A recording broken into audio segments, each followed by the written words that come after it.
17th season of MPL Philippines is brought to you by the following sponsors.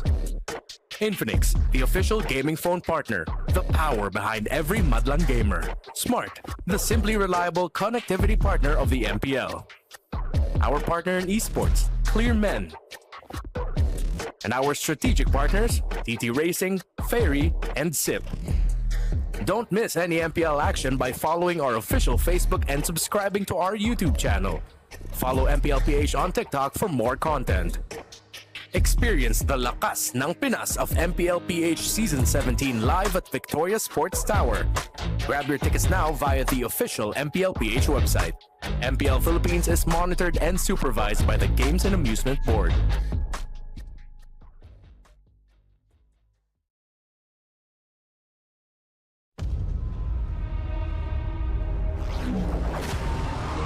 And welcome to the MPL talaga para kay Taiki with that wonderful performance.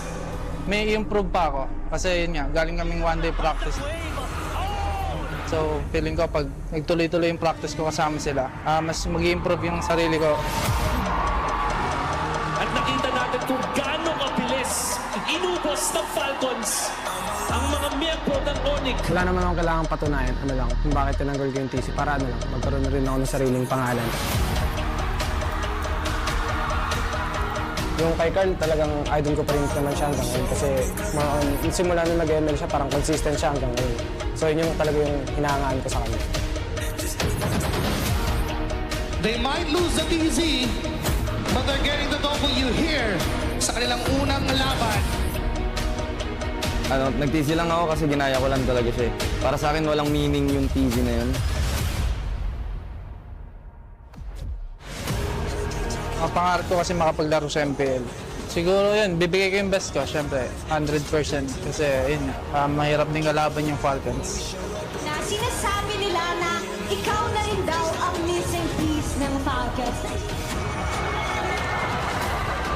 Ang tingin ko, sobrang deserving ng title na Clash of Titans kasi talagang bugbugan pag kami naglalaban. Good luck sa atin, tayo na naman magkalaban.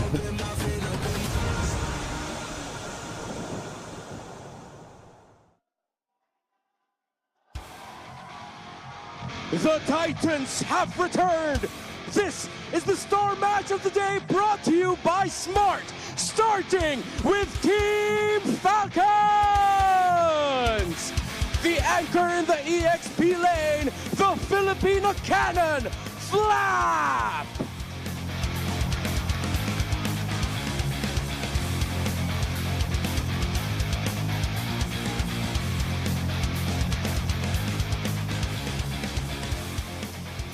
A virtuoso in the jungle, this is Kyle!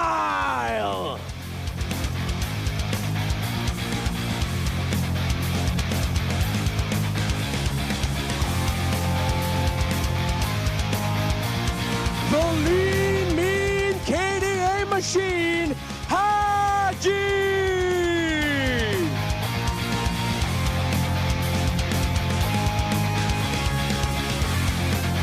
Yesterday is history, tomorrow is a mystery, and today is a gift from Master Ogwen!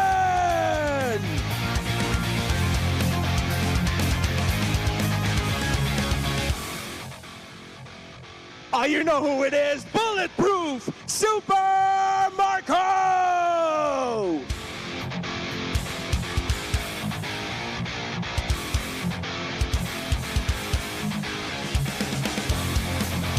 This is Team Falcons!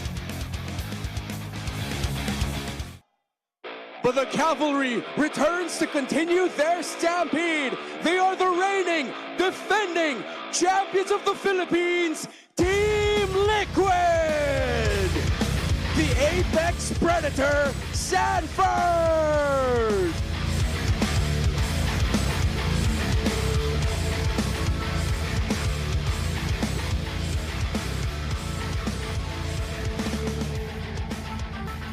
First name greatest, last name ever, Carl Tize!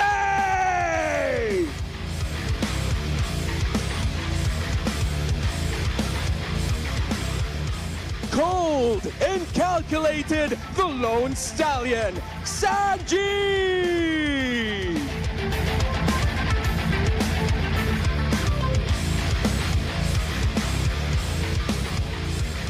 El Daddy, JP!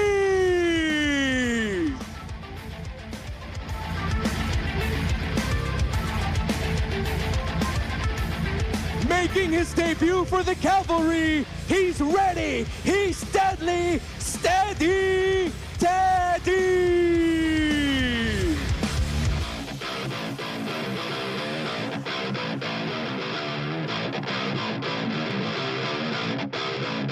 Team Liquid Philippines!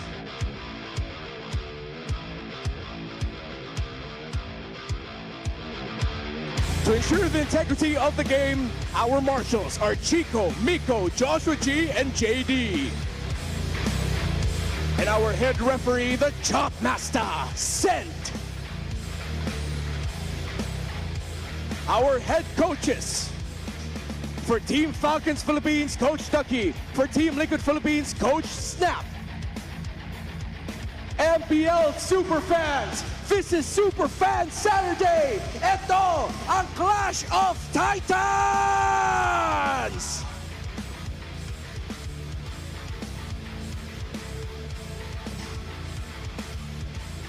And that is how you open a show. What an entrance for both of our teams. Talagang ramdam ang kaba at excitement here at the MPL Arena dahil sasalubong sa Superfan Saturday ang Clash of Titans. This is your very own Odin. At ako naman si Thea at hindi na natin papatagalin pa. This is Team Falcons versus Team Liquid Philippines. Palag na to!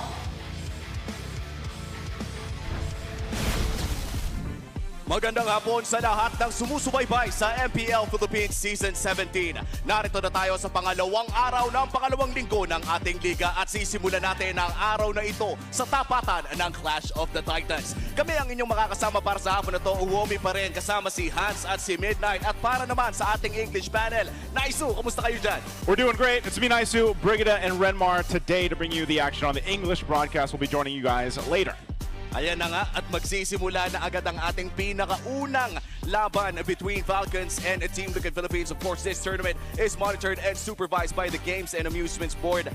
Men, itong laban na ito ay punong-puno ng mga top quality world-class players. Right, you saw it from the start, yung mga pangalan, yung mga personalidad na nakita natin. Though there's always a feeling na pag itong dalawa yung naglalaban, iba eh. There's something different about it. Iba talaga kasi sa history ng dalawang teams na to, even outside of MPL Philippines, lagi sila nagtatapat sa mga grand finals. Even yung recent Seabold qualifiers natin, there's a lot of accolades and achievements amongst these two teams. There's something about the history here between the Clash of Titans and these two teams, but also I think you can say too, the impression that we saw from Teddy, now Teddy, yes. He made quite the impact, and I think he fits perfectly well in this Titan lineup from TLPH. Yep, kasi even when, let's say, siya yung naging bagong addition, nag-live up pa rin sila dun sa expectations natin na whenever these two teams go head-to-head against each other, mapa grand finals pa yan, ay talagang umaabot siya sa dulo ng series. Na-feeling ko kahit New Year, New Me, at akala ko hindi na ako masyadong magmamax series, hindi siya tatalab pagka sila ang naglalaban. Yeah, and I'm still catching my breath for the team introduction, man. Great job by the way. It's a big fight feel every time it's Liquid and Falcons. Yep. Recent history, though, has been a little bit more Liquid leaning. Of course, in the last playoffs, they met in the first round. It was Liquid taking down Falcons. But the only reason why Falcons was able to qualify for last season's playoffs in the first place is because they beat Liquid in the regular season. Wow. That's on top of all of the history that they've built for themselves, and the names on your screen are familiar to everyone. And now empowered with Haji in the mid lane. Naging maganda ang nakita natin sa kanila in week 1. And now for Team Falcons, it's the same roster na makikita natin against the defending champions. Yeah, I mean, it's bound to happen. You know, Haji, yung tanong ay kung gagana ba ganitong klaseng lineup against a team that has already proven themselves countless of times. Well, you know what? Refresh din ang kailangan ng Team Liquid Philippines. Now with Teddy being on the playing field. Even last week nakita natin, no, yung reset for Team Liquid, ang daming doubts, ang daming tanong kung kaya ba nilang perform. Pero sabi nga nila, wala silang pakialam sa pressure. They will just play their game. They will stampede through anybody, and that's the mission for today. Do it again against Team Falcons. This is a chance for everybody to see that regardless of who's playing in the gold lane there, I think it's still that strong Titan team that we're used to seeing, the Liquid Stampede from Team Liquid. Because you still have, as you know, Renmar's put before here on the English broadcast, you still got the 4 horsemen there. They're a cornerstone of also just making this work. Carl Tacey and Flap through the years, of course, they were teammates for a good amount of time, won their first World Championships together. Wow. But now it's just been this friendly, healthy rivalry between these two because of the bond that they shared and the multiple big, pretty much history-setting matchups that they've been part of together when they went up against as competitors. Yep, and buti nga nabanggit mo, no, Renmar, yung healthy na rivalry ang meron ng dalawang to. I might even just say na itong dalawang players na to ay talagang pinaka-healthy na rivalry sa loob ng MLBB esports dito sa Pilipinas. To the point na ang pinaka-issue na natin dito, not even an issue, kumbaga ang pinaka-topic na natin dito is just dropping the TZ. There's nothing personal between these two, only business and excellence in the international scene. Yeah, gusto ko nga yung binitawang linya ni Flap kanina. For him, walang meaning yung TZ. It's just the part of Team Falcons that they will discover their own identity, their own roadmap. And I feel like for Team Falcons, they are doing that in this season with this reset. Kumbaga kalimutan na natin yung history, yung kanilang local showdown, yung international showdown between these two teams. Everything that matters is who wins this match. That's true. And for the former TZ Bros na ngayon naman ay magtatapat na naman sa ating Clash of Titans para sa Week 2, Day 2, kailangan na rin natin malaman kung ano nga ba yung mga kailangan gawin ng dalawang teams na to. Bisitahin natin ang ating Infinix Keys to Victory, ang The Howl. Ating analyst, please take it away. Well, for Team Falcons, kailangan nilang i-match ang jungler playstyle ng Team Liquid Philippines and also emphasis sa kanilang XP laners. Huwag nilang hahayaan na makuha ng Team Liquid Philippines ang turtle control dahil sobrang importante na mapigilan nila dito yung Stampede. Renmar mentioned it yesterday na parte na ng river control ngayon yung pagsama ng mga XP laner, and I feel like that is gonna be very true for Team Falcons. How about Team Liquid, Renmar? Yeah, that's why for Team Liquid it's simple. You gotta stop Flap's early game connections with the rest of the Falcon. Make sure that he wouldn't be able to get to the comfortable spots in the river, in the bushes, and in the jungle. That sets up tempo for Falcons. While it's easier said than done in MPL Philippines, but it holds true. The team with a better draft will win each game. I feel like these two teams are so good that at this point, even if it's a bad draft, it's gonna be really difficult to make that cross, man. You have to win from the picks alone.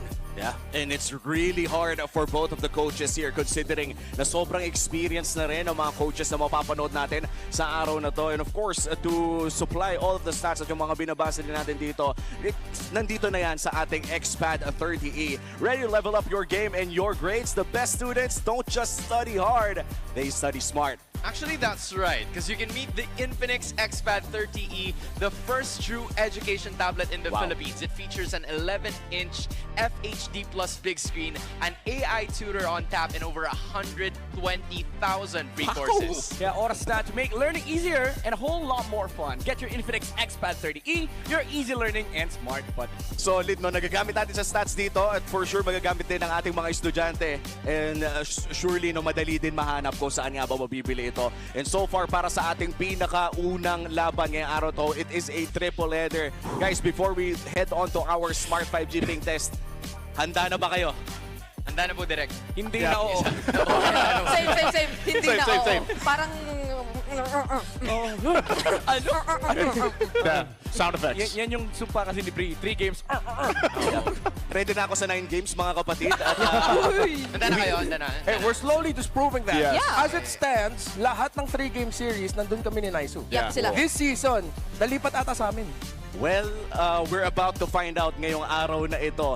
This has been such a fun experience with the English panel. Maraming salamat sa pagsama ninyo sa amin dito. Bago tayo magsimula, ibisitahin muna natin ang Smart 5G ping test. I love you. Anong masabi ko sa laban namin, ang tinaguriang Clash of Titans? Masaya. Bigyan namin kayo ng magandang laban, tsaka babawi kami sa kanila kasi tinalo nila kami Sable. Sa pasabi ko pala kay Teddy Cutie, good luck sa amin. Ano sabi mo sa mga nanonood, Pops? Ha? Sa mga nanonood? Sa mga nanonood, enjoy lang nila ang MPL. Daddy D o Daddy J? Adje o Sanje? Pili. Birds ako, birds. Birds, nice one, Pops. Nice pili, Pops. Ikaw pa rin. Ikaw pa rin, mahal ko. Baby ko. Uy, sama ako dyan! Naglalaro nyo. Ay, hindi mo pala yun. Hello guys, debut game ko sa TLPH. First match kalaban namin Falcons. Sobrang saya lang guys kasi nandito na ako sa big stage ng MPL. Kaya solid. Masasabi ko sa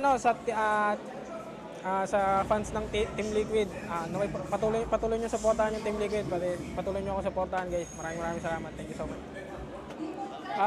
Yung preparation ko sa gold lane guys, nag-prepare ako para sa sa laning na kasi malakas din ka-laning si Super Marco tsaka veteran na rin kaya pinag-practicean ko talaga yung laning ko. Feel ko po na makakalaro po sa MPL stage kasi sobrang saya po kasi big stage. Pinakamalaking stage sa MLBB kaya sobrang saya at sobrang exciting. And there we go. That was our Smart 5G ping test. Welcome to the English desk. Once again, me, Naisu, Brigida, and Renmar. And you heard it there from Teddy.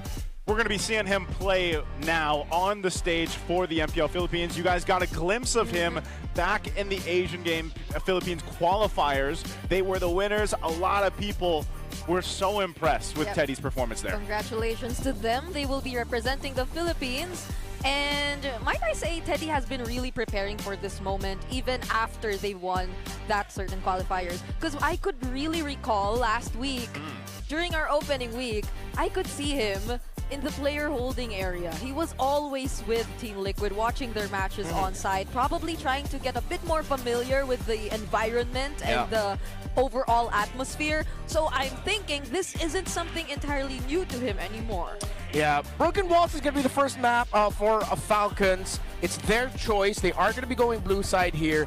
And for Teddy and for Falcons, I got one question for everyone. Is he going to get his Claude? The man grinded top global Claude in the Asian Games qualifiers. He was that guy with that hero. If I'm Falcons, honestly, if they decide to give that, which is something that Falcons love to do, give your favorite pick and then just try to counter it through the draft.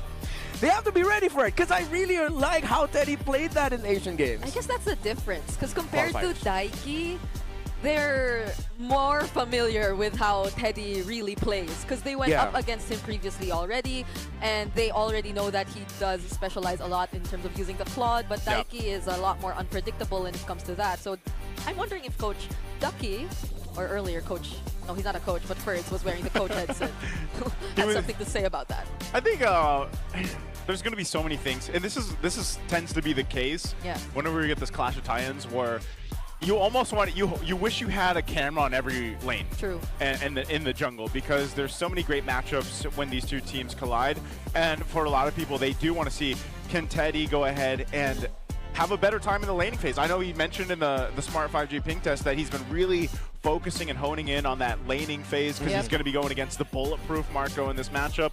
And like we've seen from Marco back even in week 1, when he's allowed to play his game. This tends to be the case for a lot of gold laners right now. When they're allowed to play their game and actually be activated, that's when they start to pop off and shine. And that's why we always focus when we get to those drafts, and then the early game is how's the trio mid setup? How's that jungle, the roam, the mid lane setting into place for a game here? We're going to be jumping into the draft for game 1.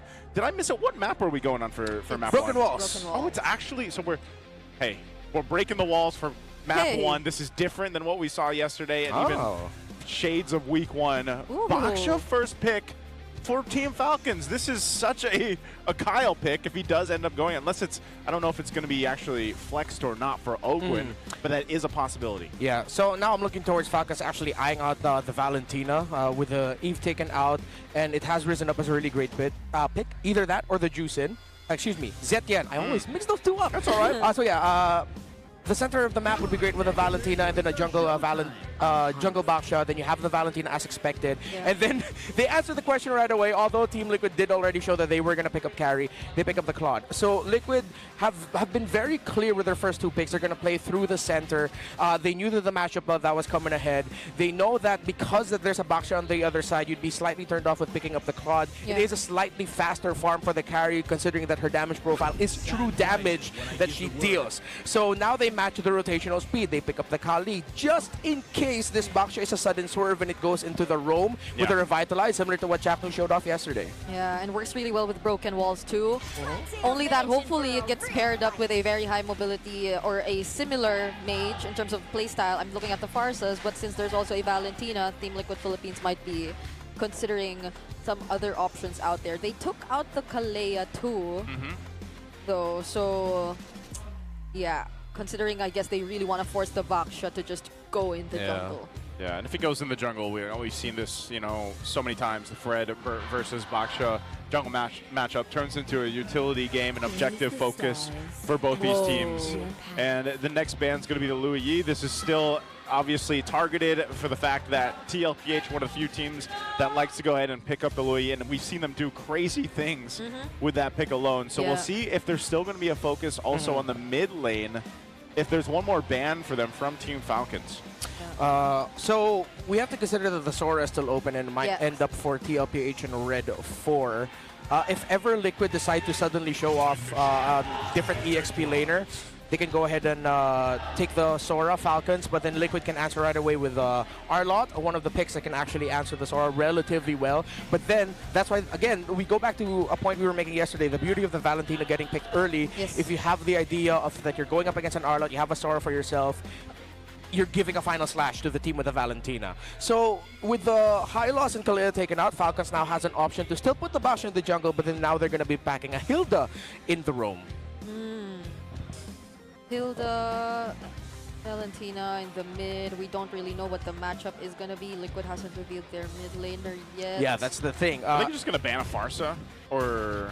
I think if I'm Falcons, I'd rather ban out the Zetian. I'm more than willing to give the Farsa in this scenario. But, I mean, up to them also. Oh, Lapu. Okay, still respecting the pool here. Possibility for Sanford. There you go. They do go for the Farsa instead, all right. Yeah, so I'd be surprised if they also get the Sora, but Falcons, of course, with the Valentina. Might not mind. So let's see what they could be potentially considering here, because I do feel like the Arlott up against this lineup would work really well, but you're also playing into the possibility of going up against Sanford and his Sora. Yeah. Which is, I guess, even with the presence of a Valentina, very much threatening. So. That's why you're picking your poison. You still have Sora, Arlott available, Alice is up, Glue is up. There's a lot of picks that you could go for in the EXP lane. That's why these two teams decide to, again, considering the keys to victory that we had earlier, river control, EXP laners' importance, being part of that map, being part of that part of the map. Words, my goodness. That's why they leave it to the second phase. They want the best matchup possible. So they go for the Phoveus, and they still go for the Hilda as expected. It is a jungle Baksha. So now it's free pickings for TLPH, but again, it's the Valentina that's making them think twice about going for Sora, going for Arlott. They might just end up going CC, honestly. Oh, if you do pick up the Sora, we know that can work really great with this lineup, but then you're ultimately also giving two great options in terms of, actually no, there's like three great options for the Valentina to get an ultimate. Not only that, but also we've seen the Fredrin also be taken by Valentina with a great timing on using the energy eruption for, of course. So there's a whole lot here that can take. There it is. Sora's picked in. Okay. So they go ahead and still play the Sora into the Valentina. Again, not impossible, but then now that also makes Team Liquid Philippines be a little bit more careful with their engagements. Hey, do you want 1,000 MLBB diamonds? You can get a chance to do that right now, Superfans. You can scan that QR right there. Let us know. Predict the match winner correctly, and then you get a chance to get 1,000 diamonds. You have plenty of chances today, as again, this is a triple header. Super Fam Saturday. It's Saturday. Super Family Saturday. I get it. You know what I mean? I also want to feel like it's a Superfan Saturday, but the way we just started off with the Clash of Titans makes it feel very grand finals-ish. What a way to start the day, you know, for this one. Take a look at the lineups here. This is what we've got for our game one, this best of three. Team Falcons versus TLPH. You guys can let us know what you think in the comments too. Who's got this one? Who's got the better draft? I have to say that on both sides, I think depending on that early game goes, we've seen it with Valentino where they're able to secure themselves in an early game and make things happen. We'll see if that happens for Team Falcons here or TLPH takes this one quickly. Yeah, we're looking at the roam mid-trio trades early on. If anyone's going to be forced to use a flicker, a battle spell, very early, forced to go back, losing minion waves and levels for themselves. Or, add to that also, again, who gets to flank EXP lane first? Okay, there you go. This is what I'm talking about, man. And it's funny because they're the typical combo, the Valentina Khalid, are across from each other, but they do poke each other quite down. But at least for the Khalid for JP, you can go ahead and just kind of heal yourself back up.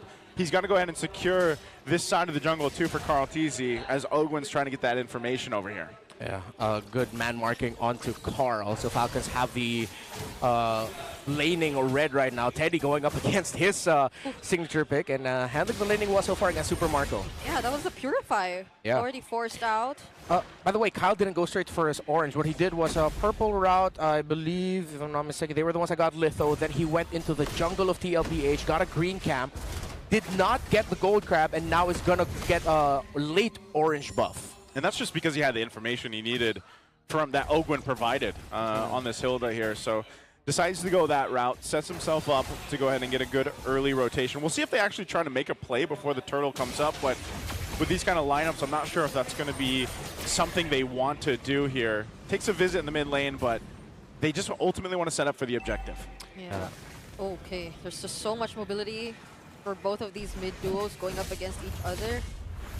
But they're both setting up for this first turtle. Yeah, Flap now level 4. Sanford not yet. He just needs to get that EXP grab, and TLPH are helping him get that. Yeah, Sanji, gotta be careful. There's multiple members waiting for him there. Yeah, Haji took his feathered airstrike too, so the fight for the first turtle. Okay, JP, they're trying to take him down already. That's the Sanford. energy eruption already committed. JP falls first. Sanford trying to look for Haji. The flicker's forced out, but Sanford uses his flicker just the same. The feathered airstrike gets cancelled, but the turtle goes over to Falcons, and Flap is still chasing after Sanji! Oh, even with the... I mean, they secured the turtle. They're still going to be fighting it out in the jungle, though. Yep, JP going back. Carl TZ, though, gets caught. It's a double Flap. Takes him down, and JP's next. That's a hot start for the Falcons. They get the turtle. They're going to get the orange buff. Despite the great impact of Sanford on that Sora, canceling out the feathered airstrike really quickly. Sanji with his own FAS. Okay, that's another cancel. Fortunately, got the orange buff, though. Okay, he got it. At least Sanji got it. At least Sanji got it. I gotta say too, going back to that fight, great job by Sanford to stick on Haji to kind of lock him down, but they lost that fight, man. Even with that, Team Falcons just showcasing that, you know, they've been around these turtle dances, these lord dances so many times, especially with this kind of lineup, that they know that target acquisition they have to go for and ultimately get the upper hand. Now with this, it's 1,000+ lead for them, but they're going to continue to press on the wound. Okay, JP. that's the back shield unit. JP couldn't even use the quick sand guard. They're just pushing forward every single time. Yeah, let's see who's going to get this purple buff. Both junglers have their retributions. Okay. How easy puts it in the bush. Oh, Ogwen doing such a great job here. Still, Carl gets to secure his purple buff.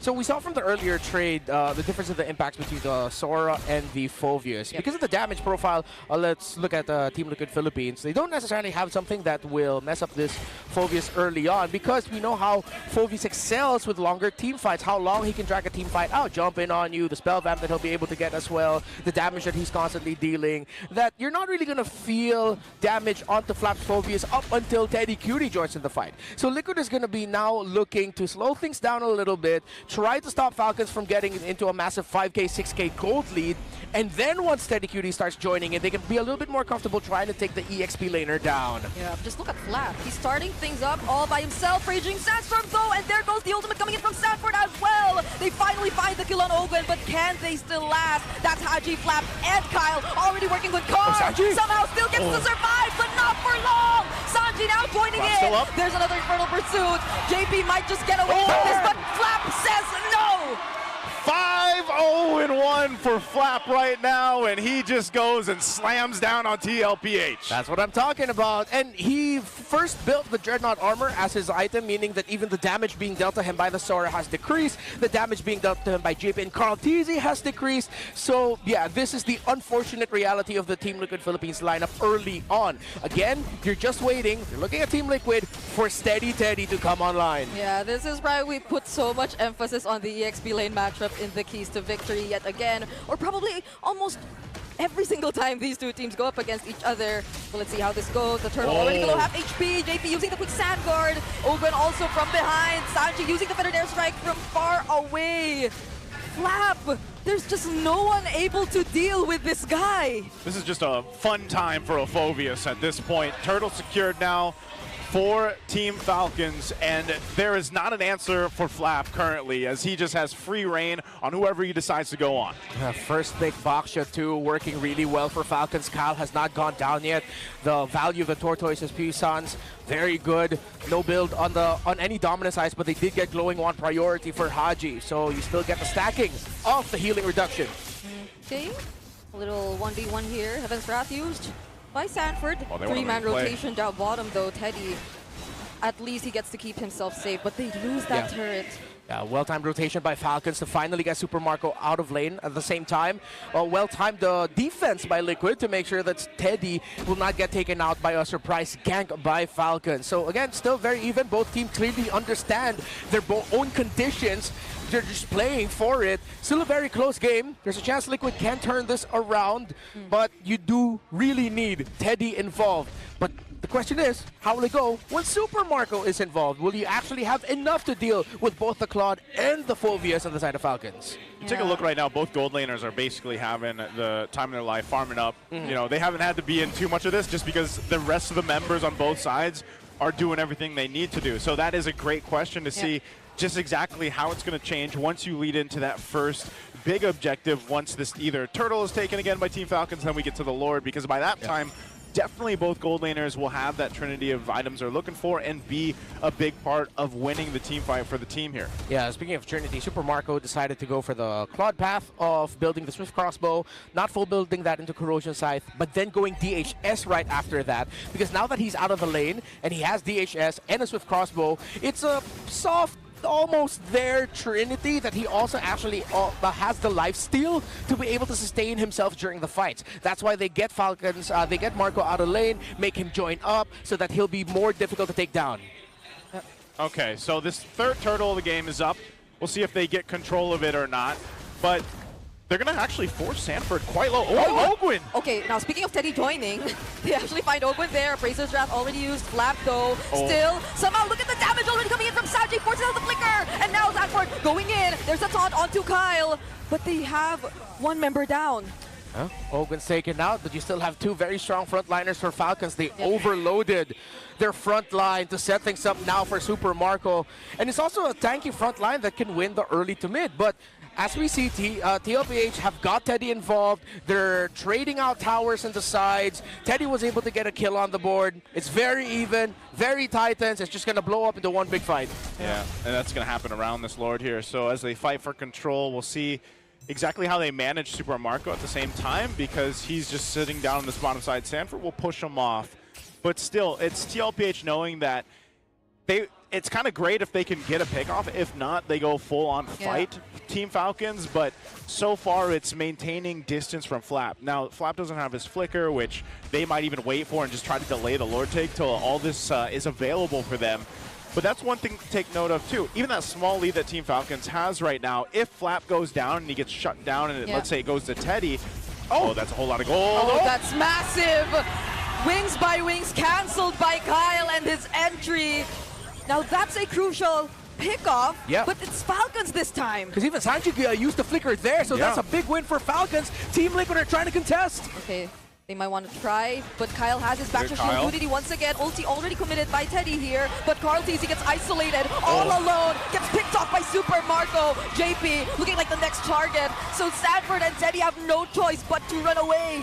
That was such a good decision from Team Falcons. They knew they had a numbers advantage, but then Kyle's like, well, I'm a Baksha. I'm just going to take a trip around to the back line, finds Carl TZ right there, and then they go ahead and get themselves a kill, plus a secure on the Lord. Falcons really do not give a damn about the box of Team Liquid Philippines right now. They know how easily they can just penetrate the formation, break down the Team Liquid Philippines strategy, dive Sanji without Sanji. It's too much to ask from the carry. JP also has suffered 6 deaths in this game as well. 3 for Carl TZ. Falcons might be on the way here, but again, with these two, they do have that weird tendency. Lord 1 trying to march into the base. They end up taking a lot. Look at how many belts that Baksha has, man. I know he's going for Sky Guardian helmet, but that's crazy. No wonder he's so beefy. Hey, you know what? If only you could wear 3 belts in real life. I've tried it. It's not fun. Okay, well, he's got the Guardian helm now. And so that's locked in. They still have the Lord down bot. It's going to take out this tier 2 turret in the bottom side. They're trying to make a play up here, though, so Torn's going to be used by Sanford, but they're really just trying to staunch some of this bleeding that's happening across the map. Yeah. You can see in a matter of minutes, the lead ballooning now for Team Falcons. Didn't even get to force the Purify out for Super Marco. So a lot of their key members have remained deathless up to this point, but at least they get to work and defend their holy shield. Oh, wait. Oh, they almost kept it up. Oh, no. JP will get punished here, though. That's a knock-up, another from the Dark Wave. Sanford can't find the setup, too. They're just trying to defend their base turrets. Classic Claude move, man. Make it seem like you're gonna get taken out, but then you're fine, and then your team jumps, and whoever decided to jump on you. seventh death for JP. Yeah, definitely a tough one for JP this game from start to this point right now. And you know, you've all been there. You've all seen the roamers feel like that, and it's a frustrating place to be in, because even though you're supposed to be one of those frontliners or setters for the team, you're kind of just getting blown up, and you gotta almost rely on someone else to help you set things up or at least be there. But even then, you know, you're looking at the itemization difference. Gold lane, Teddy has had quite a bit of time to farm up. He's got a Trinity, but he's just the problem is, and this is what we see with a lot of carries when they're locked into a composition. If they don't have the space to work with, they're almost non-existent. Like, we've seen that before. Yes, he got a solo kill earlier on, or he got a kill on Ogren, sorry, but he's not able to actually utilize these items that he has on the carry just yet. It's a very TNC week 1 type of situation that we're seeing. Although he did, get a kill earlier, but that was when the team fight was sort of split up, when it favored them a bit more. But I doubt at this point that Falcons will even allow that to happen, because even looking at their lineup, I think the only person who could just really go and split, at least now that they're in the lead, is Marco, who could just easily catch up too. Yeah, look, 3-level gap between Marco and Teddy right now. 15 for Marco, 12 for Teddy. And consider the fact that Falcons doesn't even have, well, based on the last item check that we saw, any direct counter items for this carry, and they're still doing fine. No Dommy, no Chastise, no Blade Armor. It's just raw brute force defense that's messing up the Roamid trio. That even then, at this point, with Teddy being there, now there's finally a Chastise Pauldron that Teddy has to watch out for on Ogren that will slow down his attack speed. Dare I say, because of how we saw it, Falcons have won the draft through the Phoveus EXP lane. Yeah, Flap's start in this game and just how dominant he's been throughout this is exactly why he was highlighted in the keys to victory here for this matchup. And so they'll go ahead and fight for positioning around this Lord. Carl TZ does pick up a Pauldron himself, but I'm not sure if, depending on what JP is able to do here alongside Carl TZ, but Flap jumps in again. Let's see if there's a response, just kind of heat checking TLPH. Yeah. Gaining space here. Okay, Kyle with the backshot shield unity, but this is enough. This is enough space to work with. Liquid will not contest. So you don't have to fight. You don't have to force anything. If you just whittle down JP and they have no entry point. They couldn't. And with the Siege too, yes, there is a Pharsa, but it's only a 2-item Pharsa. Even with the Divine Glaive Rush, there's already 3 Athena shields. Falcons can, my favorite statement, throw bodies. Team Liquid Philippines, when it comes to the base siege, that will provide all the ample space for Super Marco. There are still 2 base turrets, no, excuse me, I believe 3 base turrets that Falcons needs to bleed through. They have to manage the top and bottom lane minion wave, but this could be an end angle already. Yeah, it's going to be so tough for Teddy to actually do his job here. Though he does have the flicker, so they could probably take advantage of that in terms of repositioning and finding the right targets. These are 3 waves synced up, near perfect by Falcons, so they're bound to lose. hopefully, or for Falcons, they definitely want to lose all. Oh, but that's a setup coming in from JP. Surprising damage coming in from Liquid as well. Multiple flickers burned. That's Sanford going on to the backside as well. Still flickers to safety as well. Liquid have actually lost just one base turret from that. Now make it 2. Okay, they still have a minion wave in bottom, but I think, yeah, Team Liquid Philippines will now push out and stop Falcons' siege. See if they can get a win here, if they can get the purple buff plus a kill. No, well, Falcons are not going to show themselves to allow that. There's still one base turret for Liquid, not over yet. 2 turrets down off that Lord push. A healthy lead here for Team Falcons. And they know they don't have to force it. That's one of the situations. It was also, it's one of these compositions for TLPH where they should have a decent defense when it comes to the base defense and clear things out, but they might be overzealous here. Oh my goodness, Ogwen and Kyle both went on Carl at the same time! But that's a Raging Sandstorm setup. Teddy getting to land his basic attack. Flap though getting shredded as well!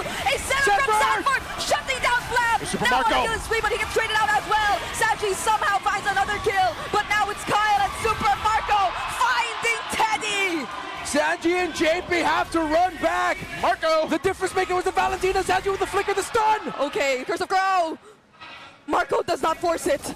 They have minions. Top, mid, Feathered Airstrike back for Sanji. JP has good wave clear as well. They're gonna clear as much as they can. Super Marco, though, will definitely still give it a try. There are minions that are still gonna march in. A Terrify on JP, but he still gets the last Rage Disaster, not for long. Will this be enough? The wave clear. The retry from Carl still defends the base. They bought enough time to stay in the game. They have to continue to defend, let themselves get back into the game. But man, TLPH somehow didn't lose there. Team Falcons, they went for a fight in the mid lane. Super Marco was able to join. It was a shutdown though on Flap, so we do have some of that gold going over to TLPH, but nonetheless, Team Falcons still in full control. They do have control around this Lord here, and now it's going to be interesting. Does TLPH take what just happened and try to do something about this? But without JP, there's nothing they can do. It's a blitz for Falcons, and Liquid will need to pull off another miracle with this defense. The minions are going to look great for Falcons through the siege. 8,000 gold lead. That was the best looking fight for Liquid since the early portions of this game, yet it still took way too much to get what looked like a measly win. Falcons, it's endable, but will Liquid pull off another miracle? I think with this, Team Falcons has this win in sight, depending on how they approach the space, because now you only have that one base turret down on bot that TLPH can play against, and at the same time, this is going to be crucial in how they decide to defend using that Feather Airstrike. Look, 3 Chastised Pauldrons for the side of Falcons, Winter Crowns there, Steady Teddy just waiting for the last item. I believe it's a Malefic Gun, but he already has a Wind of Nature. Ogun with a Conceal, they're pushing back Liquid. Yeah, they get to reveal the Conceal play though. Kyle showing up. Back to Shield Unity. They have to defend the Lord first, but it's already inside the base. And now Falcons will literally just keep throwing bodies. And they're working on the base as much as Liquid wants to defend. Falcons will take game number 1. I mean, they've been spending a lot of time in the gym together as a team. They just bodied Liquid from the very beginning. Phobius, Baksha, Hilda, Valentina, setting up Super Marco in the late game. And as we said with that Lord push, there was only so much that TLPH was hoping to be able to accomplish, but that Lord was beefy himself alongside this lineup. These boys from Team Falcons, man. And these boys. With that pose, that's the yeah. Phobius you're going against right there, by the way. That flap pose you just saw. No, I can't imagine Phobius doing that. No. Well, if it's a flaps hands, he's probably doing that. Okay. As he's got airtime. Okay. Because, I mean, look at this. This is where it all started. Yeah. Right? It started with Flap just decimating whoever he wanted to with TLPH. And every single time, early game especially, a Phobius, it's so hard to deal with because it's almost tough to deal with the sustainability that he has, the fact that he can keep Infernal pursuing, especially with all these movements that TLPH has.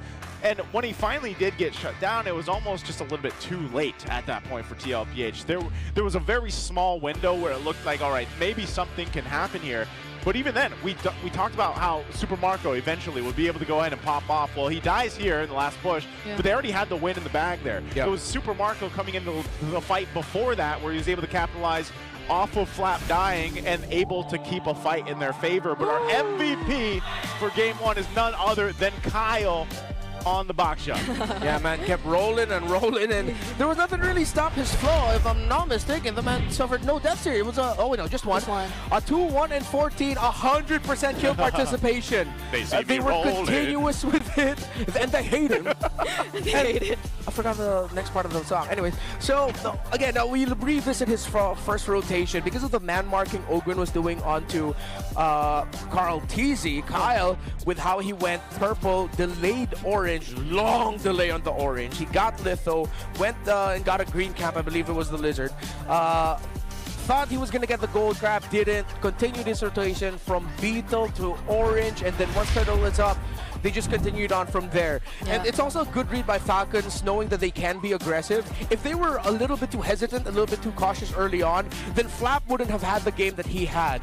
And Kyle, the angles that he was coming from was messing up the formation of Liquid. It forced Sanji to reposition, delay his feathered airstrikes at moments when Liquid needed them the most. Sanji knew that he couldn't because he was waiting around and seeing where Kyle will be coming from. Yeah, this is probably one of the biggest reasons why they were really okay with just letting the Farsa through.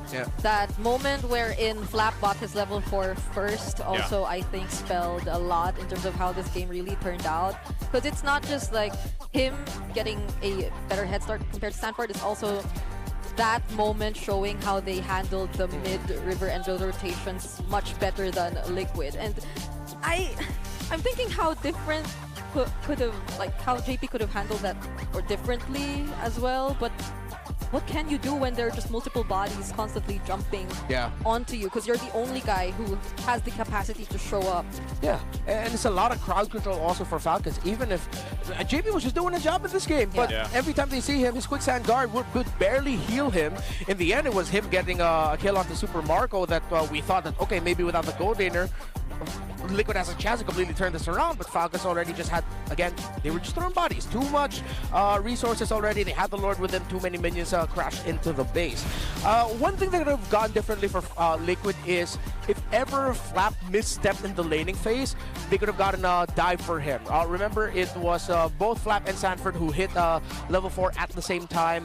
Falcons just controlled the river, meaning that Liquid really couldn't find any angle to maybe try to get on Flap before the turtle came up. That's why, again, we put a lot of importance into the EXP lane matchup. Who gets what here? Not to bash on the Sora pick. It was a great pick. They know that there is still a lot of value of the Sora despite the presence of the Valentina. At that point, you're willing to take it, but you see just how much it changes with a Sora cosplay on the other side as well. Yeah, there was multiple times that we saw Haji utilizing the IMU ultimate of the Valentina in different scenarios, and there was a lot of good options for him to go ahead and take, and we saw him cycle through that. But not only that, it was just, and it was one of those things where it's like JP almost just didn't have much of a choice, like because he had to deal with so much of that frontal damage, especially early on. He got behind basically as the roamer here in a sense, where then like Brigitte mentioned, he just wasn't able to really capitalize on the way that he picked the Khalid, and he needed someone else to kind of supplement that for him. And eventually it just kind of falls apart from there. So we'll see how they adjust. I think Team Falcons has just played this kind of lineup so much that it's almost perfection, if not perfect in this game right here, because they take the first swing in this Clash of Titans, they down TLPH in game 1, and if anything's told us anything about these teams, there's probably a really good chance that we see TLPH adjust from there for Game 2. But before we talk more about Game 2, we got to talk about our Infinix GT30 featuring the GT triggers right here for the lightning fast reactions and MLBB certified 120 FPS for ultra smooth control. Dominate the game with Infinix GT30, the power behind every Madlang gamer. Boom, right there. Infinix. Madlang gamer. I wish we had one of these, but I mean, at least we got one of the tabs, right? Yes. To dominate the land of Dawn, you need a connection that never lets you guys down. From scouting rotations to tracking the pros, stay online and in the zone. Power up with Smart Power All 99. Get 10 gigabytes of data for MLBB and your favorite apps, plus unlimited FB, calls, and texts. Share every GG moment with Smart, the simply reliable partner of the MPL. Connections are important. No matter the distance, Smart has you covered. That's right. Connections, that's what we're all about here. The clock is ticking, though, and the seats are filling up. Don't miss your chance, guys, to come out and witness Smart Omega versus TNC Pro Team right after this, or later. Actually, later today. Grab your tickets while you can. Also, keep an eye out because we have a lot of... if you guys want to, you know, and you guys follow the different casters here. I know we have some codes too you guys can check out. I see all your guys' beautiful posters, and definitely if you want a discount to buy your tickets, you can use one of the codes out there and come and join us in the MPL Arena. Yeah, that's 50 pesos. Yeah, 50 pesos. 50 pesos. So do you also have a code? We all have? I think we all have a code. The code is simple. It's MPL PH S17 X the caster name. The caster name. So all of that, X Naisu, X Bring, X Redmar, just put in any of our codes so you get 50 off if ever you're gonna be coming here. Yeah, it's all uppercase. Is Or it? does that Is it matter? actually case sensitive? Wait, I don't know. That's a great question. But before that, we gotta go ahead and throw it over for a little bit of a break to our host to have an interview. They're gonna yap. Truly a clash of titans. Mainit ang bawat kubanan after ng dikdikan na labanan on Dante 1-0 din. Talaga namang, Thea, ramdam na ramdam ko ang init dito sa MPL Arena. Superfan, sumag-ingay! Alam mo, Thea, dahil mainit din ang ating community, why don't we get some muses sa ating mga superfans? For Team Falcons, alam ko merong rarampa dyan no? This is our new segment. And of course, hindi magpapatalo ang TLPH Superfans. We have 2 Superfans here para sa ating rampalag. Starting, of course, with our Superfan number 1 from Falcon,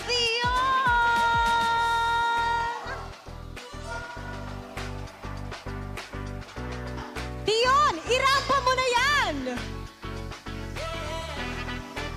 For our super fan, number 1 from Falcons, Dion, she's gonna show you how it's done.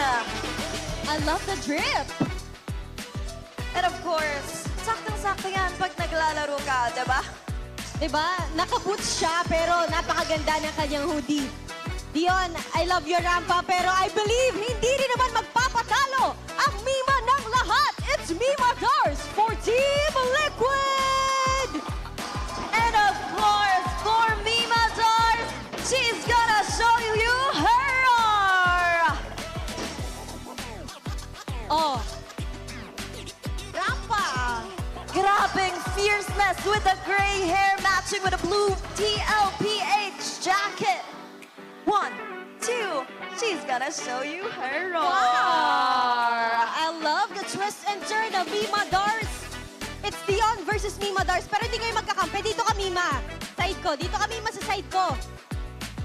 Ipa-cheer mo naman ang TLPH. Parang nakukulangan kami sa energy. Kailangan yung manalo this time. Yes, let's go, Liquid! Okay, 5, 4, 3, 2, 1, go! Let's go, Liquid! Let's go, Liquid!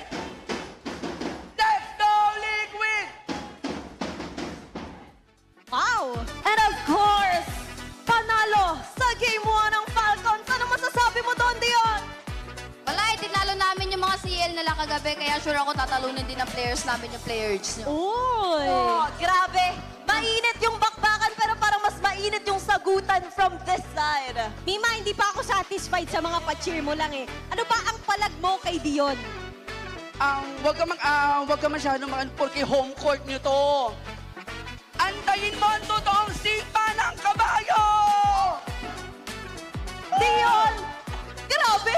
Sipa talaga! Ano yung sagot mo sa sipa ng kabayo? Di nyo kami masasipa, may pakpak kami. Okay, okay! To wrap this up, Mima, paano ba yung tunog ng kabayo ng TL? Ay, payag ka doon? Ano yung tunog ng pakpak? Okay! It's TLPH versus Team Falcons, ituloy natin ang Clash of Titans! Oh, yo, bro! Yo! I'm not gonna lie. That bird noise! That was pretty on point. I thought he had the best howl, animal or sounds. animal impersonation sound. So you think my sound effects aren't good enough? No. I meant. Wear it back. Okay. I meant there's someone who is on the same level as you. No, I'll say this now, she's better. Oh, really? But you haven't heard the howl yet. No, but that Falcon screech was perfect. And even the horse, what are they, the neigh? The neigh. Horse's The neigh. neigh, right? Yeah. Was the neigh. really good too. Well, I don't know if that is gonna attribute to a battle cry for TLPH or not. Or an emote. But yeah, or an emote. Yeah, actually, that should be built into the emote. I'm saying, you know. But great to see, of course, the interactions out there. The crowd is intense here in the MPL Arena, man. This is a packed opening match for this triple header. Actually, you know what? Almost every single match has been packed here so far up in the week 2. Let's take a look at the quote here. Bring it on. I'm going to let you go ahead and read this out. I'm not going to take that one from you. I was looking at you. Yes, you're but taking it. I think the direct translation is he just really wants to make a name for himself. He made it a motivation because his grandmom passed away, unfortunately, last month. So he's dedicating this new IGN to his grandmom because she's the one who gave this IGN. Or his name. Like, this is his name, right? Yeah. Like, Kyle is his name. But he had a different name before. Yeah, so Kyle's grandma said that she wasn't really a fan of the name Michael. Yeah. And then she just said, you know what, I'm going to start calling him Kyle. He's Kyle to me now. So he has the late grandmama buff, which is really wholesome. Yeah. You know, that's great to have that because, again, it's his own identity now. You know, it's something that he's continuing to build on here. And, you know, they all have their own reasons. And I like to see that from Team Falcons because, you know, I've always been a fan of the TZ ever since we've been seeing the inception of that. But, yeah, it's great to have your own story. Now for TLPH for Game 2, they're going to the Flying Clouds. Yeah, and Blue Side as well, which I think really worked for them in week 1. Not sure, because I think we only had week 1. But what am I saying? We're only in week 2. We're only in week 2, right? We're only in week 2. We're only in week 2. The season goes by fast enough. I don't want it to go by faster, you know? I mean, we are going to have next week is our Holy Week break, right? Yes. Yeah, so it will extend just a little bit longer because we will have the week off next week. By the way, as we head into the draft, there's something I have to watch out for here. Yeah, what's that? The Valentina trade, man. Okay. Valentina is so impactful in drafts. Midnight and I were just talking about this behind the scenes. We both were thinking that really should not have been a Sora because of the presence of the Valentina. What did he say? We were both posting the same suggestions, Glue and Alice instead. Yeah. Even Arlott would have been okay, but then at the same time, you also are cautious about that. Liquid, there you go, the comfort for Teddy. So now they're just going to build through that. They take away all the top utility junglers, are going to force Falcons into playing Assassins and Mobility. With the Leomord gone as well, Freya gone, we might be going back to heroes such as Suyo, YSS. But then Akai is still okay. Yeah, this is just a joke, but Carl did post yesterday about the new skins, and he tagged their coach to let him play the new skins. Which one? Which one specifically? Those are Gushon and Julian. So which one? Or he just tagged both? He bought both, but I don't think we will be. I know someone has been asking, by the way, especially online, they've said, is there room for a Gushon in the meta right now? Is it in the mid or is it even possible in the jungle? You know, this is going to be my drafting hot take for the season. Okay, what's that? For the whole season? For the whole season? All right. Anything is possible. Oh! I'm no longer going to start overthinking, saying, it might not really be good enough. It doesn't have enough dashes. Or the kit is kind of meh. Oh, it's too basic attack and item focus. No. Anything is possible if teams just will it to be. Is that because we saw what they called the Dark Continent picks? Yeah, man. We've seen Leslie. We've seen Hanabi. We've seen Balman. Yeah. Did they all lose? Yes. But at least they tried. By possible, you didn't mean winning. Yeah, this means there's a chance. Yeah, there's a chance. Okay, well, let's see. First phase of the draft for TLPH is done. They've got the Claude. They went with the Eve. They've got a Hylos So they're going for that box that TLPH likes to play around, but this time, literally, they've got the box. Without the utility jungler. Yeah, without the utility jungler. So we'll see what they end up picking later for Carl Teasy. Maybe it'll be one of those picks. I don't know. But there's the Harith. So comfort nearly all around here on both sides. Yep. Okay, Zaman Force Harith under the real world manipulation. You need the dive. You have Khalid for Ogwen. So EXP with long sustained fights. I think it might be an Alice later on as an option, or a Lapu Lapu still open for Falcons. While they also have to consider picking up the Suyo in the second phase of the draft so that it doesn't end up with Liquid. But with the Harith and the Juice in here, Liquid might be a bit turned off with picking up the Suyo, and it might end up in the hands of Falcons instead at Red 4, and then they just round it out with the EXP laner, either the Lapu Lapu or Alice in Red 5. Yeah, because both teams are looking to go for very dive-heavy composition, so I can only imagine how the team fights are going to turn out later on. Taking out the Phobius even, so things will be much easier, especially for the gold lane. I think Falcons also take out, Liquid needs to take out the glue here. Falcons will then end up getting either the Lapu Lapu or Alice. Yep. Wow. Oh, Uranus actually being banned out. We don't see that too often right now. Oh, I think that's more because they're considering a Uranus jungle. Yeah. Okay. They're really just taking out the utility junglers. Wow. Yeah, we're just running out. So it's just the Akai that's left at this point. We might even just see the assassin matchup between these two. Yeah. For this one, just because of the hard focus on that. Because even if you look at it, it's like, in a sense, like the Leomord's gone, Guinevere. By the way, Marcel has been completely snubbed so far in this draft, in this entire series. And now we're not even going to see Marcel anymore because both roamers have been picked up. Yep. Unless someone says, hey, watch me play a Marcel jungle. Anything's possible, right? Anything is possible. that's your draft hot take. So if I throw anything out there, I'm going to lean towards that. Okay. All right, Esmeralda goes out. Yeah. So the Alice Glue still open. Unless they want to pair it up with another. Lapu as well. Yeah, Lapu. If they pick up Blue, Liquid picks up Lapu. Oh my god, they went. That's a full jungle ban by Liquid. Although he's mostly Ben gold. Yeah, just go like Akai or Suyo at this point. Is there anyone I'm missing? I might be forgetting a very important jungler. Okay, Itachi might be coming, you know. Okay. Lapu. They take it, yeah. Lapu, and this is going to be... See, if he literally does pick it up, Alice. I don't know. It's either Alice or Glue, and then Carl. Oh wait, will he get the new skin? Is he just gonna Julian? No, right?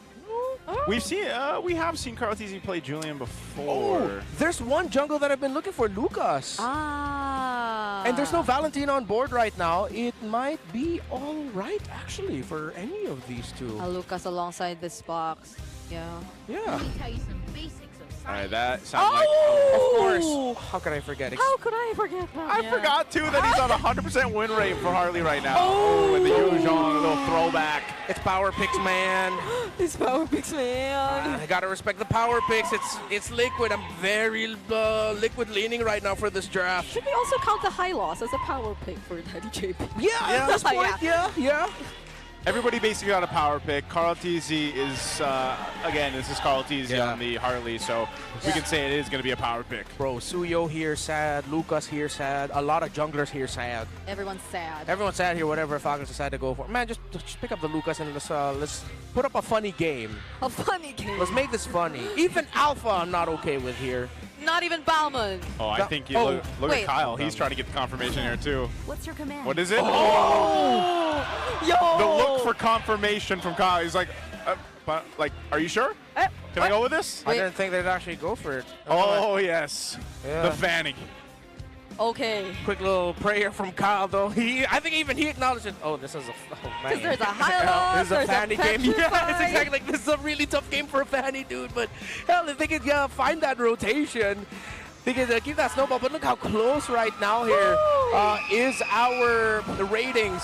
But you have to respect the fact that Sanford now has a Yuzhong. Undefeated this season, not just in his hands, but overall as a pick. And Harley is undefeated in MPL Philippines Season 17 as well. Maybe this is the answer Team Falcons will have an answer for this Harley that has just been terrorizing everyone with his magic tricks and deadly magic. Let's find out here. Again, you guys can let us know. You had the QR from earlier on. You can predict this match right now. There's potential sweep for Team Falcons if they can make it happen here, or can TLPH find the adjustment they needed as we jump into the game? Looking at the trade, I think it might be a little bit more Ogun Haji prioritized. Yeah, okay. Maybe already using the Revitalize. Yeah. Part of the early game trade. Want to maximize the time that Sanji will be able to dish out the Void Blasts. Fighter Emblem, Rupture, Mage Emblem, Fighter for the Claude, Fighter for the Fanny. Okay, yep, pretty standard emblems that we have here. Okay. Standard, but the compositions aren't exactly standard, at least from what we've seen. Maybe for TLPH in a sense. Well, Sanford actually getting poked down quite a bit. Man, Flap is handling... Seems like he wanted to take that. Oh! Bye-bye, purple buff. I had no idea! So Kyle started orange. No, because Ogwin was... Yep. Yeah. No one protected the purple buff. Oh, that's not the start that Falcons wants with their Fanny. Nah. Good read by Liquid to just take it away. Oh, Kyle, no! That was so close. Unless they can actually continue to pressure Carl Teasy, but no, I think they just call it off. What was that? Oh, no. Something's breaking midnight in the Filipino disc. I got to say, he is one of the... He is a Fanny player, so maybe it's that. Maybe the purple buff isn't available. He knows how much that hurts. Falcons. I think they have to give Turtle one. See if they could just get a flank elsewhere, but with how safely Teddy is playing, how safely now Sanford is playing, they'll have the advantage for Turtle. That's Turtle 1 for Liquid. Okay. Already level 4 too. It's not like Falcons are trying to approach this objective though.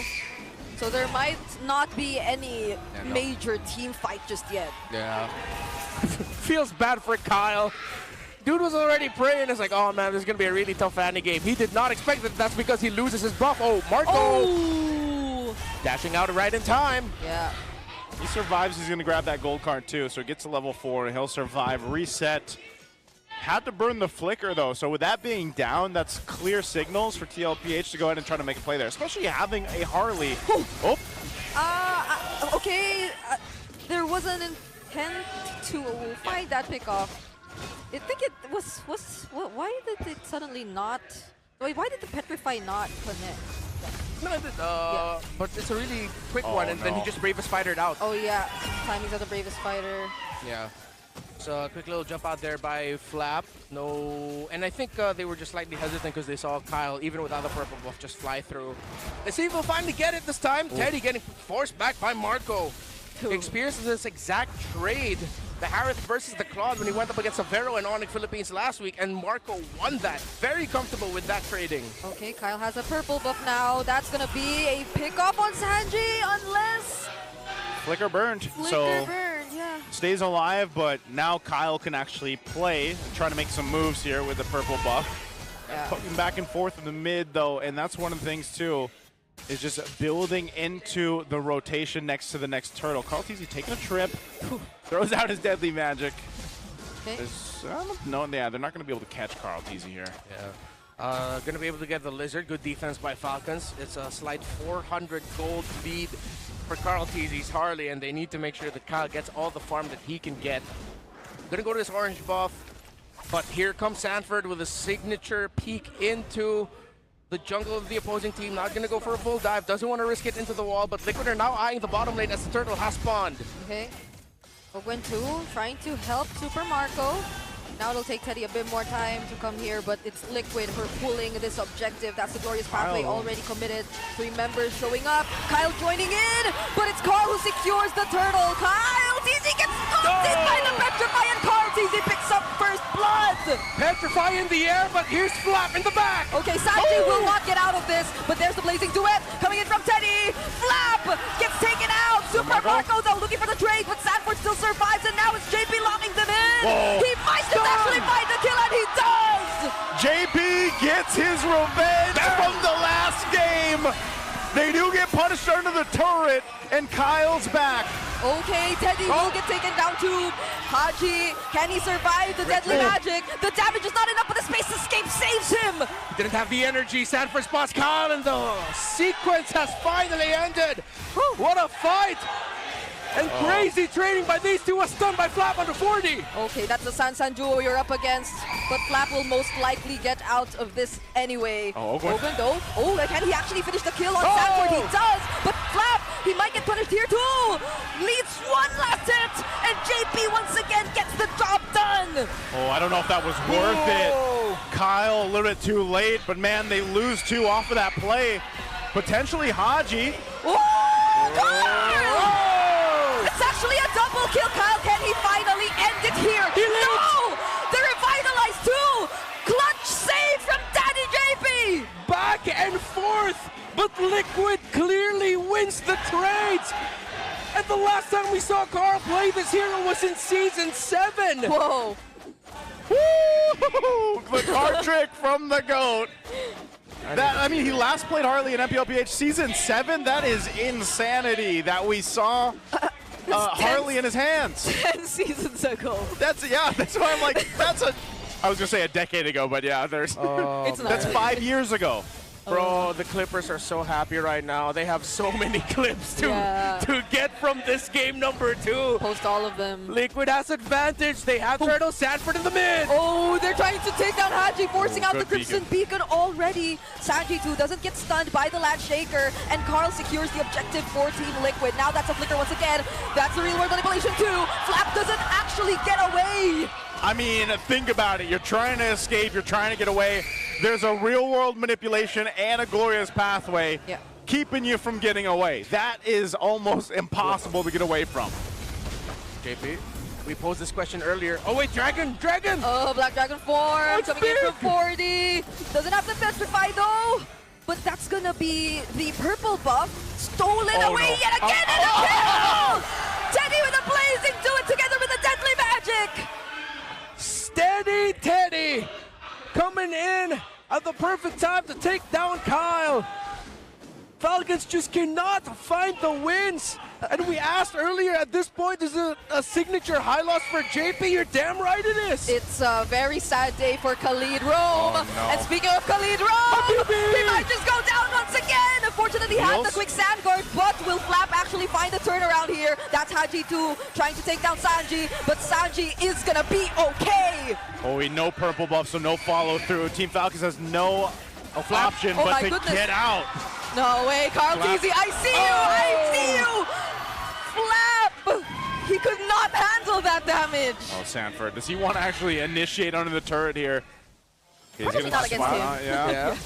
Okay, he's backing off. Man, TLPH has not let up. And interesting enough, Team Falcons continues to throw themselves at him. I think they forgot they have a different team composition than the one that allowed them to throw bodies in game 1. Yeah, but at the same time, Liquid has hella slows, man. The high loss and the Eve, I think, it's what's messing up Flap and Ogun a lot. They commit dashes to engage. But then they realize with all of the slows stacking up, they have no way out. They either have to burn the flicker or the rest of the team is forced to join into the fight to try and help them get out, which is a detriment to them because Liquid still has resources to win the fight. Okay. That's one resource down though, but I don't think it'll matter for Liquid. All part of the plan. Because they've been working on this Lord all along. Yep, clean Lord. Yeah, I could legit feel how excited the desk is when it comes to these picks that we're seeing, all these signature power picks. Power picks around, and just the way that, again, these two teams historically have played against each other. Yeah. You know, there's a reason, again, why it's called the Clash of Titans, and this one's well on its way to go into a Game 3, unless somehow, someway, Team Falcons pulls a miracle. And I don't know if that miracle is going to be all Super Marco, because even with this Harith, I don't know if that's enough to go ahead and turn this game around. Kyle himself has to somehow catch up with this. So he's trying to go for Sanji. Yeah. Uh-oh. Again, tried. There isn't much energy left for him anymore. Carl TZ space escape. Can he find Kyle? There is going to be enough room for him, but look at Teddy and Sanji!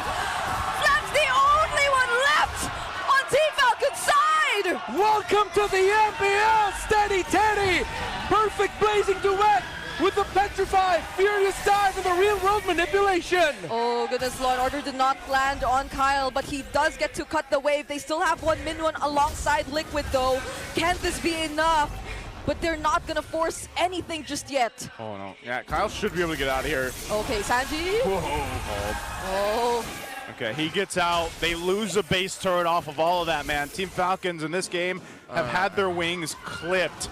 That last team fight, they just got decimated. Now almost a 10K lead for TLPH. Glowing Wand and Ice Queen Wand with a 2-mana regen necklace to boot.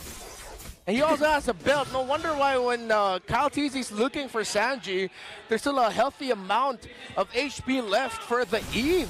Yeah. And the Ice Queen one, really, it's the slows, the layering, that when Falcons decide to commit and dive, they have no out, which forces the rest of Falcons to fight when they're not ready, when they're not healthy.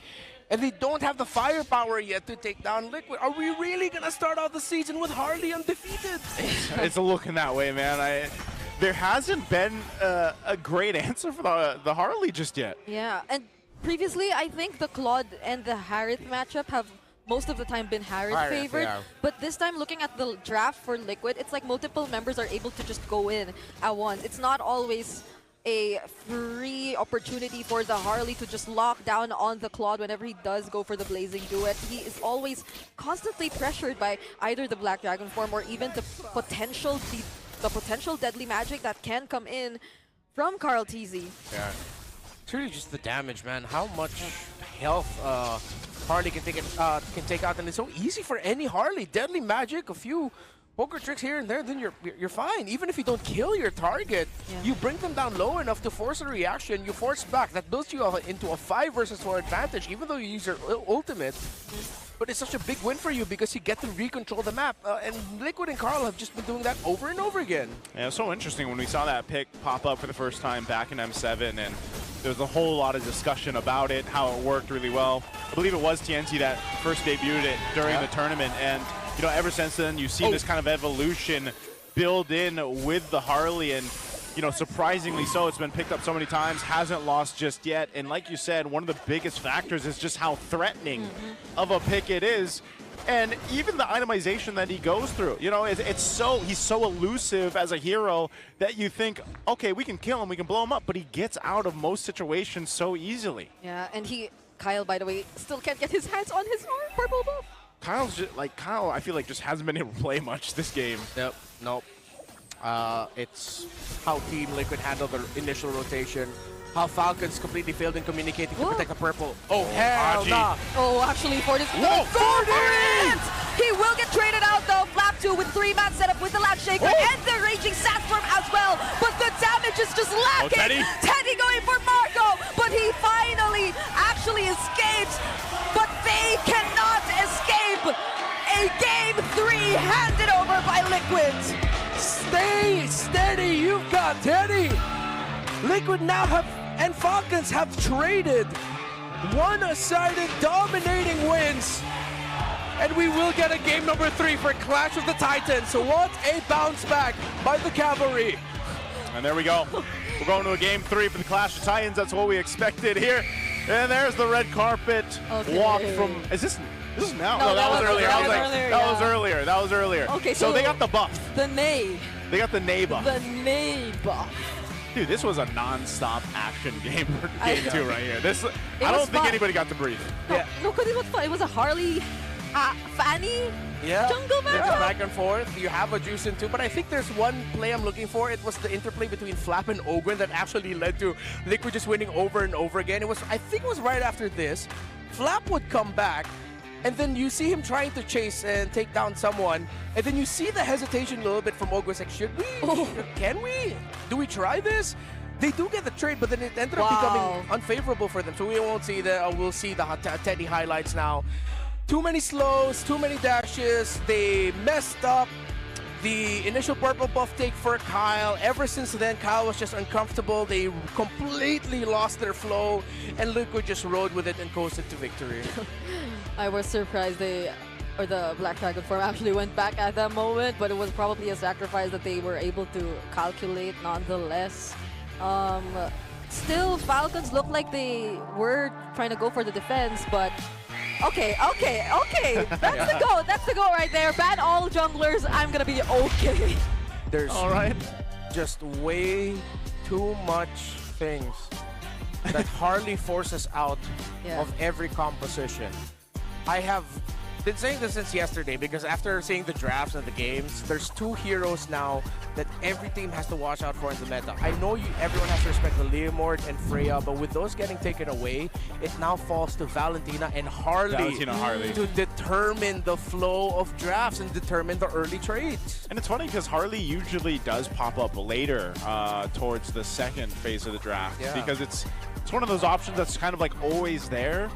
And teams kind of wait on because there are quality picks to pick up in those first phases, Valentina being definitely one of them.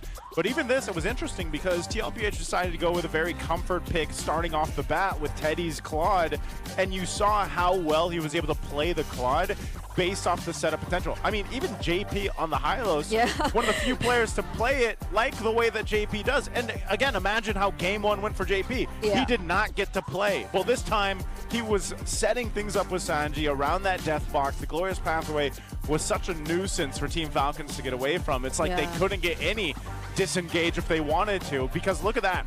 That is so hard to play against and get away from even when you're behind. And again, Kyle struggling from the get-go to even get his buff, get control, and make this Fanny work. And you know, it makes you wonder too on the comms when they were in the draft and you saw him look up a couple times for the confirmation, like, I wonder what the conversation was, like, should we pick this or should we pick something else? Because even the way that the draft went and all those targeted bans towards Kyle, it was like, what left could they go with that would match against a Harley? They should have picked up the Lucas, man. No, I'm kidding. I understand why they picked up the Fanny. It's just really how Falcons messed up the handling of the first rotation. Yeah, it's that. Yeah, so revisiting the early portions of the game, what happened was Carl Teasy was already starting off his Golem, and he was on the way to going to the orange buff. But then JP confirmed that literally no one was in the purple buff. They already saw Ogwen up top. They had an idea, I think through Sanford. No, actually, no, they didn't even. They just saw that the Khalid wasn't there. And I think at the same time, Sanji checked the bush with a Void Blast.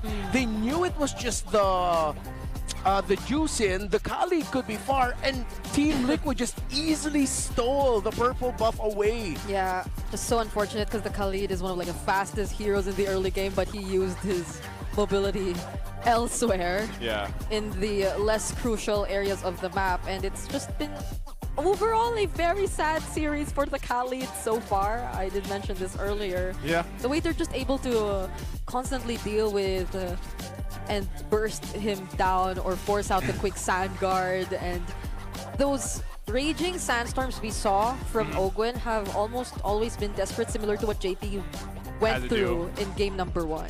Yeah, so Khalid finds himself in a little precarious position, I'd say, in the current meta. Like, or in the Clash of Titans. maybe even so, just the Clash of Titans. But I think, you know, he almost needs either that really good early advantage paired with a Valentina, like we've seen, or he needs some more of that support to be able to go ahead and set things up and utilize the Raging Sandstorm. And that's usually where we see that in the XP lane of being a factor there, and why we said it's so crucial, especially in this kind of matchup.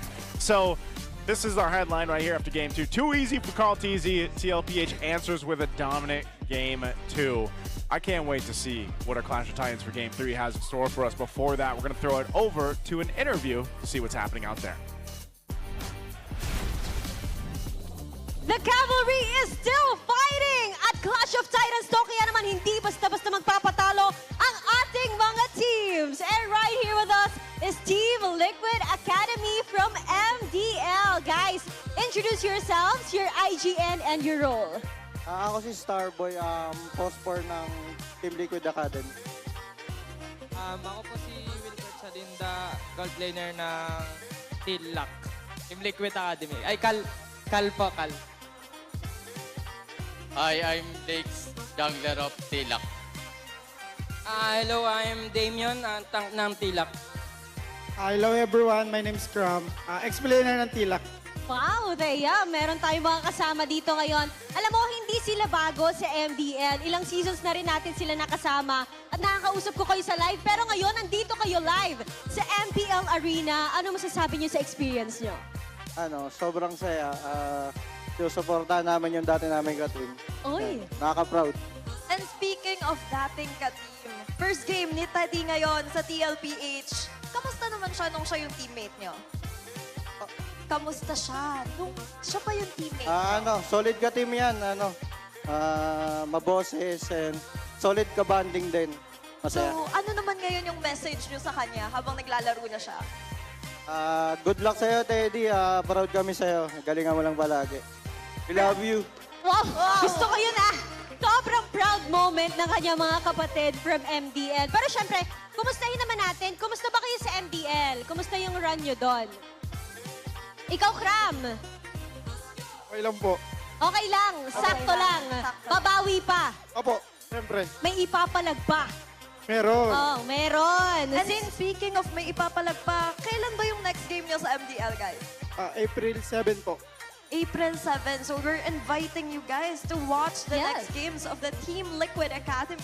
Oh, invite nyo naman sila na manood sa inyo. Sino ba sunod yung mga kalaban? Call, sino sunod yung mga kalaban? Team RWE po. Okay. Yan, last season. Champion. Former champion po. So pag ganun yung mga kaharap nyo, ano yung mga paghahandang ginagawa nyo? Ano po, sinasolid po namin yung banding namin tapos yung pinaghandaan din po namin sila na sobra. Speaking of bonding, nakaka-bonding nyo ba itong MPL team nyo? Opo. So paano ba yung bonding nyo sa bootcamp? Kumakain ba?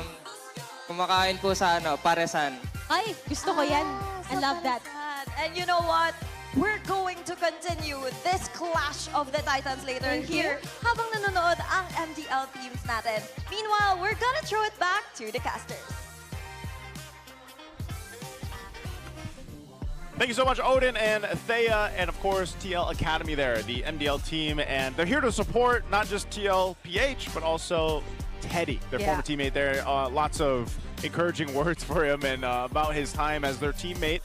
And now I'm sure for a lot of them, eventually they would love to go ahead and get to this point where Steady Teddy. Is that where we're? Steady Teddy. Is that where we're going with? Who started Steady Teddy? It was Wolf during and the Burrito. Yeah, Wolf and Wolf and Burrito. Burrito? Yeah. Steady Teddy. I like it. And it's funny because they just like it's one of those very natural monikers that like comes up. Stay steady. And it's really his Claude, man. Yeah, that's true. There's something about the Claude. MPL was with that Claude. Wasn't that his most impressive hero too in the qualifiers? Yeah, again, the joke that they dished out was he was climbing top global ladder with that Claude. With how many times he wanted to play that hero. Which is surprising that it was just like never banned out or, you know, never, well, not, I shouldn't say never, but it wasn't. Yeah, so it's a first pick, first quality pick. Let's take a look at the stats here. Highest GPM in a game. This was after week 1. Carl Teasy in game 3 against RORA. Yeah. 868. Yeah, that was the Leslie game when Aurora overcommitted into protecting the gold side of the map, which left eventual game MVP Sanji on the juice in and Carl Teasy to take complete control. Because JP was happy to just help match the rotation of light at that time, and that just left, well, crazy gold for Carl Teasy. Yeah. And you see Dominkite there twice. I think there's been a lot of conversations online, and we've seen different types of content out there. The best gold laners right now, and I think a lot of people do kind of say that it is Dominkite right now currently in the league that is the best gold laner. I'm sure a lot of people can want to argue their own biases out there, but you see them. He's there twice. Yeah. Second and third for the highest GPM. Clipboard, man. There's an intense clipboard discussion. That is. Between Haji and Coach Friend. Again, It's a landscape clipboard. it is. Whoa. Yeah, it's a landscape. Whoa, yo, we're gonna get one of those. I want one. I was going to say, that is I've never seen a clipboard like that. To be fair, when was the last time any of us went to an office hardware store? No, that's a question. The last time I did? Yeah, the last time you did. I think when we were building up the Manila podcast studio. Oh. So that was like So last nice, month. you. What is the Manila podcast studio? Oh, man. You know what? One day you'll find out. Oh, okay. Okay, match 1, game 3. Yeah. This is what we're jumping into here. Dead body. Team Falcons on the blue. TLPH over here on the red this time. Why are you laughing, Breda? No, no, no. Oh, yeah, I was wondering. It's like, what's so funny? What are you seeing that's making you giggle over here? No, no, no. I thought you were going to say Team What? Falcons on the blue and Team Liquid on the red. Isn't that what I said? Yeah, it's just my brain, you know. Sometimes my brain just goes, I don't get it. I'm so lost right now, dude. I think Brigida's lost right now too, man. Okay, we gotta reset. It's like another game 3. It's a Clash of Titans. Now she's talking to herself, go. ladies and gentlemen. That's inner dialogue right there, a la Brigida. Yeah. Okay. Okay. All right, why don't you take us through the bans here, Brigida? Okay. So we're not gonna see another all jungler ban from the blue side just yet. Yeah. Good respect on the Juicin. I think Falcons can go for a Valentina, yeah, yeah. Valentina rush. Even if the Sora's open, just go for the Valen rush. Did I see that right? Is Team Falcons 100% on the blue? Were they 100% winning? I don't know if I saw that on the monitor correctly, but just double check. That's pretty confident there. All right. Whoa, got a Contra ban. Oh. That's wait. Was that? Wait. Am I thinking the wrong thing? Did I see? Oh no. Okay. They're taking. No, it's got to be something with the. Yeah. All right. Let's double check, cause no way in hell you. Yeah, I was gonna say there's no way. That was definitely Gatot Kacha though. Yeah, that was his voice. Muscles of iron. Bones of steel. There's no other muscles of iron in the Land of Dawn. Yeah, they're all blue side wins. Oh. They're all blue side wins, right? Oh no, they have one loss. All right. Did I mess up? Let's see. Let's see. Oh no, yeah, perfect. They are perfect. Get it up. Okay, so it was. Oh, it was. It starts with a G. It was a Garakacha on the wait, Team Falcons from banded out. Falcons. Yeah, and then a Guinevere and then a Eve. Why? What are they What prepping? are they planning here? Oh, are they gonna make sure that the Joy is open for later? Because that's only one of the reasons why he banned it. Besides, It's not the Valen pick. Okay. They take it away from Teddy. They take it away from Steady Teddy. That's nuts. Oh. I mean, you might as well. It's a Super Marco pick too. At the same time, like it's a bulletproof Marco pick. Gets in that comfort zone here with the Claude. Claude just seems to be rising in the sense of one of the best gold laners too right now. Yeah. Obviously, he's been in the meta, but like this current season, I feel like he's one of the best picks in that gold lane. And then over here, you've got the carry. Seems to be one of the answers. And then the Baksha for TLPH. That leaves the Valentina still open for Falcons too. Yeah. Which, again, you don't need to rush it, but they just might. Yeah. Because you turn off a lot of picks. I think the adjustment later now for Liquid for the EXP lane is instead of picking up Sora, they'll pick up something like a Glue or an Alice as their change. Or if he's really feeling it, he goes back to the Yuzhong if the trade looks good. But I really think Falcons just lean towards the Valentina. If they want fast rotation and to match it, I don't think they should really go Farsa.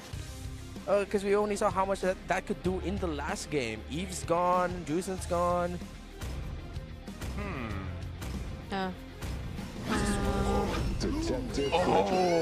Wait, they don't. Okay. Okay. Even Marcel too, you know, like I mean, he does tend to just pop up in the second phase, but yeah. Marcel still completely snubbed this entire game. No bans whatsoever.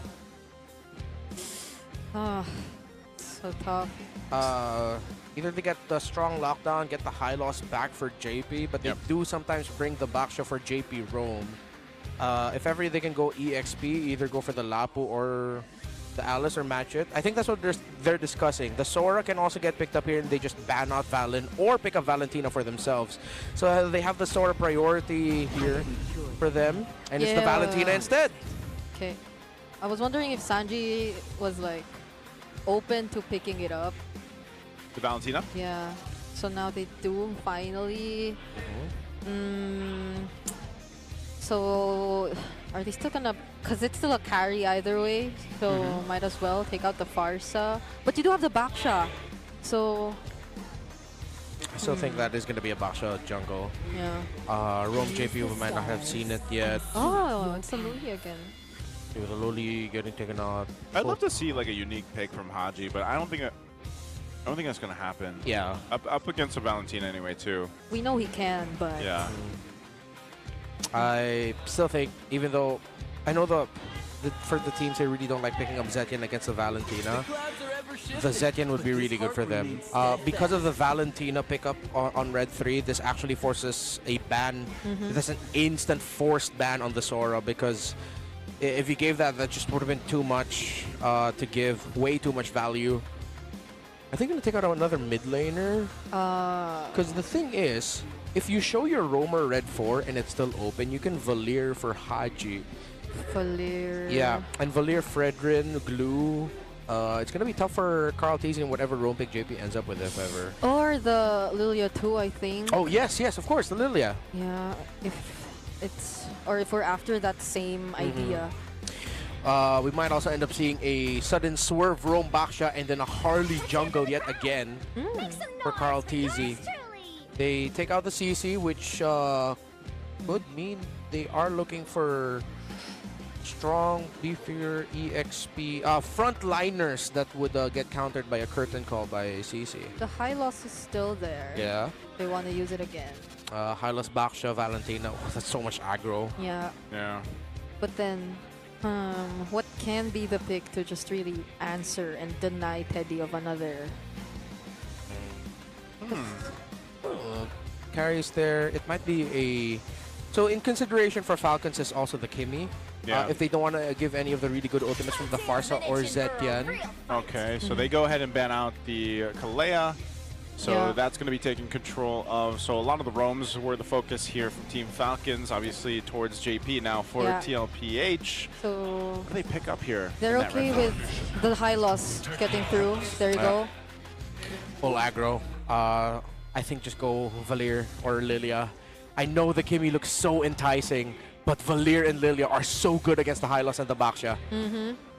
At least for Liquid, they don't reveal the EXP lane yet, so they might have other angles to work with. And if ever it's Valir or Lilia, Liquid are then forced to pick up a EXP laner like the Lapu Lapu to burst out and take away either the Black Shoes of the Lilia and the Vengeance Flame of the Valir. Yeah. Which would actually put Team Liquid Philippines in a more dangerous scenario because if they get outplayed, then they're gonna commit too much and then they lose their front line. Valir or Lilia for Falcons, but I know Kimmy sounds so enticing for them probably. Yeah, especially with the Fred Glue. I'd like to see the Valir. They got the go Lapu. Valir. Good call, Mr. Renmar. This was banned yesterday. It hasn't won yet though. Yeah. But it does get picked up, and it serves that immediate purpose against this kind of composition that TLPH is bringing. So great. And it's a roam glue though. The last time we saw this, it didn't go so well for Brusco.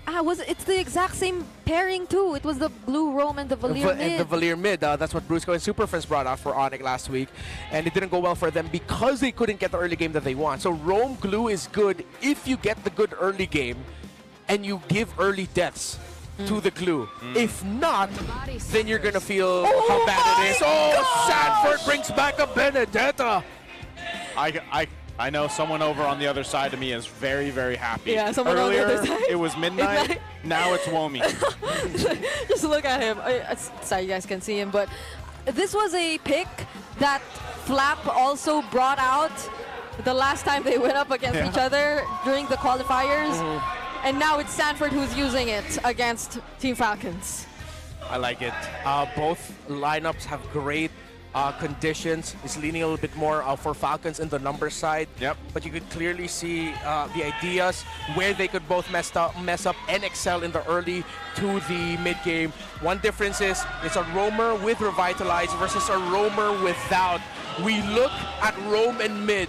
Ogwin and Haji versus JP and Sanji to determine who will win majority of this game. Well, here we go. MPL Arena is lit up right now for our star match here for this week. And we're jumping into a Game 3 of the Clash of Titans. Team Falcons or Team Liquid Philippines, which one will win the series?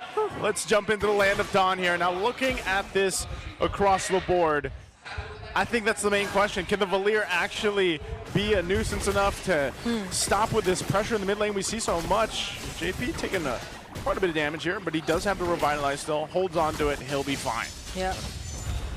Ooh, Sanford comfortable right now. He did get him pure Magic Worship. Oh, whoa. Wow, Super Marco. Whoa, Teddy, okay. Yeah, Liquid definitely has to deny that early start. Well, Sanford here too. And it might be easier for them to pull off this time because there's this kind of the XP laner. Yeah. Oh, wait. He's quite low. He does have Petrify. Okay. Shield. Oh, I for oh, no more I for 9. Oh, he waited for the Petrify. Oh my goodness, these two EXP laners are going at it. That was actually really smart by Sanford. Instead of going back to where the rest of his minion was, if ever he went there, Flap would have regained so much health through Spell Vamp with the Blade Toss. Wow. But instead, Sanford went to the other side, meaning Flap couldn't make the most out of the Spell Vamp that he could have gotten, and he also didn't deal damage onto Sanford. Great trading by the two EXP laners. That's what I'm saying, man. Sometimes with certain games, I wish we had cameras on every lane. Yeah. Because you get to see them go ahead and duke it out like that. But now, since no one went down in the early portion of this game, you have the turtle coming up in just a second here. A trip from Carl Teasy. Kyle is here as well, so he's going to be fine. But they will ultimately want to set up for this turtle. Okay. No clear advantages. Oh, they're both playing it so well. But Sanford will be hitting level 4 first. Flap has gotten frozen out. And instead of, they tried to find an angle to help Flap, but JP is also here to mess them up. Okay, an eye for an eye! Oh, Flap still survives with the flicker, but there goes Ogwin though. Can they actually find a target here? Still doesn't have the ultimate, but both Sanford and JP are already pretty low, but they're just gonna go and burst the turtle. Oh, okay. Fight still going on. Okay, that's Ogwin all alone. Flap goes down first though. Bravest Fighter already committed. JP gets traded out, but Sanford fights Kyle. And now Sanji with the stolen Bravest Fighter gets to take down Haji as well. The read by Sanji to steal the ultimate of the Lapu Lapu to be able to deal more damage in that fight was the turning point. 2 kills right away for the Lone Stallion. Ooh, and Sanford's going to get a whole lot of that extra gold right now too off of that fight. Yeah. A very decisive early turtle already for TLPH to go ahead and give them this bit of a lead. Yeah, I guess this is one of the things I was really looking out for.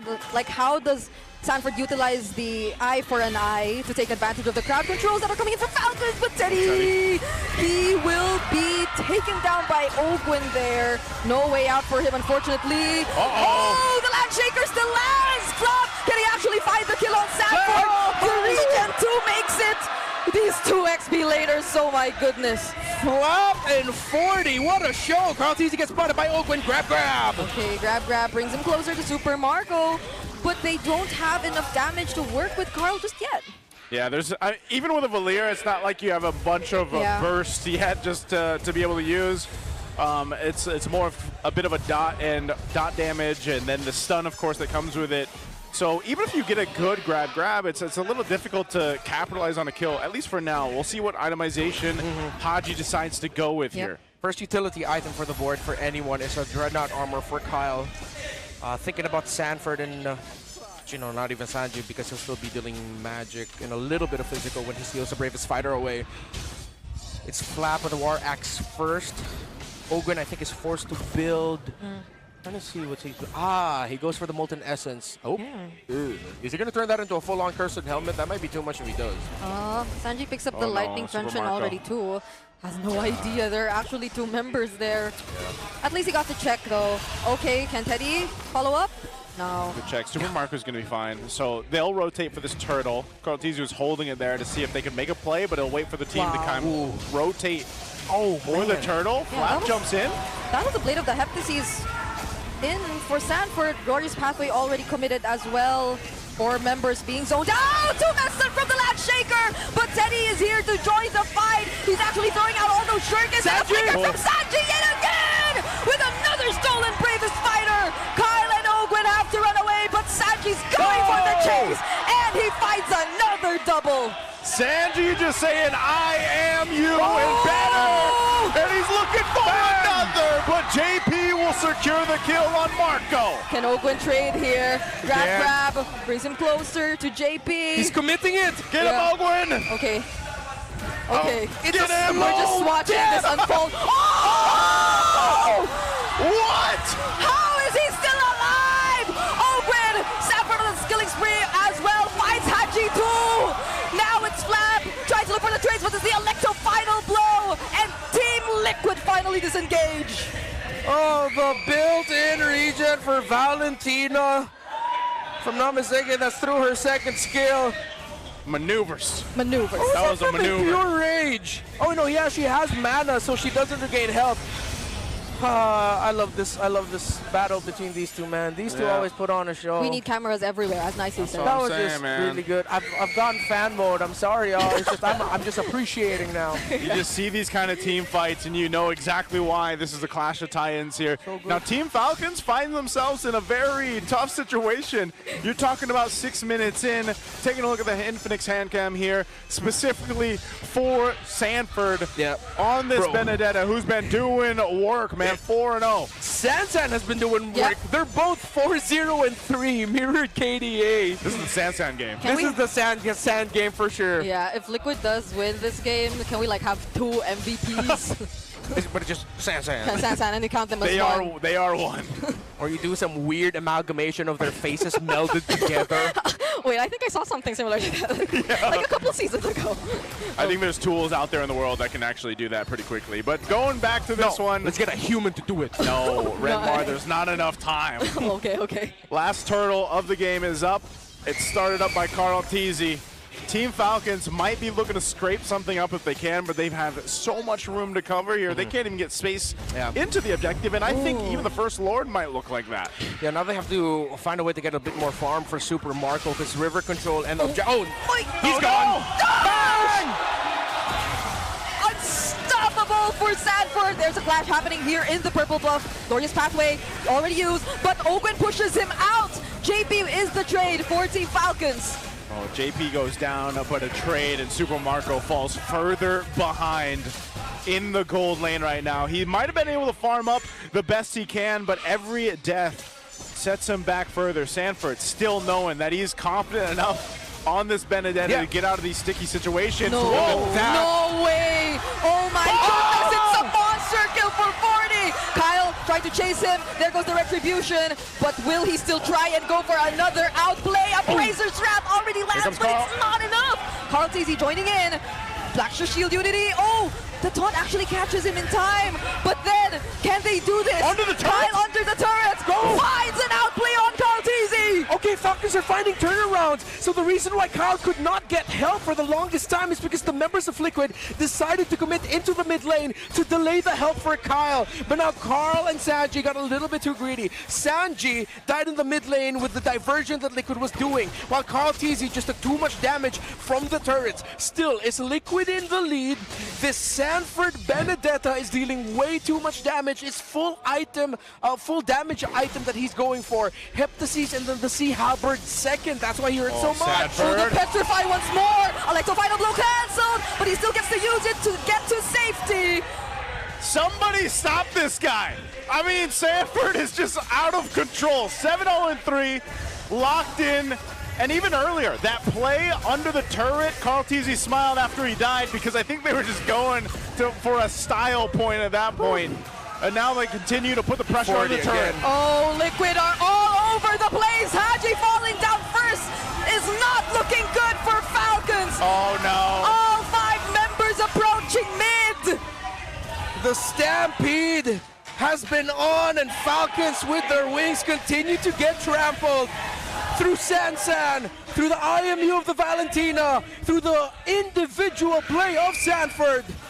I don't know how many eyes he's collecting, man. I know it's called eye for an eye, but Sanford's got nearly the whole team and the wings from Team Falcons right now as Lord is secured. I'm wondering, I'm curious how Team Falcons defends this push. Their wave clear, it's not the best. You know, they might have to utilize their ultimates, especially the Claude, and then you have the Valir. I mean, he's just now getting the golden staff.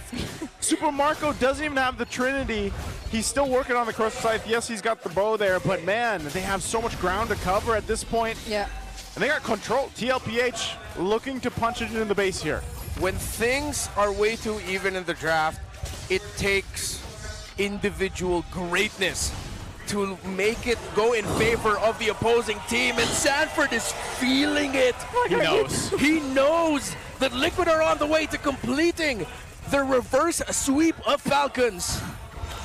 We should get the Infinix hand cam for that. Yeah, we should have used it here. Yeah, here we go. Base been pressured. Glorious Pathway drop down as they wait for the Lord to go ahead and charge in. Okay, that's a flicker used by Ogwen. I think in an attempt to find someone or at least deny Liquid from pushing forward. Yeah, sucks here for Falcons as now Blade Armor is also up for Carl TZ. Chastise there for Kyle, but at this point, it's really the Sanford Benedetta that's your biggest problem. That's the majority of the damage coming out of him. Oh, okay, the grab finally lands. Bring it back. Yep, they bring JP back, but JP is just so free to walk back towards his teammates, and now even the ultimates are getting used. Haji no longer has his. Team Liquid are going at Falcons. Teddy finds the kill on Flap. Kyle, even with the energy eruption, barely finds a play for his team. Yeah, that was a desperate move by Ogwen. He already committed his flicker in the last defense up top. Him committing that grab was not the right move. Oh my goodness, the damage from Sanji. It's insane. Now there is another taunt coming in from Kyle, but they somehow still defend the base turret. At least for Falcons. They're able to do that much more. Sanji! Oh my goodness, amazing good from Super Marco. Liquid are going to be okay with this. Teddy. They got to get out. Okay. They had to disengage. That was getting a little bit too messy and chaotic, but TLPH just kind of seeing just how much they can get away with. Bro, the Sansan game. Sansan game. This is the Sansan game. Can we somehow get both of them as MVPs? Yeah, I'd like that. He stole the Blazing Duet to survive that, bro. Yeah, it's so unfortunate because even if you want to look at Haji to be the guy to stop these engages from Team Liquid, it seems as if he's just always forced to use his skills way too early. Just because. Yeah. It's literally just just because. And now they find Kyle all alone once again. Even if Open is there's not much he can do. Sanford too, trying to take care of the back lines. The grab actually lands on Teddy. Might be massive for Falcons right here. But then Open is left all alone. And now Sanford up against Fire! Still finds the kill on Kyle! Oh, and they're going to deal with Ogren too. He's split off from the team. Sandy! Oh my goodness, another stolen Bravest Fighter. That's 2 members of Falcons down. And Ogren isolated up here, close to Liquid and their territory. It seems like they don't care anymore. They're gonna try and go for the end. That's gonna be Sanford once again. Legendary on this Benedetta. Ogren 2's gonna fall, but Flap finds a shutdown. Flap's still fighting. He might be able to keep them into this game if he can buy enough time and clear out this waves, but now JP makes his way to the base. Okay, JP's here. Kyle's back. Marco in 4, Marco in 3. They're good. They bought enough time. That was a split team fight, but ultimately it all leads to TLPH to take this Lord here. Okay. They're going. Oh, Liquid decided to slow it down because they know Falcons will be desperate enough to try and go forward. They leave Marco to clear up minion waves. Valir is back. Will be able to clear the one up top. And Falcons still jockeying for position, but they're not going to be able to go for the full one yet. Okay. Haji with the Divine Glaive still not going to be enough. It's way too easy for Liquid to access. The Valir would have been good if it was a different, slower EXP laner, but again, this Benedetta has been massive. Malefic Roar already, full damage item build is there for Sanford. Oh, of course, Pathway dropped down. They're looking to cut off Team Falcons. Literally cutting them off here. It's only Teddy and Carl working on this objective, and that's all it took for Liquid to push Falcons back. The Glorious Pathway and the threat of, I guess you could count them as 2 XP laners now, because Sanji just keeps getting the Bravest Fighter. This has been the Liquid Show. Channeling back to the House of Highlights. Only up to the Queen's Wings, 4 Flaps, Lapu Lapu. Oh, almost completely taken down Sanford, but of course, the Rose Gold Meteor is there to provide the shields that he needs. Liquid have too many items. They can end it here. They just need to make sure it's steady for Teddy, and Sanji and Sanford deal the damage to help set up for the carry. Okay, JP tries to go in first. Oh, he's stunned under the turret, though. JP. Might not be good for Team Liquid. Still survives, already using the Revitalize. Sanford waiting for the right timing to just go in. The minions are already inside! Open already forced to flicker out. He's very low. Sanford still finishes off the job. The Lord gets working on by Team Falcons. Sanji going with the Bravest Fighter, but Falcons are just gonna clear the wave. Liquid is still standing there waiting for the next minion waves to come in. There's no more glue. It's 5 versus 4. Liquid still in this. Okay. But Falcons will try to hold on. Another Glorious Pathway available. There you go. JP already using it to try and go in. Multiple attempts from Falcons to defend. But in the end of the day, it's Flap who's miraculously He's trying to go That's for the it. deep end. It's a triple kill for Teddy. And a win for Team Liquid. They debut their second gold laner of the season, and they win through a reverse sweep. Welcome to the MPL. Liquid looks steady with Teddy. And they're up at the front, the San duo that just dominated together in this game of 3. Led up with Sanford again. The clash of the Titans concludes once more with TLPH getting the win. An epic series to start off our day here. The Benedetta pick changed the game, and how Sanji early on, man, using and taking the bravest fighter. Falcons were taken to their limit. They started off the series completely bodying Liquid. Yeah. Oh man, I bet the highlight team back there is like, all right, what do we put for the highlights here later on? Because this was such a good play. Sanford held on to the Petrify. He used it mid-fight, and then Sanji with the bravest fighter to make sure that Haji gets taken out. Again, if this was any other EXP laner, that Valier would have had a better experience, but it's a Benedetta that it ended up being the last pick for Liquid, and I'm not even sure if Falcons expected that. Falcons were expecting a slower front to back. That's why they ended up with the glue. But the full damage assassin Benedetta. What a game changer. You forget how deadly it can be. So look at this. It's the glue Valier not winning. It's not winning, yeah. Not winning, yeah. And maybe it can. Like, maybe at some point it can, but going against a Benedetta like that in the hands of the Apex Predator, man, it's kind of tough to deal with. And smiles across their face for TLPH, but what an amazing series. This is just one of those ones with a lot of highlights. We've got to throw it over on stage, though, to hear with our winning interview with TLPH. MPL Superfans, this isn't a Clash of Titans for nothing. Give it up for Team Liquid Philippines! Wow! Reverse sweep para sa inyo guys. At syempre, hindi natin pwedeng palagpasin ang isang legendary gamit ang Benedetta na yon, Sanford! Opo. Sanford! Anong meron sa Benedetta mo? Ba't ngayon lang namin nakita yung ganon? Ano lang po, motivated po kasi ako maglaro ngayon. Oh, ano ba ang motivation ni Sanford this time? Since yung lola ko po naka-confine ngayon, so pinuntahan ko siya kahapon and sabi ko, gagalingan ko ngayon. And mamaya, after this match, pupunta ako doon. So, para sa lolo mo, Para sa ano lolo ba ko. ang mensahe mo? Magpagaling ka, kaluguran daw. And I'm sure proud sa'yo yung lola mo ngayon. And speaking of proud, you know, first game here sa MPL. And already triple kill. Grabe, Teddy. Teddy, welcome. Welcome Thank to you po. MPL. And kamusta naman yung first game mo? Clash of Titans agad. How was the experience? Sobrang masaya at excited. Kasi Falcons agad yung kalaban. Pag Falcons yung kalaban, talagang mas ginaganahan. Oo, kasi sila din yung kalaban namin sa Seaball. Kaya sobrang lakas po nila. Sobrang lakas, Teddy, pero ikaw din yung nasa lineup na yon, kaya nandito ka ngayon, di ba? At syempre, maganda rin talaga ang performance. Debut match nga pala ni Teddy dito. Nandito rin ang ating The GOAT, Carl TZ. Reverse sweep ang nagawa nyo, ha? So far, malinis ang record ng TLPH 3-0 para sa Season 17. Gaano naman kahalaga sa'yo itong match na to against Team Falcons? Sobrang importante po sa back namin kasi momentum namin to and para din to sa mga fans namin na lagi sumusupport kahit na sinasabihan kami top 8 si Kid. Laging full house pag kayo ang naglalaro. At gusto ko lang itanong, no, feel mo ba mas malakas yung may TZ or wala?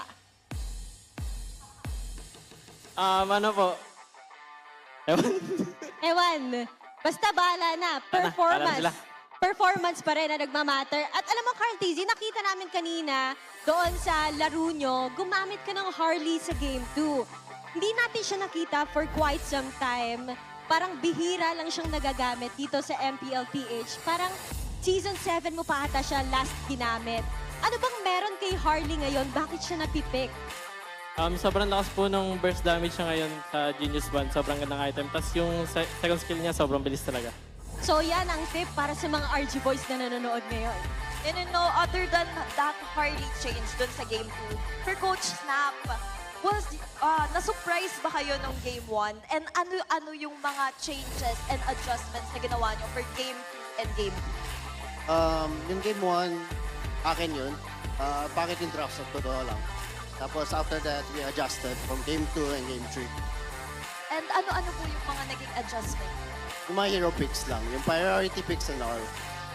So, aside from the adjustments na ginawa doon sa inyong draft, ano ba yung mensahe mo sa players pag gano'n na nauunahan na sila nung kabilang team? Def lang. Def lang, di ba? Def lang. Tiwala lang, Oo. pusuan lang eh, no? Oo. And of course, I wanna ask, JP, ayun. Next game nyo, ang makakatapat mo is si TLPH. And you know, magkasama kayo noon sa Sunsparks back-to-back championship. Ano ang message mo sa kanya para bukas? Ayun, good luck. Tapos kasi Sanford kasi makakatapat niya So, tingnan natin. Sanford, ikaw pala makakatapat. Anong message mo kay KLBJ? Good luck lang po. Have fun. Good luck and have fun. Ibang have fun ata yun, Thea. Parang with giggle na have fun. And you know guys, we wanna ask, sino sa tingin nyo ang match MVP natin? Sino nga ba yan? Let's see who our MVP is. Sanford! And of course, Sanford, ano naman ang message mo sa napaka-lively, napaka-sasaya ng TLPH fans? Sa TLPH fans sa Cavalry, thank you so much sa support. Mahal namin kayo. And once again, congratulations to Team Liquid Philippines! You may now take a bow and take your victory walk. And grabe, truly a clash of Titans. Worth it ba yung tickets nyo? Of course! Talaga namang full house sa ating Clash of Titans. A reverse sweep para sa TLPH. And for the record, again, wala pa silang talo sa tournament na ito. At maganda rin ang performance ng ating mga players doon sa Game 3. Kaya naman i-breakdown sa atin yan ng mga casters. Casters, palag na to.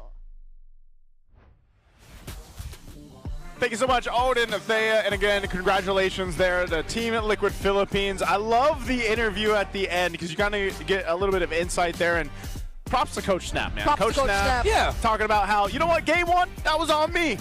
And then they adjusted the draft from Game 2 and Game 3, and here's our MVP also for Game 3, 12-1-8 on this Benedetta pick. Yeah, they're becoming really a thing. EXP leader wins games. You saw, though, that Flap, it was just a mismatch for him. This Benedetta was nuts. It calls back to his own debut. Was it 9? No, 8. Season 8. In Season 8, when he was still a young boy, the first game he ever played, he was a Benedetta, and he did really well then. Bring it back many seasons later, and he's still really good at it. Shout out to Leo, shout out to Leo. Shout out to Leo. Shout out to Leo. A little full circle moment there for Sanford. Again, he's probably, maybe even now, like the only player in the league that will pick up a Benedetta. Maybe there's someone else. Flap also, actually. So Flap is familiar with the matchup. It's just that he was like, my dude's just a little bit slower I was than gonna this, say, man. It's technically very lore accurate, or let's say realistic, that the bravest fighter would have a pretty difficult time fighting a, what is Benedetta? She's like a... She is a prolific swordswoman. She's not even like a ninja. She's just fast. She's just fast. Yeah. And, I mean, seeing the way that Benedetta moves across the map, especially in the hands of Sanford here, you can just see the smile on his face. He knew that he was dominating, and that's why I think even when they made that, they tried to make this attempt under the Tier 2 turret when Carl TZ joins him. It's just one of those things, well, let's just see what we can do. But look at this. How do you deal with this even in between your turrets? I can't. So hard. And it's really that last pick that shows up from Liquid, even in game number 2. Yeah.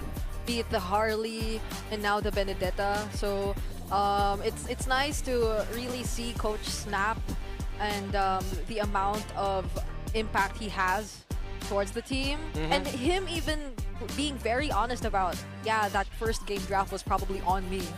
No, he wasn't. He didn't even say probably. He literally said That's that was on me." That's on me. Yeah. My draft was not good. We lost that draft. Yeah. So I just made sure to recalibrate that. And 2 games in a row now. Like, again, this one was very close. It was just that one pick really put the favor a little bit more for Liquid, because it wasn't a question of if Sanford will do well. It's when he will do well.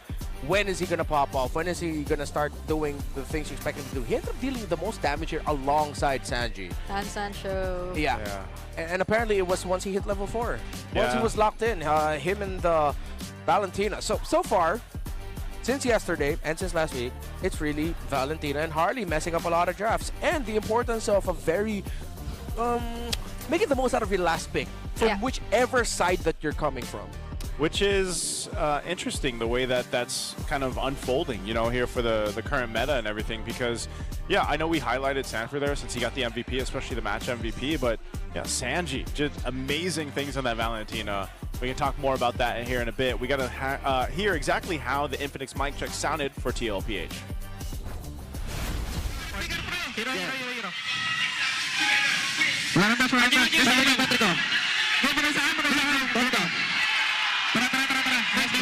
Nice, boy. Ay, di ko kaya. Roll yan. Kalma. Tama? Wait, tayo. Yan ba? Pamaya ako? Ingat kayo. Taki ko, part. Flicker blue. Patay din. Genten yung blue. Okay lang, reset. Ingat. Sige mo sa akin yung mid, pre. Genten. Sorry. Kaya mo ko sa ginagawa sa akin. Yung button lang sa akin. Kalmado lang ako. Stop ko na.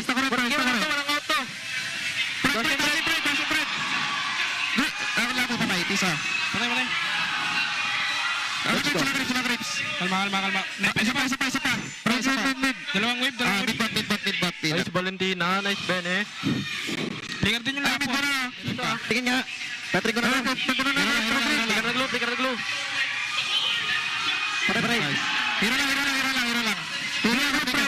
Wait, Tanji. Hero.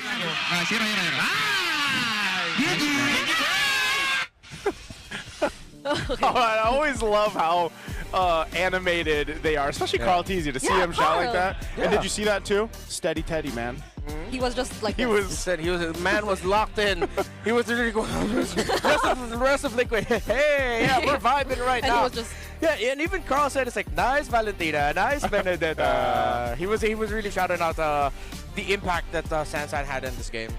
And I think, you know, for Steady Teddy, Teddy right here, this is a great opener for him. Yep. For sure, definitely. He mentioned on stage that, you know, imagine he's thrown into the Clash of the Titans there. And so great to have them. Again, congratulations, TLPH. It's us, me, Brigida, Renmar. We'll be back after the break for the second match.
Magandang hapon sa lahat ng sumusubaybay sa MPL Philippines Season 17. Narito na tayo sa pangalawang laban sa ating Superfan Saturday para sa hapon na ito at kami ang inyong makakasama. Uwumi pa rin kasama dito si Hans Galeria at pati na rin si Midnight. At para naman sa ating English desk, Naisu, kumusta kayo dyan?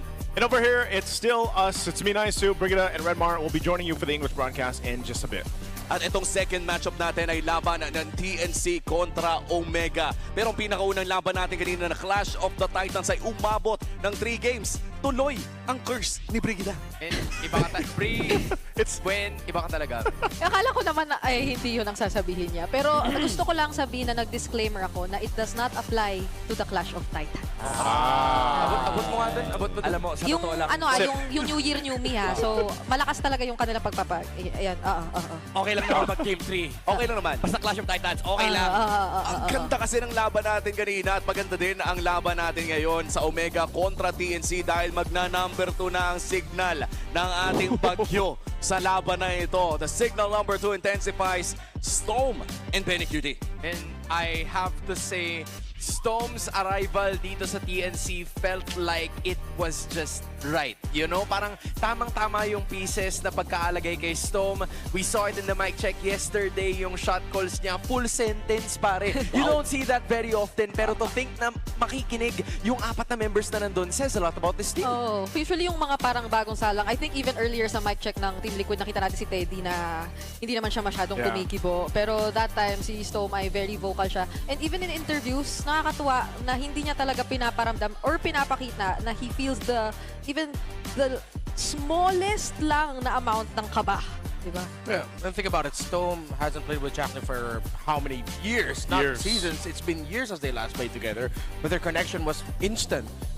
Jacknu and Storm have this free flow that we haven't seen from TNC just yet, that we haven't seen since the playoffs when it was them popping up last season. So it has to be a good sign for TNC heading into this, and a little bit of a warning for Omega that now there's a team on the other side that just when you thought it would take a long time for them to find their footing, they found their footing and they're running away with it. Oo, at nararamdaman talaga natin yung improvement ng TNC Pro Team with Storm coming in. Of course, kasama na rin si Benny Cutie dito. Our signal number 2 na mukhang masaya na magkasama ngayon sa ating camera ngayon. Yung una na balita, low pressure area lang eh. Ngayon yung barangay kailangan mag-ready para sa paparting na bagyo. And I feel like this is a big challenge, honestly, for Smart Omega. Kasi even these two, they know each other. They've been performing really well. On the past game na nakita natin, may connection din talaga. And ngayon, mukhang maganda rin yung bonding. And this is what I really like. It's not just about the stats. It's not just about yung capacity ng ating mga players. But for TNC, it's all about synergy. Kasi because of this change, I do feel like it has changed the way that TNC plays the game.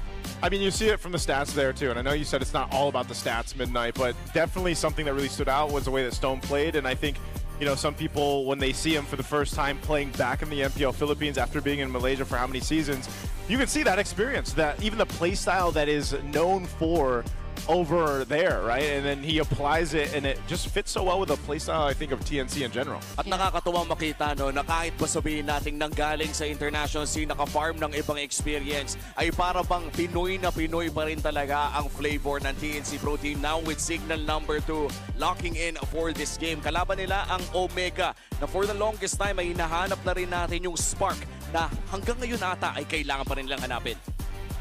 From the looks of it, I feel like yung nabanggit mo sa Omega is exactly what is missing from them. These are players that have had ton of experience from the start. Overseas, probably dito rin sa Pilipinas. Pero yung pagsasama-sama nila, that's what we're looking for. Well, aalamin natin, insider mismo kasama ang ating mga players doon. Pumunta muna tayo sa interview na to kasama si Ryzen.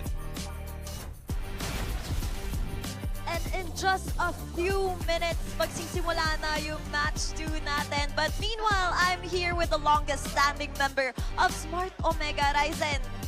Kahapon, umabot kayo sa 3 games against Twisted Minds. And of course, hindi nakuha. But kamusta yung team after that match? Yung after that match po yung team namin parang masaya pa rin kasi kahit paano nakaisa naman eh.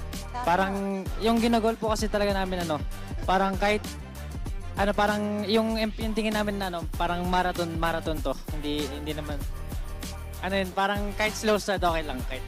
And speaking of slow start, Ryzen, merong nabubuong idea na ang Smart Omega para sila yung mga bida sa pelikula.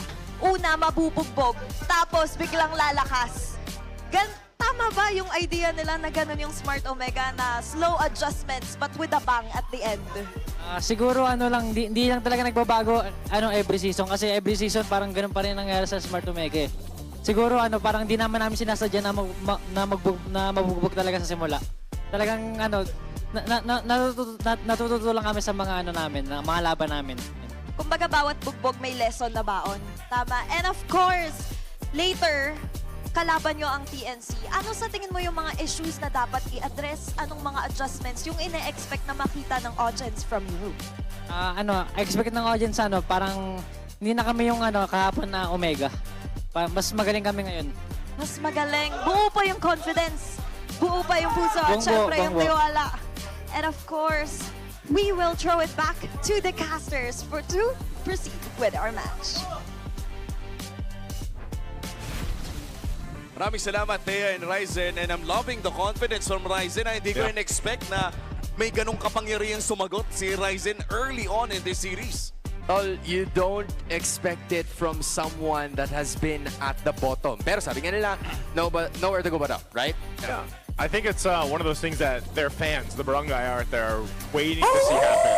Well, ito na nga rin, inabangan na natin kung ano nga ba ang kailangan gawin ng parehas na kupunan. Ito ang The How ng ating Infinix Keys to Victory analyst. Kayo na muna. Maraming salamat, Renmar, para sa napakagandang Sunkyu and Naomi para sa aking pag-present ng kailangan nilang gawin for this match. Now, let's start with Omega. Kailangan nila maging ready sa early and fast 5-man setups. Nakita natin yung signal number 2 na bagyo ay napakabilis gumalaw mula dito sa TNC. So, kailangan nilang abangan yung mga early rotations and movements coming up from the trio mid of TNC. And also, when it comes to objective, you have to stand firm na para bang puno na hindi papahangin at papatumba sa mga bagyo. They have to play for the setups for TNC not to be able to take these big objectives in the early game. Now, for TNC, what about Renmar? Well, it links up with the very first key to victory for Omega. Break down Omega's flaky early game. We saw the TNC, they've greatly improved their early to mid game with how smarter, sharper the rotations are between Stone and Jackdo. As long as they keep that up, honestly, they're going to be fine. But they have to deny as much meta heroes from Omega in the draft. Now, this is a bit of a double-edged sword because we've already seen from Omega, Perkziva can suddenly show up with a chip. Funnily enough, a lot of the meta heroes that we have right now can mess up the strategy that the chip wants to bring. So, well, if you can deny a lot of the meta heroes from Omega, if you can plant yourself with unique picks, maybe steal the chip away, bring out something that will make Omega really get tested so that there isn't a lot of comfort through the specific positions, looking at EXP lane again. Wow, yung mga ganitong klaseng drafting decisions ay pwede din nating makita talaga maya-maya lamang. And of course, yung mga early game moves na mapapansin na rin natin mula sa ating roamers. So far, sa laban na ito, ay para bang ito yung magiging pahinga natin sa nakita natin kanina? Sure. Dapat, pero parang sa mga sagutan ni Ryzen at pati na rin yung signal number 2, para bang gusto nilang damangan yung palabas kanina. Alam mo, parang ito yung pwede kang alam mo, shutdown mo yung utak mo and then enjoy the show. Kasi hindi natin alam kung ano yung mga i-expect. Maybe Ryzen becomes explosive in this match. Maybe we see a resurgence of like different fighters. Kasi nakita na natin, sinimulan na ni Sanford kanina, nilabas niya yung Benedetta.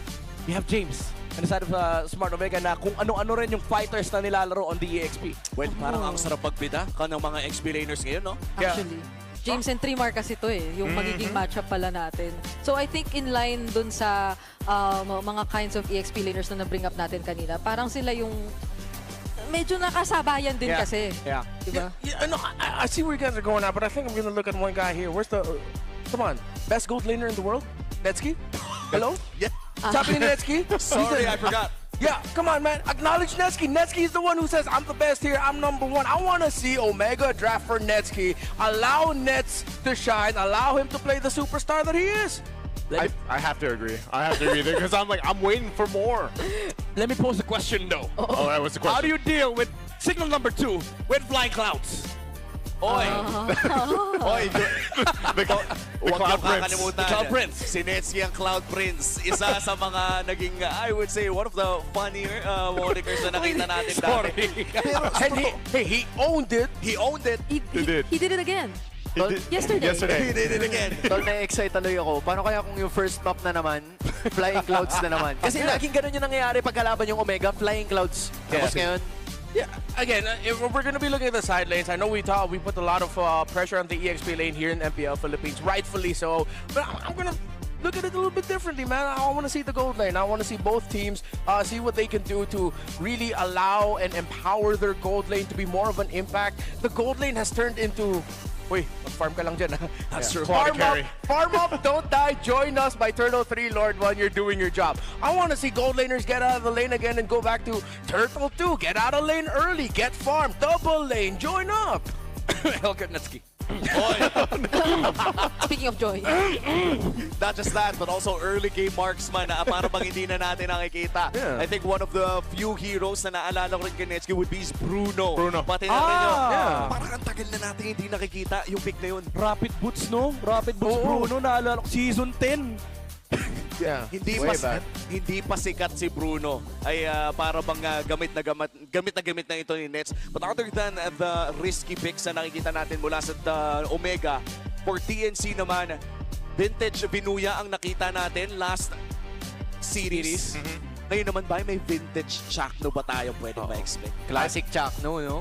The Marcel yesterday, I think that was, he was able to go ahead and perform the way that people are used to seeing Chaknu play. And the thing is he can do that on a majority of heroes. So if he's, channeling that inner Mamba mentality, that's something that he can definitely do here. Yeah, which is great. And specifically for Storm, kung isa siya sa mga pinaka nakapagpa-activate nun ulit. Kasi parang ang daming naghihintay na makita ulit natin yung ganoong klase ng super aggressive gameplay from Chaknu.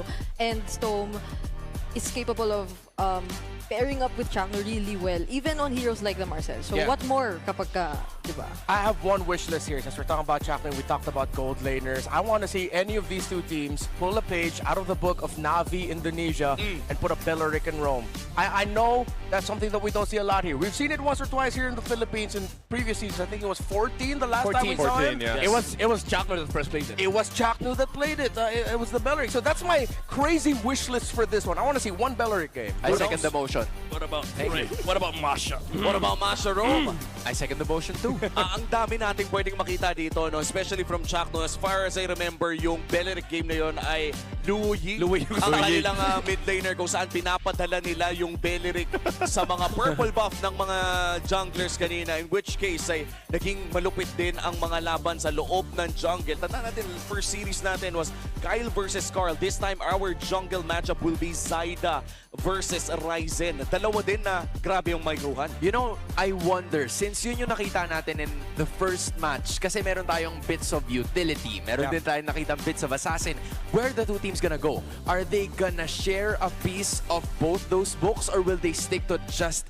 one specific role, which is the assassin? Na kilala natin si Ryzen for most of the time being one of the best Fanny users for quite some moment, and si Zyda na nag-showcase ng kanyang skills during Season 16. That's true. At kung naaalala natin, no, si Zyda at si Ryzen ay sikat na Fanny players sa mga oras na yon. Napakaganda ng kanilang performance. At napakaganda din ang mga diskusyon natin dito. Maraming salamat sa ating English panel. At ngayon na magsisimula na ang ating laban, i-welcome na natin ang ating players. To ensure the integrity of the game, please welcome our marshals, Luis, Miko, Dojin, and JD. They have felt the sting, but the heart of the barangay never stops beating. Let's hear it for Smart Omega!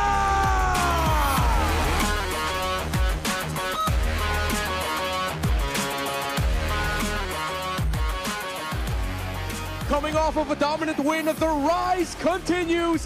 Phoenix Army, it is your TNC Pro Team!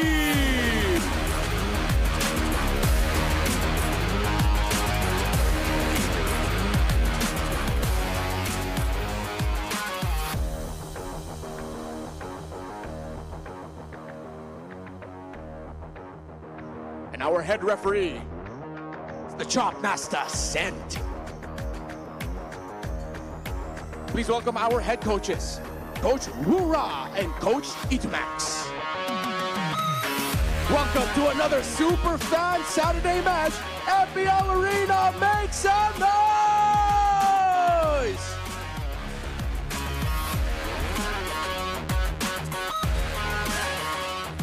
All right, ready to kick off our second match here for the day. Let's take us through Smart Omega. Okay, still sticking with their 5-man lineup. I do agree with how we definitely want to see a bit more of Netsky. I'm looking at just how Smart Omega is supposed to balance all that in line with their keys to victory, because TNC, again, they're up against this team who they have to prepare against in terms of the early and fast 5-man setup. So how will they actually enable Netsky in that kind of scenario? Yeah, because if you're going up against like Chakto, Stome, and then Zyda also finding their flow, that activates 3 more Benny QT. So pretty much TNC, based on the last match that we saw, they are fully activated. If you want to help Netsky, ironically enough, you also got to help Mingwin if you're Omega. Because TNC, they are going to be eyeing the captain of Omega in every fight and looking to mess him up. Remember, that was our discussion when we were talking about Mingwin fitting into this lineup of Smart Omega, that he was the rookie coming in and being a captain, stepping into the position. We shared some quotes and some thoughts from the members of Smart Omega and how they felt to exactly, how he does as a captain for the team. And, I feel like when we got to finally see Mingwin step in, it was just unfortunate that he didn't have the best game that he wanted, that the team wanted. And I think that's why Ryzen in the interview with Thea was basically saying that, you know what, we're going to reset, basically. Like, forget the matchup that you guys might have seen yesterday. Let's go ahead, recalibrate, reset. And I think that's really what these teams have to do. If they don't start off the way they want to early in the season, now that it's week 2 and they are falling behind in terms of standing, it's like they just have to reset, go in with a better mindset, and make things work. But before that, let's take a look at this smart 5G ping test for our players. What up? What up, mic check?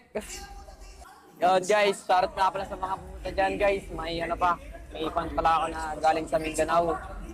Yun, shoutout sa'yo and sana mag-enjoy ka sa una mong punta rito. Ingat ka sa pag-uwi mo. Sino ka man. Ayan guys, yun, shoutout nga pala sa Omega. Galingan natin pareho, bigyan sila ng magandang laban. Jack, 6-7. Wait lang may ka 1v1 ako guys, si Bunak. Yung duro ko, binabati pag sa 1v1 eh. Uy, nakangalay ka ata, boss Nangalay ka? Bata ka ba, boy Nak? Bata ka pa, nak? Legit, nak. Okay. 1v1 guys, 2-1 standing namin ngayon. O, di ba? Ano? Yun guys, Nandito pala kami, ito yung pruweba. Yun guys, kita nyo naman kanina, pinakita ko. Wala talagang palag, si Bunak sa 1v1. Sa Copper lang siya magaling. Hindi nakakaya sa Leo. Sana naman manalo na kami. Kasi pangit naman magiging Holy Week kung ano. Maganda naman ang preparation natin, di ba? Hindi, kasi di ko pa nakita kung paano manalo kape. Puro kasi talo yung nakikita mo kape. Hintayin mo, mananalo rin tayo. Kung talagang para sa atin kasi para sa atin. Wala naman yun pare-paresan tayo ng mga kinakain, pre. Di ba kinakain ng mga yan? Nag-gym ba sila? Nag-gym naman si Porks. Thank you guys sa mga nanonood pa rin sa amin kahit talong-talong kami sa stage. Makabawi din kami. Malay mo sa pagtapos ng Holy Week, bigla kaming Siyempre ngayon panalo talaga tayo. Pero lalabas yung last natin pagtapos ng Holy Week first. Kasi gusto namin yung mga top teams yung mga kalaban namin Sa Bible na yun na David Goliath na. Dating ko talaga naka-momentum yung TNC. Malapit nyo sila guys. Pero wala kaming pakialam doon. Momentum din kami ngayon.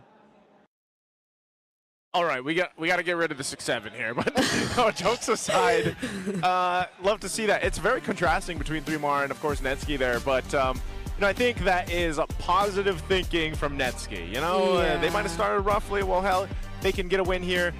They get a little bit of a break after this weekend, and then they can go into the next week after our break here for Holy Week. Yeah, it's like he's basically saying, if not now, it will eventually happen sometime soon. Maybe after Holy Week. And that's why they say, like, how do you guys feel about this still? Because, our graphic had them as the late game kings, and we used to always talk about Smart Omega and their timers and everything else.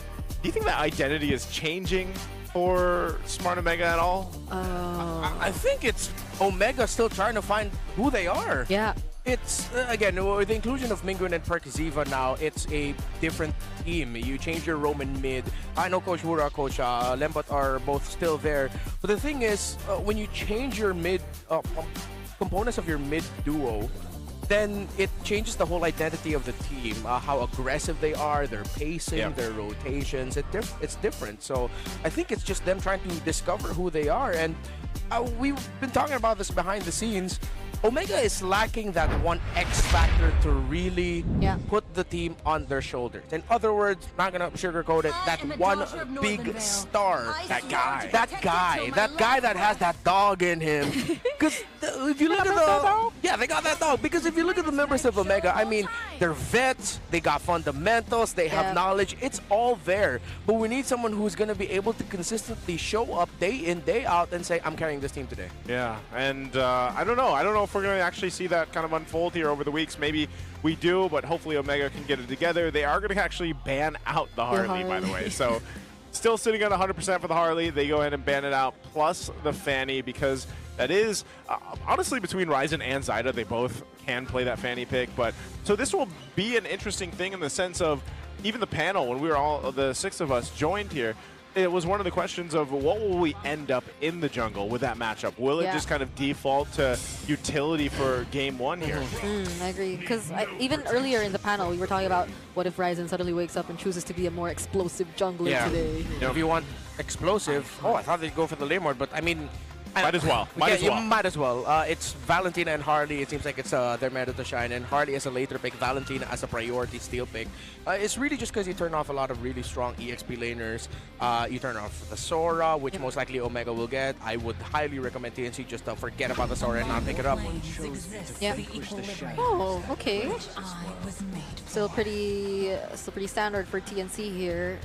So, I guess the gold lane pickups too are a question for me, because it's always been just the Claude and the carry pickup for Benny. Now Omega takes away one of it. Yeah, I think we're still going to be leaning towards a carry Claude matchup. If not that, then they're going to get the Harith here at Red 3. Maybe later for Red 4 if ever they have a way to get it. The Kalea getting picked up. They have a strong duo in the mid. Strong control, strong burst. Yep. You can trade it out. TNC might want to consider picking up someone with a Revitalize maybe in the roam. They can go steady with a high loss. Can't go wrong with that.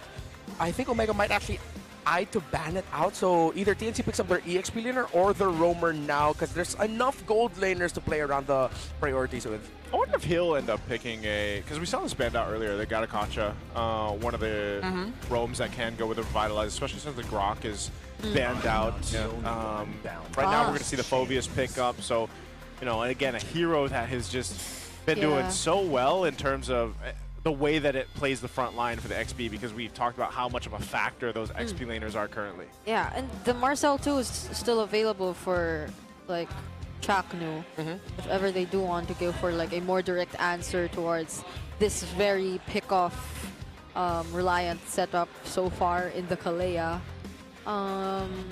Although, well, based on what we saw from previous games and the Phoveus though, it seems like Phoveus is capable of just so much, even all by himself. So, yeah. Wondering if TNC will be considering that eventually later on. But also, because also I'm just, I guess I'm looking at their ability to get information, considering that this is going to be a Kalea lineup. Omega were so decisive with picking this up. Yeah. So it seems like that's really the kind of playstyle that they're looking to execute. Good ban on the Hylos there. As expected. That's why I thought they'd go pick at Red 3. But, you know, yeah, it was either an option between the Roam or the EXP. And it should still be okay. Mega, they're going to be looking for dive, so they'd be okay with either with an Alice or Lapu Lapu. They just want to match the explosive for James. Maybe they'll go for the Lapu Lapu. The Alice does really well, especially considering there's a Suyo, extra layers of magic damage, plus you're going to be easily able to penetrate the back line going after that Eve. You cannot build front to back too much. You need someone with a good, easy dive to make it to Stone in the back line.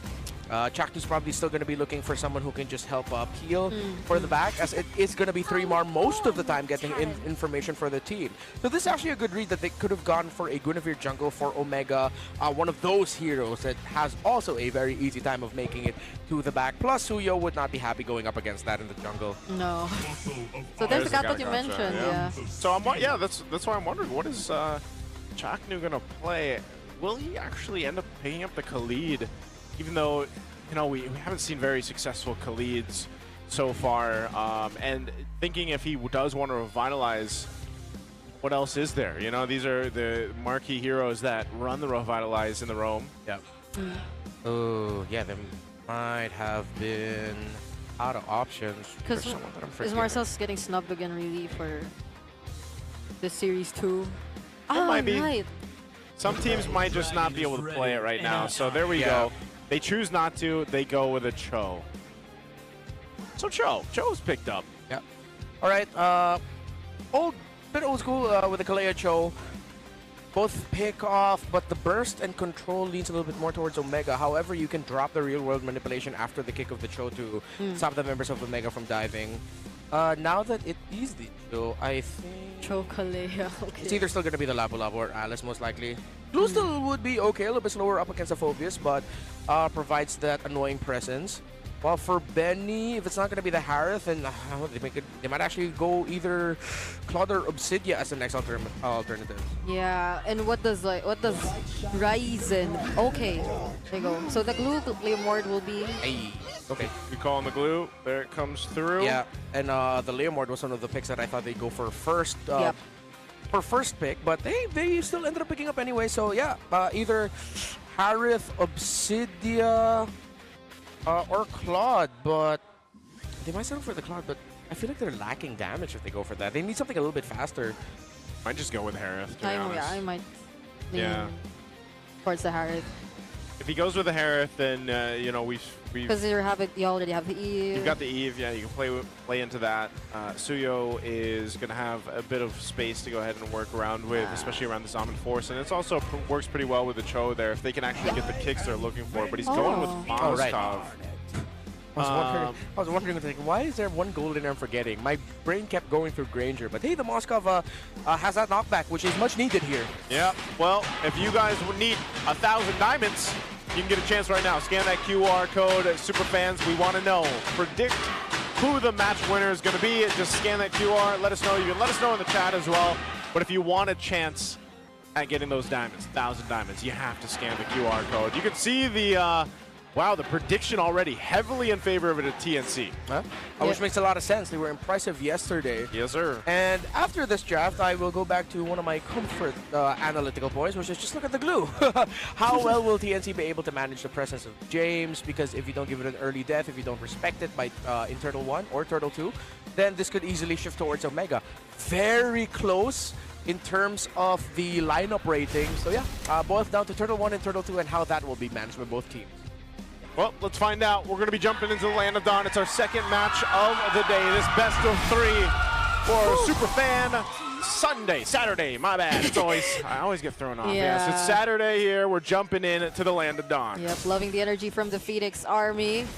Man, the drums are like right by us. Yeah, I just saw Remar got jump scared. Yeah, no, I straight up mouthed expletives. I did not expect that. I'm glad that I didn't accidentally say it out loud. I would have lost my job. Yeah, that's all right, you know? Really loud, guys. Yeah. The drums of battle are in here. It's funny right beside us. They were the crowd here was so intently listening to the analysis of the in-house casters, which is the Filipino cast.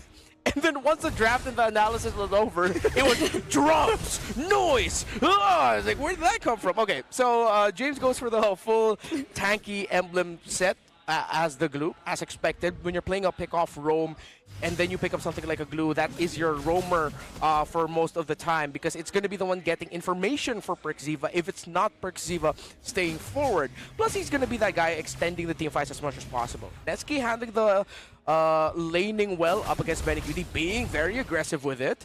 So it's a good sign right now for Omega at the start, but TNC are not far behind.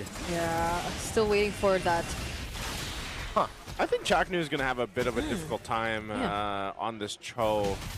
unless he's able to go ahead and match. Because my biggest thing, anytime you're against a Kalea, is are you able to somehow figure out a way to match or at least stay in touch with the balance between sustainability with the Kalea provides to the team. And that's why we were so straight on the point of you need to revitalize. You know, there's something that you need, but he might have just been in one of those situations where this was the best option. He is going to go ahead and poke down Ryzen, but he'll just regen that back up in the fight for the turtle. Flicker coming in from James as well as Perxiva trying to work on 3mar. That's the real world manipulation already committed 2 though, but they bring the fight outside the box. And now it's 3mar who gets picked off instead. Great play there by Omega. That's why we put a lot of idea on this glue with that tank. That's not going to be going down. Perxiva took a lot of damage, but still made his way out of there. TNC were just forced back. Great positioning by Mingwin. He decided to dash forward once their RWM went down, and then once James got to lash onto someone, that readjusted the fight to outside the box of Stome. Right before that, Mingwin picked up the RWM of the Eve, so that just helped cap off the kill. Great start and great fight for Omega. So they have their own box to play with if they want to. If he continues to go ahead and take the real manipulation, which is most likely what he's going to take. I'm also wondering if there will be at some point where we see Mingwin decide to take the way of the dragon, because we have seen Valentina's do that before. And so far, even though Valentina's probably one of the most picks right now, there's a great amount of players that are good at just juggling the options in terms of ultimates to be able to go ahead and take for the certain situation. Probably especially when Netsky's already online or part of the fights, that's when you could be a bit more decisive on using or picking up the way of the dragon so you get access, because even earlier we saw what Chakno really intended to do. It's that he's the guy capable of just going in, probably poking Ryzen a little bit, but Omega just the same. They were so quick to make a call that they will not mind this guy. Yeah. TNC need to build an advantage before Turtle to a pick-off, get 5 versus 4 going, or a 4 versus 3 going for the next Turtle, because with how it's going right now, it seems like they cannot find an opening to build an advantage. Even James is cutting comfortably on the lane of the Phoveus so that they can just match and join here. I think we're going to end up with a full 5v5 for this next Turtle, both junglers in their respective purple buffs. Yeah, I think that's why they just kind of be a little passive, at least until this objective comes up, especially because earlier Chakin didn't have a flicker. He might have to be the one to go and start things up, but no! It's Omega still starting every single fight, and now it's going to be 3mar unfortunately falling. -1 for TNC, and they have all the space in the turtle pit to themselves. All they needed was a tsunami slam to set things off, and they even got a flicker out of 3mar, but it didn't matter. Yeah, great start there by Omega and Perxiva. Chapman actually saved his kick for the eventual entry of Ryzen, but even that being used as a defensive tool, it could not lead to much. Yeah, the difference in the EXP lane picks. 3mar here is a sitting duck. Every time he shows up in front, gets a vision and entries for TNC, that's going to be the easiest tsunami slam pickoff for Perxiva. Look at the difference in the gold lane because of the way things have been going. I mean, Benny Cutie's been trying to farm up, but he finds himself falling even further behind now. And this is one of the things about the Moskov. You really need to be able to allow that Moskov to come online, but Netsky might get focused down here. Yeah, he's getting ganked by 3. Still has the Purify, finally uses it, and the Tsunami Slap just to save him right there! They actually go for the outplay, but the SOD will land! And Benny Cutie finds the final blow! They finally get that pick off towards Netsky in exchange of 3mar. Signal number 2 doing it for the flicker! Mingwin! The captain with the way of the dragon! And now the Phantom Steed from Ryzen, but they're not going to pursue Storm. Side is left all alone. The clapback from Omega. That's the star-making play you're looking for, and Omega steals the purple. Oh no! Zyda still got his own purple buff, so it's a small win for TNC, but in the end, it's massive gains for Omega. Gets his purple buff, but I mean, Zyda, we got to see something here, man. It's unfortunate because he's on a Suyo, but there's no opportunity for him to make a move because every single time it's TNC responding to Omega, the setups, and that's why that Kalea was such a good pick. And imagine, you only got the Purify for Benny Cutie to work against that Tsunami Slam. Well, that's why they're going for 3-Mar. They're blowing 3-Mar up. Yeah, that's the thing. You would assume that even if they go after 3-Mar, 3-Mar as a Phoveus is capable of holding out. But we're not seeing that happen exactly. Oh, Chaknu gets terrified, now brought in with the Tsunami Slam, still has the flicker to survive. It's Netsky, who Zyda wants to go for, but under the turret, Omega seems to still be safe. Now it's 3-Mar and Chaknu going down, Mingwin on a mega kill, and all this time, Ryzen just took the turtle, and Omega are still going for more. It is still on their time right now that TNC is trying to play to. Great layering and man marking by Omega, maximizing their crowd control and the sheer amount of damage that they have. Netsky is going up against a lineup that could be hypothetically very difficult for a carry, but Omega are playing around their gold laner incredibly well. Mingwin and Perkziva, the roam mid of Omega, are putting this team on their shoulders. This is what we wanted to see from Mingwin, and this is what we wanted to see from Smart Omega yesterday. And I'll say it, Ryzen was right. This is a different Smart Omega today, and they are giving it to TNC right now in Game 1. Yeah, just as we thought TNC was slowly getting their momentum too. They're slowly figuring things out. Now the Storm, it's slowly getting denied by the Barangay. Just look at how Netsky's already that much ahead. I'm also specifically looking at Mingwin if it's in terms of being ahead, because he's already almost 2K ahead of Storm, who just made such a great debut yesterday. And look, when it comes to those little skirmishes and team fights, without the glue, TNC look like they have a chance. With the glue, it's complete recalibration of how they're going to be taking the fights. They're repositioning, they're waiting for key abilities, they're much more cautious. But without James around, that's where TNC are a little bit more gung-ho. All right, I think we can get a trade. Maybe then we back off after this. So still they do not have an answer for what is an earlier, it was a second phase pickup by Omega. TNC are still waiting for Benny Cutie to catch up on the farm. Looking at it, it's almost a 2,000 gap. He's only one item locked in so far in this game. Yeah, but it's this waiting that Omega just constantly takes advantage of. Even in the past few turtle fights, you want to look at Chaknu. You want to wait for whatever setup he is going to do, but it's always Omega who catches them by surprise. So now they're forced to play a more defensive and it looks very funny. Sorry. He's hustling, man. You can't, you know? He's just you got to full-on hustle. That's exactly what James is doing. This is definitely a game I would go with James. Okay, yeah, come back here first. Yeah, that's going to be an easy Lord. Picked up Smart Omega, massive lead. We're talking about 7,000 gold. All he did was run. Yeah, you know what's funny though? A glue is able to do that. He just kind of zones out the opposing team by just being there. Yeah. Oh, possible jump in. No, doesn't pull the trigger on it. Perkziva will go ahead and wait. But they do have the Lord to go ahead and march towards with for TNC. This is going to be such a dire defense. Did he do that just to, go away? Just to force it back. It's a clear shot by Ryzen just to tell them, even if I use my ultimate way too early, you guys cannot fight. That's how far behind TNC is right now. And you gotta credit Perkziva. He's also one of the biggest reasons that's why he's here. 100% kill participation. Yep. Very sure with every pickoff that he's getting, Omega are maximizing the Tsunami Slams that most of the time it's 3-Mar. If it's not 3-Mar, it's Chaknu. And they know without one of the main frontliners, TNC will crumble, especially with the lead that they got early. Here's Omega topside. Holy shields are already down. The Lord now jumping in. Another Tsunami Slam brings in Chaknu, but at least it's Chaknu for TNC. They can still deal with this Lord. Yeah, both Holy Shields will get popped though. An RWM spent by Stone just so that they can send Omega back.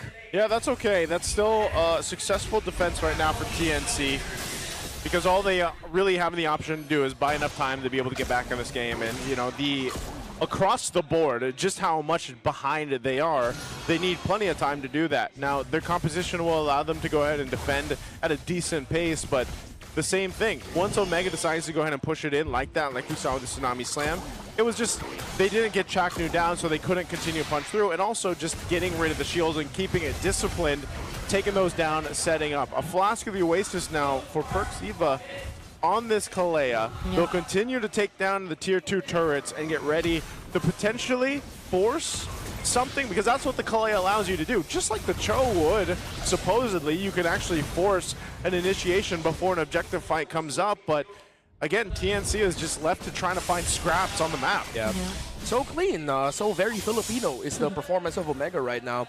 And I think TNC might have forgotten something that you gotta do if you have something like a Cho pick-off style and you don't really have early answers for the glue. What's that? Something that hasn't happened in a while because of what happened in the meta in M7, which is giving up Turtle 1 and Turtle 2 to try and build a push on the opposite side of wherever the turtle spawns. Yeah. So that's the macro trade that you're looking for. You're at least going to get side lane towers, potentially even if the timing is right, a bit of jungle farm steal, while the other team is getting turtles. That way you're still catching up in the objectives. So what happened in Turtle 1, again, we have to revisit it. They couldn't build that advantage. It was Perxiva who initiated, TNC. Even if their counter, I think they couldn't have handled it any better. Still, it was too easy for Omega to win that fight. So I think with a little bit of an adjustment that we have right now with these old strategies returning, these old picks returning, you have to call back to the old trades. SOD, he just tried to steal it, but it was too early by Benny. Yeah, well, you got no information to help you. Might as well just throw it out there, see what can happen. Now, we have to see if TNC, despite being down almost 11,000 gold, probably one of the biggest gaps we've seen so far up into week 2, if they can pull it off, if this lineup is actually going to keep them into this game. At this point, when we put it in perspective in terms of a time, guys, we're looking at they need like 8 minutes or more, maybe 10, to buy into this game and somehow get some massive shutdowns across the board. Benny finally has the Trinity. He's got it, but can he stay alive if Omega decides to go ahead and push it in? He's going to clear the waves the best he can while they go ahead and wait for that Lord to make its way up top. Yeah, no more Holy Shields as well. We're already past the 12-minute mark, and there are just so many players from Omega who could potentially try and force out that Purify that Benny has, because he seems to be the one of the most viable targets, or even if they don't consider him to be just yet, they can just go for it like that. Another Tsunami Slam committed. It's going to be Chapnu. Now they have enough resources to just burst him down. James 2 going in. Will he be the trade this time? There goes the Dark Wave, knocks him up, but he still has the flicker and survives. So now Omega are just working on the turn, but Netsky gets picked off. Okay, the counter real world, and Omega might not want to fight this anymore, but he still decides to go in. Another backup seat from Ryzen! Perxiva doesn't land the Tsunami Slap because he still had his Purify! Okay, TNC defends. I think they shrunk the clock a little bit. Instead of 8 or 10 minutes, they need a little bit more, maybe about 6. I'm going 7. I'm not gonna say it. I'm not gonna say it. For Omega, Netsky should not have died there. I believe if I'm not mistaken, did he dash into the wall past it, or was he kicked back by Chapnu? I wasn't really clear on the interaction there. But 1, Netsky shouldn't have died. 2, the guy who saved that for Omega was Perxiva. If he didn't decide to just jump on Benny Cutie to force him back, he dashed back and then he had to force his Purify so that he doesn't get Tsunami Slammed back. He definitely saved that. He dashed in. He dashed in. He dashed in. Okay, so he did best goal later in the world moves. Yes. Oh, Nets. Brother. Benny Cutie, great SOD, great follow-up, forcing back, of course, Omega. But then Ryzen also popped off his Phantom Steed just in time. So on both sides, you actually got to see some great capitalization. TNC capitalizing on Netsky dashing in and just trying to damage, even with the turret still up at bot at that time. While on the other side for Omega, protecting their escape and making sure that they just don't get chased down by Benny and TNC. Good pickup here defensively, because I was wondering in the last fight like how close it was that Benny Cutie got to death. Well, now he's at least got a win in nature to go ahead and help him a little bit here, because I would expect Netsky not to be that aggressive this time around as he approaches. But let's see here. Oh, they're gonna make a play. Whoa! Oh, wait, that's Chapnu! Yet again, constantly the recipient of the Tsunami Slam, but this time it's Benny Cutie trying to join, but it seems like his damage is not enough. He's up against 4. Immortality pop for 3 more. Now he goes down 2, and so does Benny. It's a complete wipeout by the Barangay, and 15 minutes is all it took as they take the first game of the series. Well, Ryzen definitely did not BS any of us. What a great way to start that series. One question for TNC. Why is Glowing Wand your only anti-heal item for all of that? Did the lead of Omega just get that bad that it was only Stone that could afford to build anti-heal? No one else had a dominance eyes or anything like that. I think they were so behind, man. I don't know. They decided itemization a little bit different here, but you know, the little glimmer, little tiny glimmer of hope in this game that TNC had, they unfortunately dropped the ball there because they get caught out, and it was the same thing. Kalea setting things up. You get caught out with a Tsunami Slam, you lose somebody, and you know, there pretty much goes any chance of you having to win a fight, because even nonetheless of that defense that they managed to get, they were still down almost 9,000 gold, like 8,000 gold difference there. And so the immediate economy between the two teams is still so behind for TNC, and you can see this was just a fight that just, I don't know what was going on with the plan here, but you know, they end up trying to make something happen. It doesn't. You got Mingwen holding on to his own Spear of Destruction. But that was a hard-fought victory for Omega, and they dominated TNC for basically the whole game. Yeah, they won everything. Mingwen, the MVP. There you go, Captain. MVP performance for him. His Valentina, big time, stealing. Well, majority of the time, the real-world manipulation of the Eve. He goes 6-0 and 6, no deaths. Playing around Mingwen, playing around Perks. This is a good start for Omega to get their momentum going on. But let's see if TNC can clap back immediately for game number 2. So one thing for Omega is that, as I mentioned, they won everything. Let's look again at the EXP lane. It was a pretty much tie for laning phase, but eventually 3mar lost against James because 3mar was the guy that kept getting taken. He was frequently falling down during the objective team fights.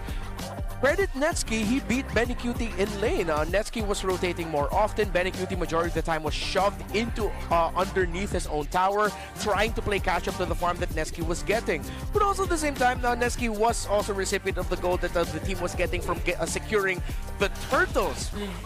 Netsky dragging this out and surviving was big for Omega. Of course, it was just a really good play individually by Benecutie to land that SOD. But overall, it was TNC just not finding any footing whatsoever. No good angles. And it isn't just as much as TNC not finding it. Omega weren't making it easy for TNC to turn the game around. Yeah, honestly, the idea of TNC struggling to just overall get information was something I was kind of worried about. Not because... No, you can't say that for Changno because, of course, he is very familiar with the Cho. He's definitely capable of doing that, just planting himself in certain areas. But I guess the difference maker would be also just how reliable the rotations were and who he constantly was with. Because Changno, I think, for the latter portions of the game, was mostly left alone. Unlike Omega, who started this game strong, it was always Mingwen and Perkziva together, applying the pressure. Whenever Perkziva does find a target, then you could rely on Mingwen to hold him down a little bit more longer, if not supply the necessary damage so they could eventually take him out. So Stome had to play from a distance. So Changno had to do so much. And when you're that much behind, again, dancing between just 8 to 12k in terms of gold lead, it's so difficult to just find an angle. You constantly rely on the counter plays, but what exactly can you do to set up a counter play? Because the specialty of the Phobius, let's say, is just holding out, staying alive, but not even that is something they're able to do anymore, considering the gold lead. He even had to pick up the Winter Crown, but we didn't even get to see that in action. Yeah, only one glowing wand.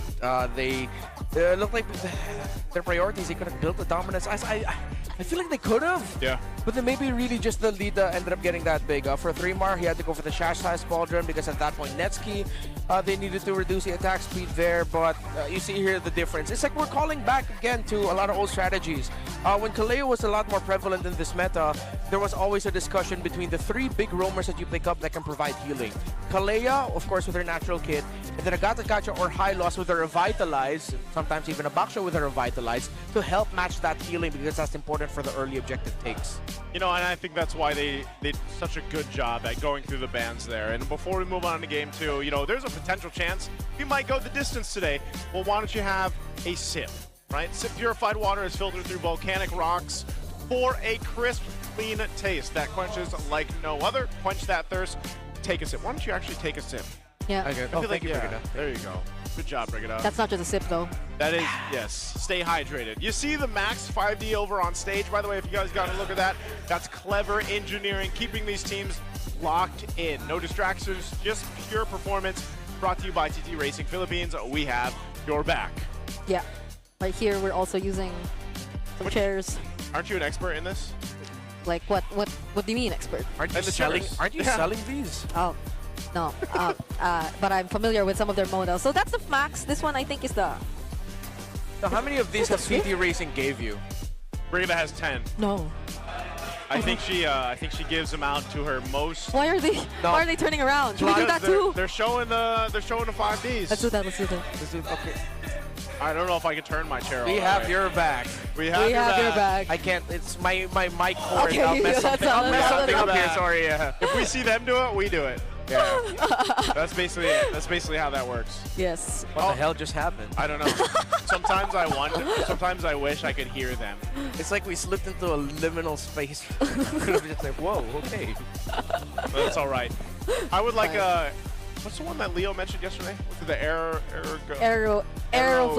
Ergoflex. Ergoflex? It's an ergo chair. Ergo chair. But it's named Aeroflex. You guys like gaming chairs more or ergo chairs? I like ergo chairs. Anything that's good for my posture and my back, I appreciate. Basically ergo chairs. Well, right now, our super fans are sitting in their own chairs. Whoa, James has huge You guys biceps. can put your game face on and make a smart power pose. Why is everybody flexing? Is it because James is? Yes. Yeah, remember, the rule is you have to follow the pose exactly. So if you don't have biceps, you can't win. Please don't do a double bicep because he's only doing a solo bicep. Hey. Copy the I'll count that. That's counted. Okay. Oh, it's a bicep Sir, face-off. I think you do it on the other side. Oh my God! No! Oh, congratulations, you are a winner. Did he just scream? Yeah, I could hear it. I could hear it from here. If that's not a power pose, a smart power pose, I don't know what is. Redmar, do you approve? He has biceps. He has biceps. You approve? Yep. All right. That was a good flex. You guys are lucky that Brigida doesn't bring her biceps out. Yeah. Because Wait for it. I think you'd win that, Brigida. Yeah, I'm surprised that no one has ever clipped the fact that Brigida is actually insanely shredded. Yeah. There was a time when Brigida was in her gym arc. Yeah. Went through Again. a gym arc, and then she went through a secret training arc. And then we were just surprised. She showed up. It was like, whoa, you got a six-pack? You actually got like pandesal for arms? Like, dude. For arms? Pandesal for arms? Pandesal for biceps, sorry. Brigida's crazy, guys. She has a crazy fit, dude. Yeah. All right. Well, she can carry Naisu. No, we don't say that because then they're gonna need proof, Renmar. We don't owe it to them. But yeah, ask Brigida to show off carrying Naisu. She can do it. Yeah. You know, before we see that, let's go ahead and throw it over to our host interview before we head into game 2. You're like 400 pounds, right? Stand up. Yeah. Oh, see, she's doing it. Grabing mga biceps naman yan. Pero dito rin. And you know, the vibe of the audience here at the MPL Arena can never be beaten because, you know, buhay na buhay, talo, panalo, andito yung suporta. And meanwhile, I'm here with Harley, one of the community managers of TNC Pro Team. And you know, Harley, kamusta kayo? Kamusta ang Phoenix Army after that Game 1? Siyempre, malungkot sa una, pero babawi kami, hindi pa tapos yung game.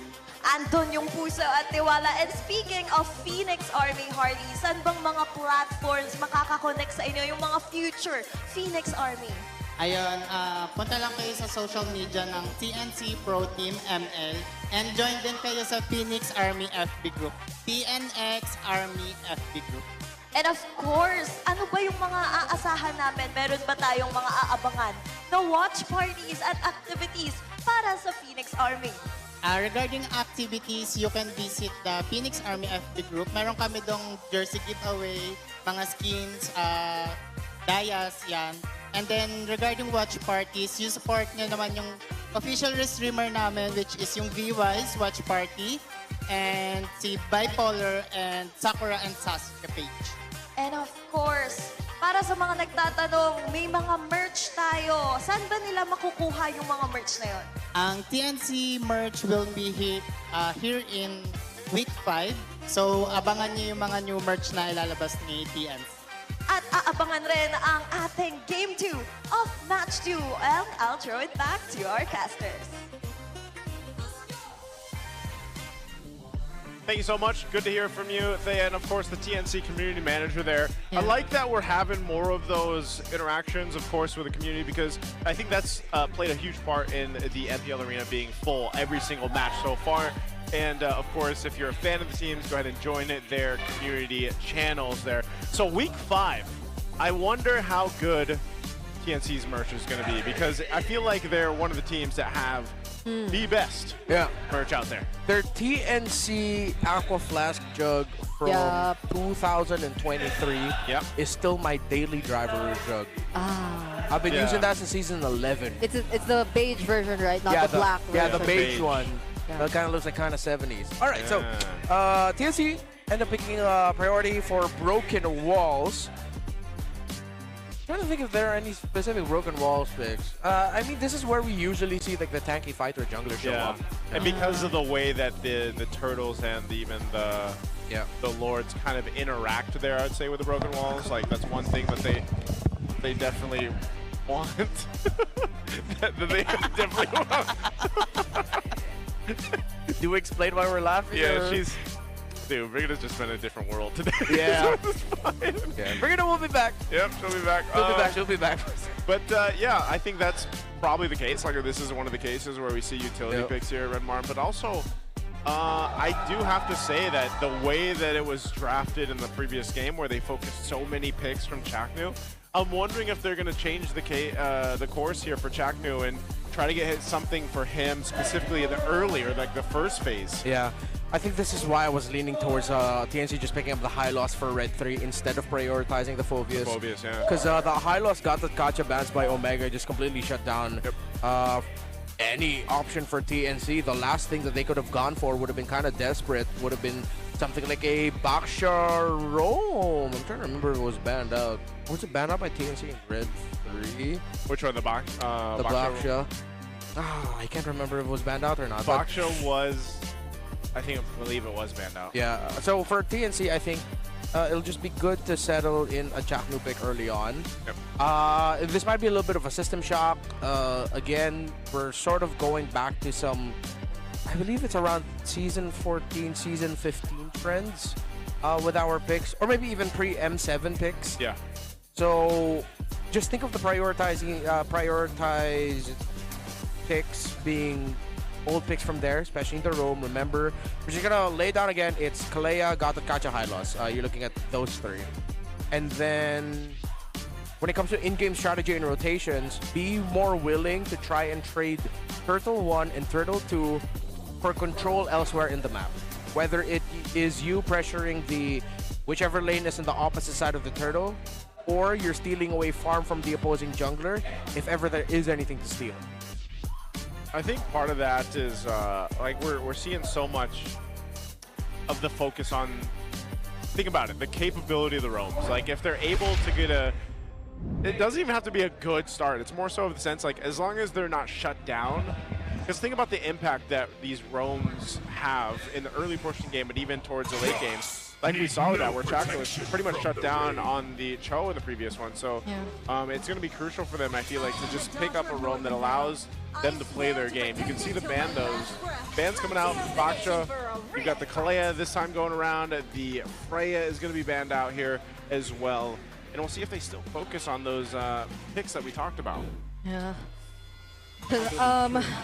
Even earlier today, I would assume that the There's a good ban, likes of the Khalid would really fit these kinds of scenarios, together with the broken walls and stuff like that. But so far, based on what we've been seeing, teams are just so quick to shut it down, especially against a team like Omega, who based on the previous game have shown a really good connection between like their mid duo and in terms of the hero synergies that they pick up. Okay, interesting.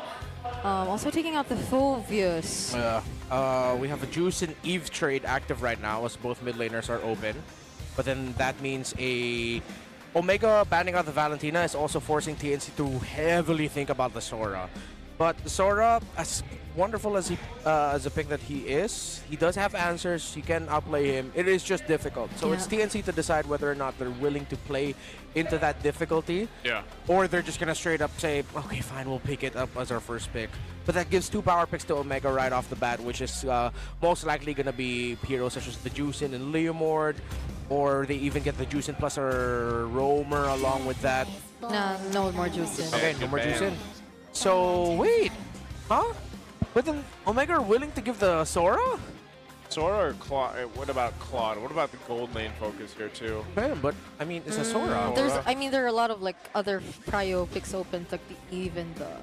I know the thing with TNC is like, oh wait, no, Benny QT did say he doesn't want to play Sora gold. But wait, so right. yeah, it's very obvious going to be a 3-mar pick. So this isn't the flex for TNC unless they got to convince Benny QT to play Sora gold again. That's what we said yesterday, where it's like, all right, you know the Sora is going to go in the hands of 3-mar, which he played a phenomenal game with. Yeah.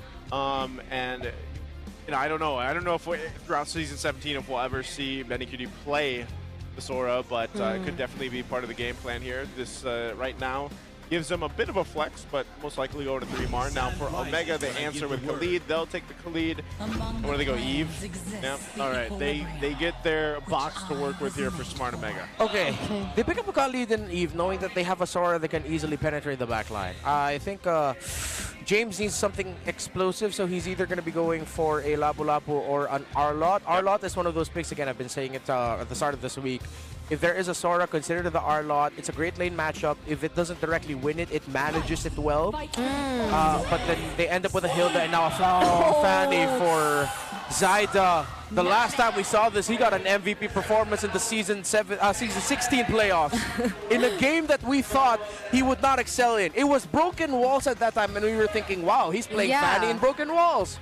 But to him, he just said, it's like, actually, it's better because there's different angles now that I can cable through too. I could see how excited Midnight is all over Anytime again. the Fanny comes up.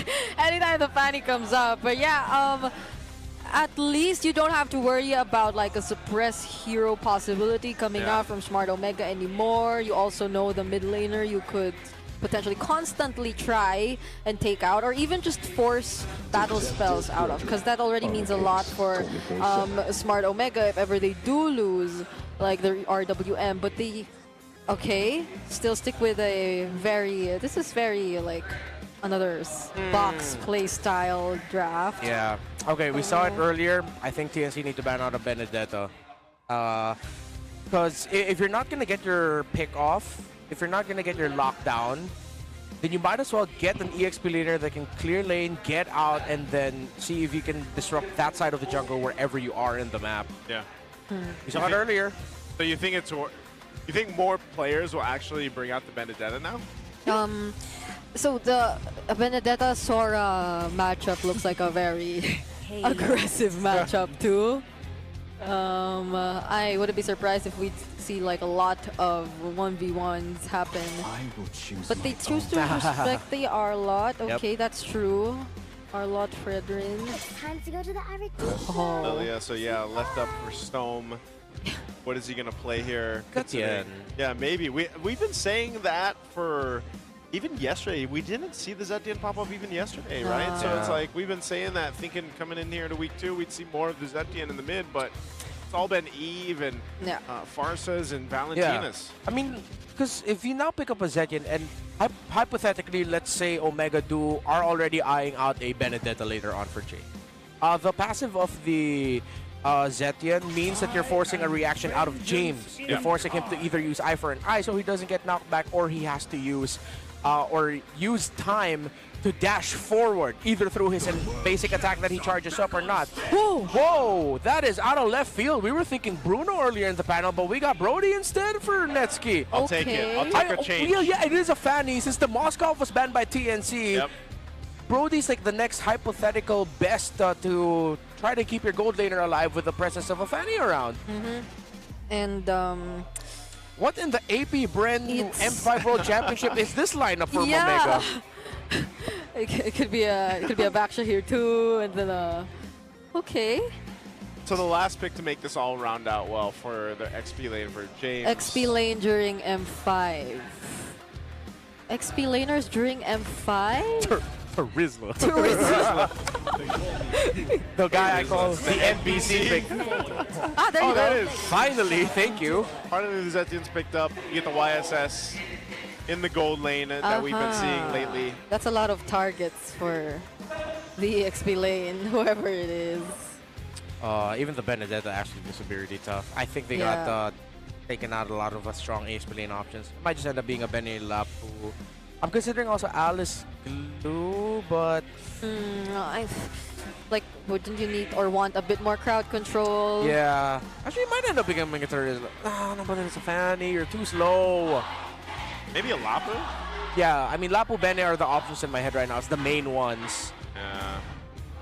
Glue is meh. Yeah, it is a Lapu instead. Okay. Makes sense. Might as well. Kind of helps with the front line fighting that box. There it is again. Oh my goodness. Khalid. So hopefully they deal with the set potential that can come through. And for TNC, they just got to be able to move around the map the best way possible. Literally, yeah. I think this is we could potentially see what happened to Kyle though earlier today. If somehow, some way you don't get that start for Zaida on the Fanny, you're going to be hurting, and the rest of the team's going to have to really step up for him. Okay. Holy crap, these guys really love listening to the analysis, and then it's like, oh yeah, we can finally make some noise. And I love the Barangay and Phoenix Army for setting the volume all the way up in the arena. I hope that comes through the mics. I don't know if it actually does. I think it does. It does. So they probably get surprised, but just not the same way that we get surprised. So imagine that, but like 200%, maybe even 300%.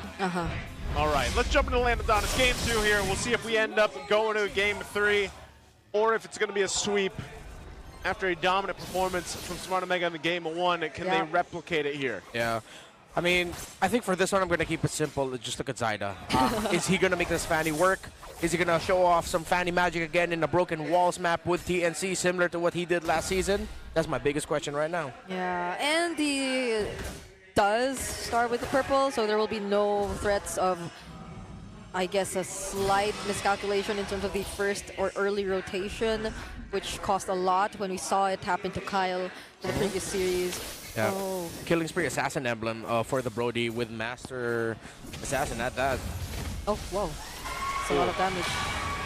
Perciva taking some damage, but this is what we usually see with Khalids, knowing that they can just heal back up, get back into the fight. But even this, in this sense, Chaknu is going to be having a better time on this Hilda than he did on the Cho, just because he can go ahead and help alongside 3mar to set things up. And like we've seen with the YSS in the gold lane, especially in week 1, this works really well in conjunction with the team, because not only do you get to go ahead and use the Mountain Shocker to go ahead and spot people out, but even that little bit of a stun with the boat there actually ends up helping set things up. Plus, you're pretty mobile, you know, and he's going to kind of need that in this matchup. And we don't see any purifies across the board at all, too.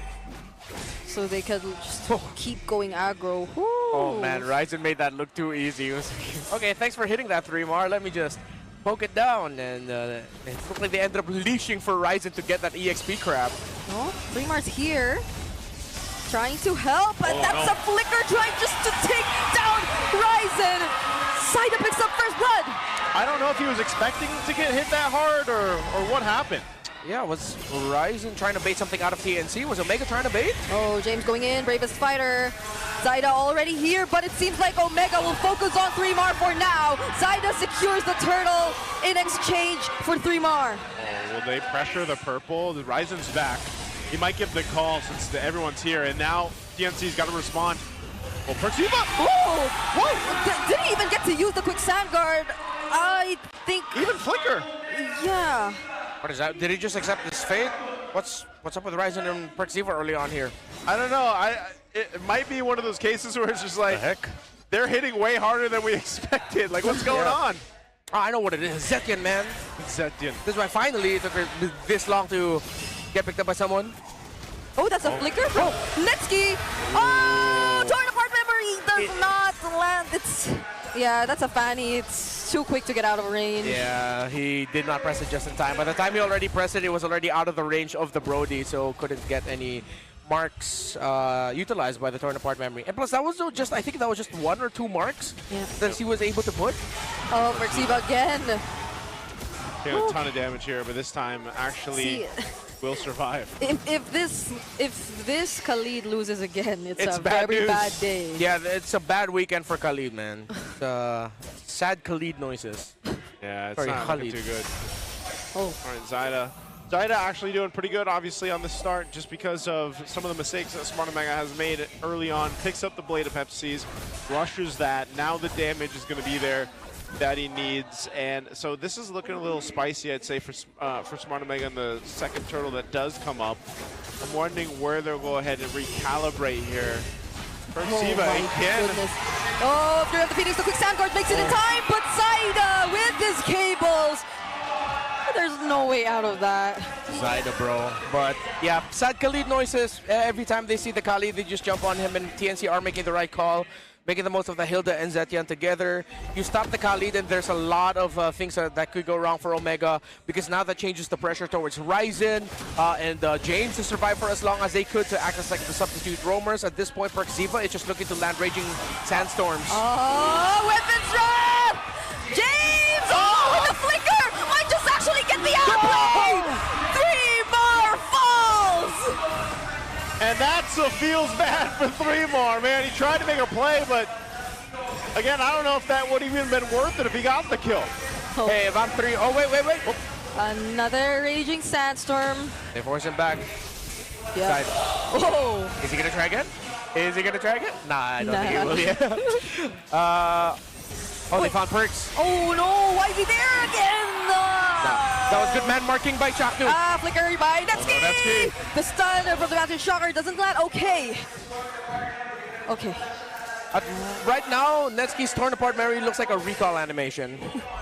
Yeah, pretty much. He hasn't really been able to do anything with it. Yeah, just defensively popping it. He won Skypiercer too. Yeah. Ooh. Interesting. Oh, man. I mean, I get it. It is a Brody. It's so easy to chain kills together in the Skypiercer if you got the stacks. But the thing is, at this point, your Kali's already shut down. I gotta give the credit to Chaklo and Stome. They've been man-marking Perxiva really well. They're non-stop with making sure that Perxiva isn't comfortable with getting vision and getting into position. Every time they see him, they just blast away at him. And then they realize that, wait, he actually can't escape. He has to use his ulti out, or he has to burn his flicker, his Raging Sandstorm. We don't care about it. So, yeah, let's just blast him. Over and over again. It's clockwork right now for TNC, and Perxiva can't find any footing right now. Yeah.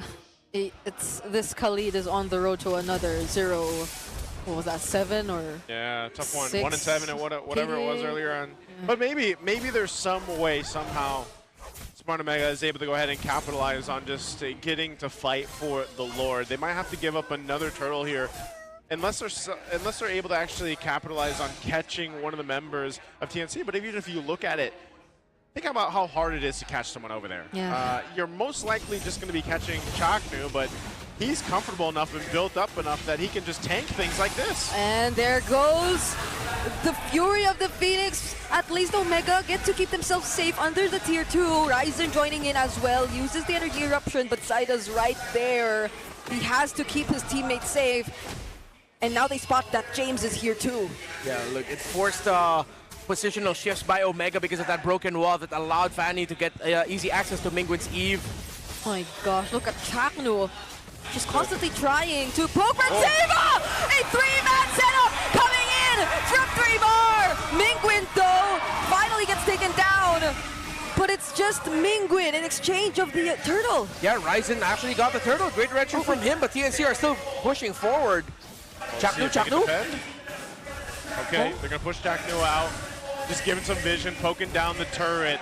But this is what I was talking about. Look how that team fight went out. It's so hard for Smart Omega to actually catch someone. Oh, Zyda. There goes the taunt. Got the energy. Flicker again from Netsky. It locked in. It locked in. And a shutdown. Man finally gets a stack on him. Finally. And used the torn apart memory just in time. Hey, he needed it. Okay. He got it. Yeah, unfortunate for Zyda. I think he wanted to cable, get the a cyclone, but the thing is, I think he missed through the cyclone. Oh. And so his cable, he bumped into the wall, had to walk back a bit to pick up the cyclone, and then he goes through, but then at that point, Ryzen is already lashed onto him. I mean, look how much gold Netsky does have. He has been farming up for the majority of this game. Yeah. And now the gold difference doesn't really matter. Some of these key items are coming into place defensively for Omega. But I think in that case too, Netsky still, what you're seeing is a bit of a difficulty in terms of the team fights and the space. Yeah. Perksiva, he's got antique harass, man. He's gonna have to go ahead and have a better time, but he's not too far behind Chakto. It's just more so of what he's actually capable of doing. Yeah, that's true. I'm actually surprised he's not that far behind. No bravest fighter available for James. Uses the flicker though. Doesn't land the land shaker. Oh, but look at those recalls. Great understanding of the limits of his hero. He used the bravest fighter right away and flicker to get under tower. He was able to get a shield up with Storm Sword, and then he just threw out the land shaker to stop TNC from trying to dive him. Great play by James, man. You see the damage meters over there, man? That's 4 members right now. That's just how much TNC hurts. But Omega is slowly getting back into this game, and also because of the Fredrin, they control the objective right now. Even though they were behind earlier on, again, the economy, not too bad. It's not too bad at all. Malefic Roar now picked up for Netsky. Yeah, where's he going? Oh, he is gonna defend far lane first. Yeah, he also has to get farm, so you get Perksiva shadowing him so that he is safe. James spots 3 more again. They're not... James is held onto the turret well. I mean, to be fair, at one point, TNC decided to trade out the top side so that they get the priority at the bottom, but it hasn't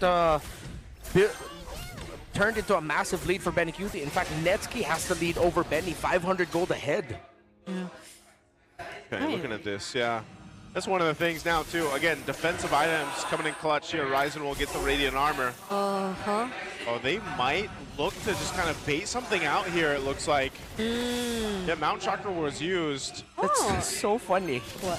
Perksiva was just surfing the sands with 3 members of TNC around him. Yeah. They were just like, we're locking on the Brody right now. Ignore this Khalid. But he was right there. That could have been something. Yeah, and is that like the effect of just having already the antique harass and some other defense items? He was able to last a bit more longer. There goes the setup coming in from Captain Saida. Secures the Lord and flies towards the other members of Omega, but it seems like Mingwin got to find his positioning. It's another torn apart memory that doesn't convert to a kill just yet, but at least Omega find 3 more. Yeah, perfect RWM there by Mingwin. Good timing. But now TNC immediately goes straight to managing the minion wave in mid.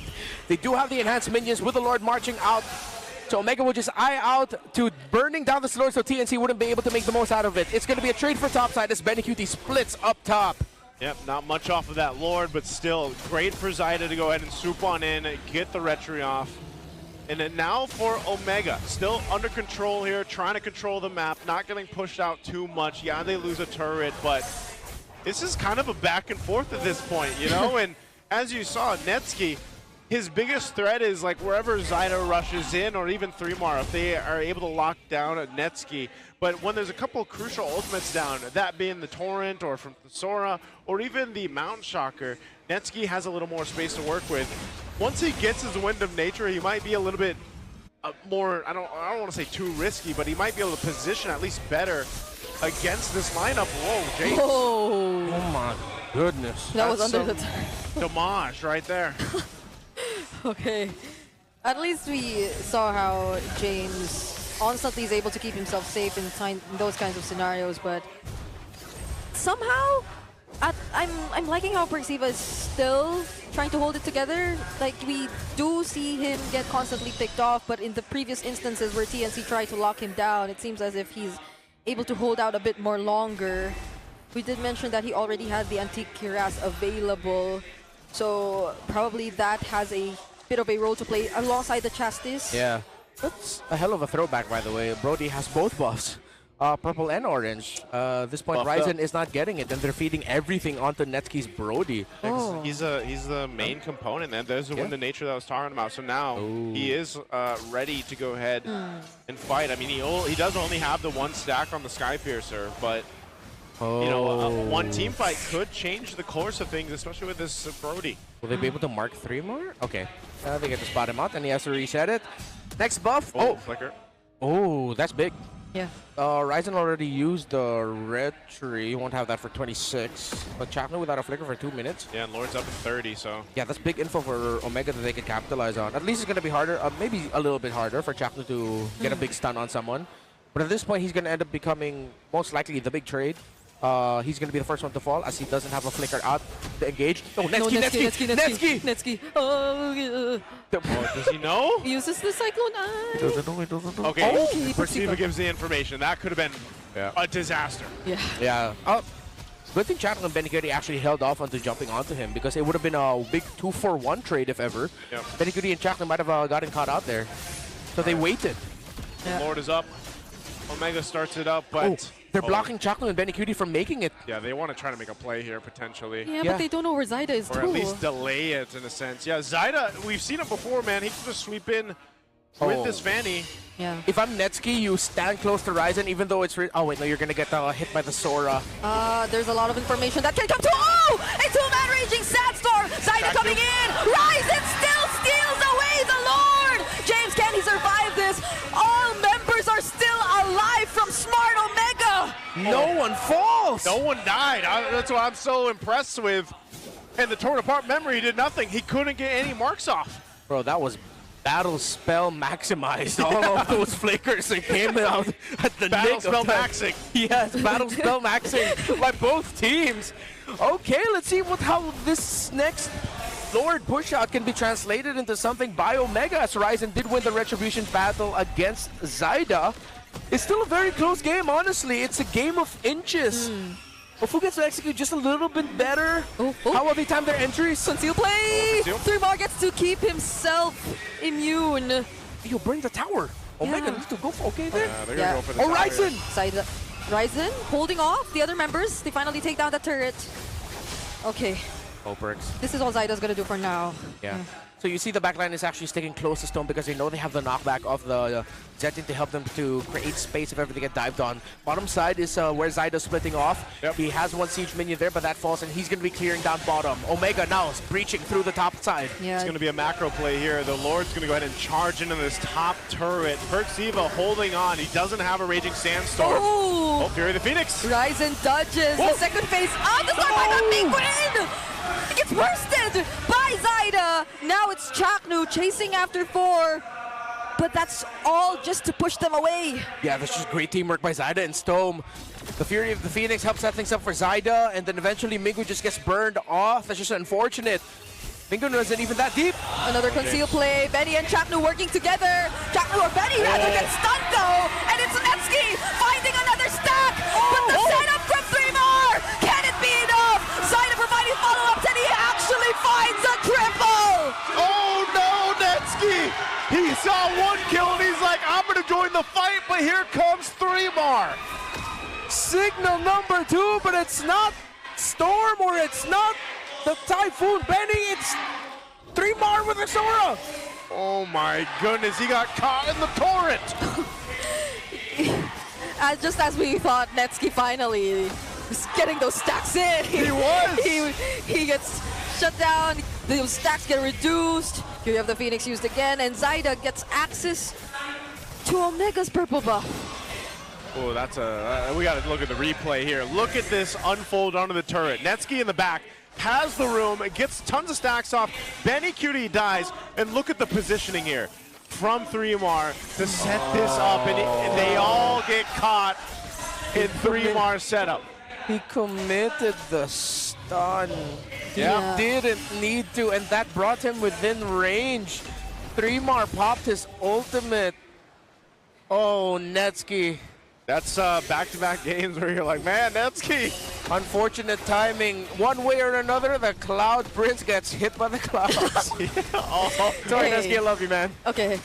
Chaknu found Netsky. Bleeding Netsky. Oh, Minguin forced to flicker out as well. That's a 2-man taunt. James jumping in, trying to keep the other members safe, but it's Zyda flying over everyone. But Netsky, was that the wind of nature? And they somehow find an outplay. Appraiser's wrap laid down too. Zyda's nowhere in sight.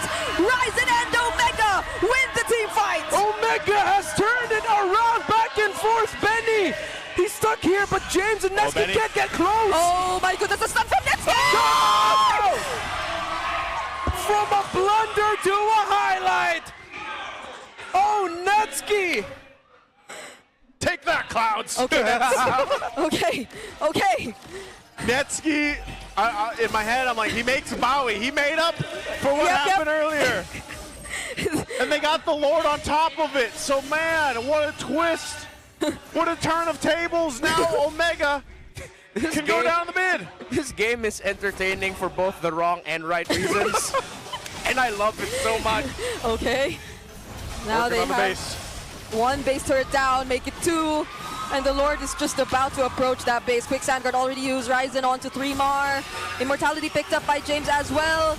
Ulti is not available, but Chaknu finding Netsky. There's the stun, but Netsky judges the fury of the Phoenix. Zaida forces out the Winter Crown, but somehow TNC actually take down Mingwin, so it might be a no-go. And there you go. TNC finds some life, defends successfully, and will bring themselves another chance to get this game in their favor, to go to a game 3, because, man, Smart Omega was knocking on the door. Zaina still ended up with a purple buff taken away from the Omega side of the jungle. So for TNC, they were very preoccupied for making sure that the Lord would be marching forward. Ryzen was now playing the role of the roamer, going with the Lord, staying forward, keeping 3mar away from the rest of the team. The thing is, Chapnu committed the conceal from the spawn point, circled everyone, and made a beeline straight for Netsky, timed with Stone's Fury of the Phoenix. However, Netsky was able to use the dash from his stun perfectly to get out of that, but then Ryzen came in at the right time. So that's great man marking by TNC to force Omega to back off and recollapse back into protecting their Brody. And you see what Chaknu just bought? He got a Blade of Hepsies now. He's like, I need a little more damage so I can get Netsky. And so this is going to bring us to, once again, another fight for a Lord. And even that last fight, the last one that broke out that Omega was able to get, it got a little dicey there. There was almost a chance that Ryzen could have potentially had lost that retry battle, but they were able to flip the table, focus on Zaida, and get him down. But still, Zaida has been doing work here. So we'll see. Now, because now at this point in the game, 20+ minutes, you've got Immortalities to worry about. You've got, of course, the Winter Natures and the Winter Crowns that are going to be kind of exchanging here on both sides. Yeah, so now you get to see the idea behind that Blade of Heptasis pick up by Chaknu too. He's positioning himself somewhere that, or where he could just gain a much easier access, I'd say, towards Netsky. But what they don't know is that they're actually trying to do something down bottom here. And Zaida spots them, okay. Yeah, he's going to get the information they need. This is TNC to play the macro and not let it get out of hand. Even in a sense, Omega has to control that long lane, but they go ahead and start with the Lord. They've got control. Positioning from Benny. Benny and Chapman have a crazy duo going on right now. What are you guys cooking? Is he going to spot that out or no? Okay. He sees them. Okay. He sees Chakno. They might just reset this. Yeah, they have to. Netsky gets the orange. They keep the Lord under half. They might just full commit. Yeah, they're blitzing. They're blitzing it. Oh, 3 more! The stun doesn't land! Ryzen with the Appraiser's Wrath. Referee still secured the objective, and now 3 more locked down. Will they have enough damage to work with him? Chakno trying to take down Netsky, and still no one again going down for Smart Omega. Netsky conserved everything at the right time. By the time Zaida swept in after Chapman tried to go for after him, it was the Wind of Nature. Now he decides to sell that item and swaps it out for an Immortality with its base push. And also great micro delay by Omega for that Lord. Here they come. Can they sweep TNC? Here we go. Lord in the base. Omega going for the play here. There's no flicker available for 3mar and Benny Cutie.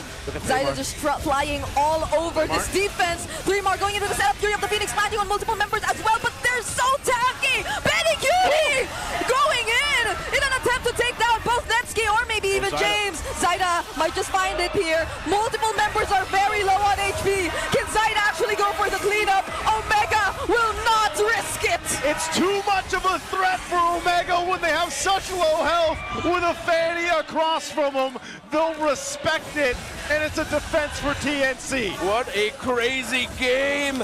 Omega keep taking way too much. The impact of the Fury of the Phoenix every team fight means that Omega barely has enough time to try and make sure that the members of TNC are low. You also have to credit Zyda's timing on this Fanny.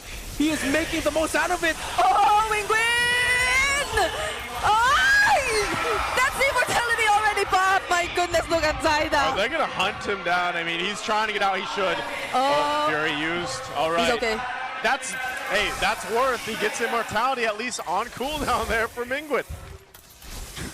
The Zyda, the man that you are, he popped the immortality of that Eve, and it is not going to be back for the next Lord, folks. That is going to be one of the biggest conditions of the next team fight. Yeah. How fast will TNC be able to take down this Eve, a major source of headache for Omega?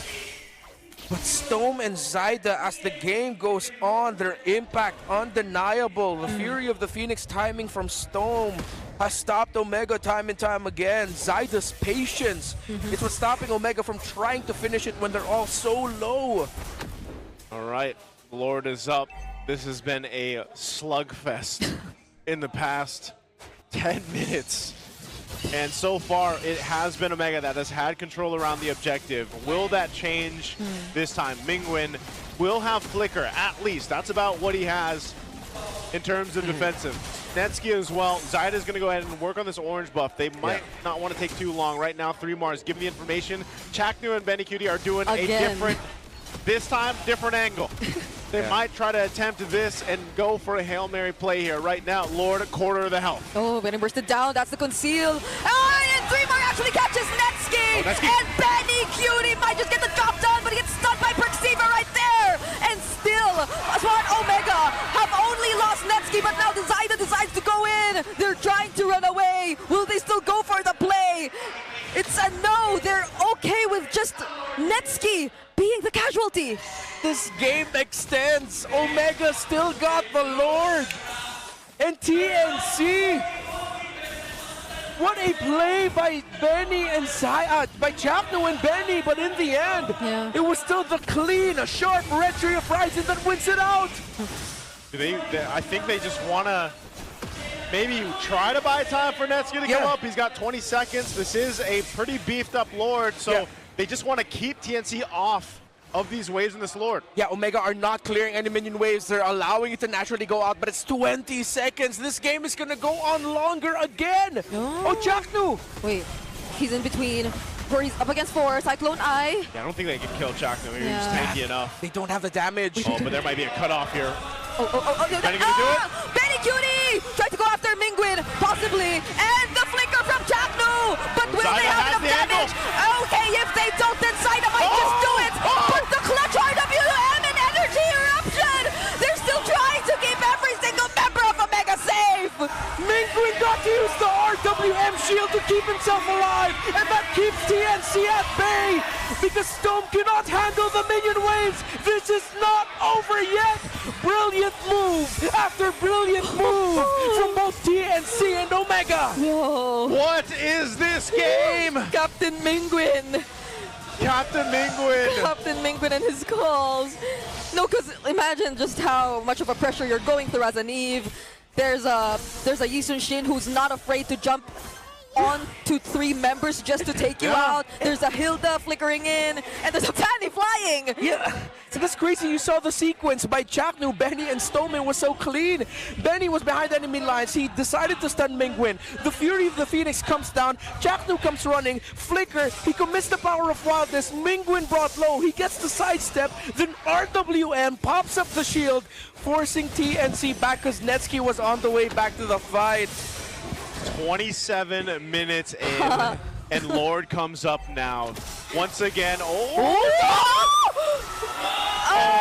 Netsky used the flicker to try to get the pop off of the torn apart memory. So now he doesn't have that available for this Lord dance. He does have, I believe, did he keep the winter crown or did he go for the... He has the Wind of Nature. He sells his Wind of Nature for his immortality. Well, whichever is on cooldown, that's what he swaps out. Man, who is gonna give first? Right now, though, Omega, it's easier for them considering that they have the advantage with the minion waves, with only one base turret standing for TNC in the bottom lane. But the thing is, whoever wins the fight pretty much wins the game already. Yep. If Omega lose Netsky and they win a fight, but there are still members of TNC to defend, it can't end. So this has to be some god-tier level micromechanics and from every member of Omega to make sure Netsky survives long enough so that they can just slowly win the fight with Netsky being able to free hit after, of course, as expected, he's going to get popped with a nature, immortality. He's going to have to use all his utilities just to survive because it's easy for TNC to just dive this Brody. On the other side for TNC, it's a Zyda not dying that's giving the biggest headache for Omega because this Fanny, when members of Omega are all down to below 50%, Zyda can clean up house. Yeah, honestly speaking of not dying, the mid duo of TNC has not died at all. And it's been almost 30 minutes in this game. Now they're the ones who are trying to leash this Lord. Now they're starting it up. Still 20 seconds on Netsky's flicker here, so they're going to try to delay this as much as they can. Look at the positioning once again from Chaknu. Biggest threat towards that back line where Mingwen and Netsky have to be careful of. So TNC, they're looking to finesse their way into a potentially even just baiting out a fight and trying to get that upper hand. Oh, they're going to bait out something from TNC here. They want TNC to react to the fact that Ryzen and the rest of Omega are starting to go fast with this Lord. Zyda is clearing minion waves up top. Yeah, Netsky has so much room here on this backside too. We'll see. It does reset though. They decided to give it a reset. Yeah, he left it though. Yeah. Okay, now it's only Stone. Very good discipline by these two. Yeah. TNC know that if they overcommitted and overreacted there, Omega, that would have been playing under their condition. It was them trying to force a reaction out, but Ryzen has been taking a lot of damage from this Lord. Siva gets an eye on Zyda. We'll see if they actually, again, this is such a beefed up Lord at the 30-minute mark. Okay. Can't even go for a clear call to just focus on the hero or the Lord. I think Omega know that they can try to rush just a little bit because both purple buffs have spawned now. They're waiting for the buff to be up. Chaknu's there though. Yeah. Netsky trying to get the purple. Chaknu does have information, but it's just Chaknu and 3mar. Now they're gonna try and burst the Lord. Zyda, does he make even time? Ryzen wins the Rotary battle once again. Betty Cutie joining in, trying to take down James, but the real world manipulation gets laid down. 3mar caught in the middle, torn apart memory already committed as well. Zyda finding the heroes in the backlines, but the stun finally lands. Ryzen now trying to go for the re-engage, but that's all they're after. The corrosive strike from the Brody lands just on time. It's 5v4. And minions and Lord for Omega. Chaknu desperate. Oh, it's a desperate move. Can 3mar go for the setup? He goes Thunderform. He just wants to take down Netsky, but Netsky is still alive. He picks up the house cost to stay alive. Oh, Chaknu. Oh! The Lord is in the base of TNC! It's only Stone and Betty trying to go for the defense! The Lord might just get eventually worked on! 3mar has bought time for TNC, but they have the waves! They have the waves right now. Base is at half health. Omega has a numbers advantage with the full team! There goes the real world and the Raging Sandstorm, Bravest Fighter 2, and the Fury of the Phoenix as a response! But Netsky just focuses on the base! And it's a sweep by the Barangay! This is what it means to fight in the home of champions! Even if it takes 30+ minutes to finally secure their game-winning set, they will lock in! There are no more winless teams here! It's all W's around! Woo, what a match! Going the distance here. It almost felt like we went 3 games because my goodness, there was so much that happened in that game too. Of course here, fist bumps across the board for both these teams, man, because honestly, game 2 could have gone either way, it felt like. I've never seen Netsky bought and sold the Haas Claws. Haas Claws in the middle of the fight. It was his defensive item. I can't recall if it was the Wind of Nature he decided to sell. Because he had used it against Zyda. Against Zyda, he popped it. Abysm Strike, Corrosive Strike, And then once he was getting chased by 3-Mar and Chakno, he sold that, got Hasklos, and that little extra basic attack heal that he got from that kept him at a healthy percentage to not get taken out. He even popped the regen for just a little bit of heal. I just have to say, Netsky has made it up for everything that we saw in the early game. I do not recall any flicker in. I do not recall any dash-ins that happened. All we'll remember, Netsky, is that play right there. That Hasklos. That Hasklos right there. Bro, clip that. Clip that, keep it up, don't delete it. Hey, man. What an amazing game there. What an amazing series, and congratulations to him. I can't wait to hear about a winner interview on stage with Smart Omega. Oh my gosh, hey! Hindi makapigil na hininga. Longest match of the season, beating the previous mark na 30 minutes, 39 seconds. Ngayon, Barangay Omega claims their very first win! And I wanna ask, Netsky, unang panalo nyo, gaano kahalaga yon para sa natitira nyo pang games? Para sa amin, sobrang halaga ng game na to kasi next week wala nang MPL wala ka nang chance bumawi para sa next week.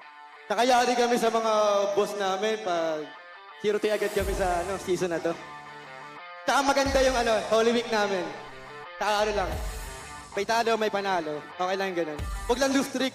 Pangit ng Holy Week nun. Baka maging yun, Holy At basag na nga yung lose streak. Ang ganda nung pagbasag nila. 2-0, Odin.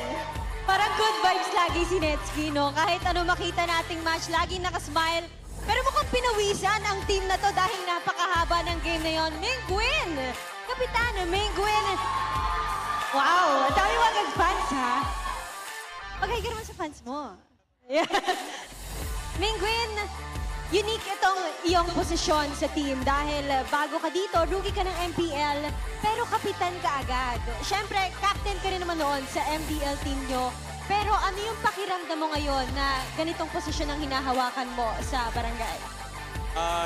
Medyo mahirap nung una. Kasi siyempre, mas may experience sa akin yung mga kakampi ko eh. Kahit naging captain ako sa MDL, mga previous team ko, dito kasi iba yung nagagawa ng experience. So, yung pagiging captain ko talaga, dinala ko muna sa outside. Alam mo yun, kasi inside, sure ako, mas marami sila matutulong sa akin. And sa outside, dun ko sila tinutulungan kung paano yung tamang composure namin, kung paano namin na-approach yung kada talo, and kung paano kami babawi. And syempre, with the help of my coaches na rin, sa pag-alalay nila sa akin dito sa MPL, yun, medyo habang tumatagal naman, okay naman yung process sa pagpasok ko dito sa MPL. You know what? We love to hear that side from you, Mingguin. Kasi pag kapitan, akala natin talagang ikaw lang yung nagli-lead sa lahat. Pero binabalanse mo yung experience at yung kaya mong ibigay sa team. Alam mo, Mingguin, ano ba yung masasabi mo sa mga sinabi sa'yo ng teammates mo? Kasi kahapon, hininga natin sila ng statement kung paano ka as a teammate. Ano bang mensahe mo sa kanila? Kasi parang ang gaganda ng mga sinabi nila sa'yo eh. Sobrang grateful ko sa mga kampi ko. Kahit yun, first time namin naging magkakampi talaga. And alam nila na mas may experience sila sa akin dito sa MPL. Yun, nire-respeto pa rin nila yung pagiging leader ko. And yun lang, masaya ako kasi mga nakikita ko lang dati sila sa pro scene ngayon. Kampi ko na sila at the same time, nire-respeto nila ako. Wow, I'm sure sobrang proud nyo sa isa't isa as teammates. Pero ngayon, maraming salamat, Mingguin. Merong isa dito, Thea, na hindi maretrihan. Grabe, talagang on this side, nakapigil hininga, hawak sa upuan, pero hindi ka makuhanan ng Lord Rice. And we wanna ask, sabi mo kanina sa interview, bagong Omega yung makikita nila ngayon.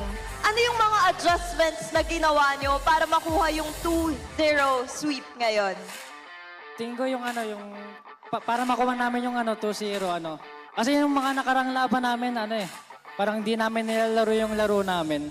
Parang nag-overthink kami na sa mga galaw ng kalaban. Ngayon kasi inisip namin yung galaw namin. Kaya ayun, naging maganda naman. And of course, we should expect more from them. Ito na ang ang start ng streak ba ng barangay? But we'll see as we reveal the MVP of this match. Sino sa tingin nyo?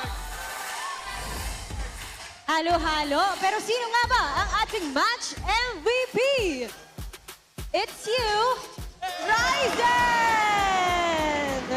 Ryzen, ikaw ang MVP ng match na to. Grabe, sobrang worth it ng yung long game especially. Hindi ka talaga na-retrihan. Ano ba ang gusto mong sabihin sa buong barangay na nandito ngayon?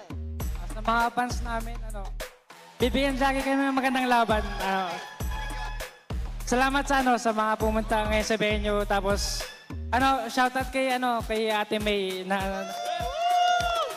Tsaka happy birthday sa mami ni Ate May. Shout din sa jowa ko, kay Shinoa. Tsaka sa family ko. Shout din. May buff naman pala, oo. Yan. Grabing buff yun, no? Oo, grabing buff yan. Once again, give it up for your match winner, Smart Omega! You may now take your victory walk. What a sweet victory indeed for Smart Omega. It is their first match win, 2-0 sweep, and record-breaking sa long game nung match na yun.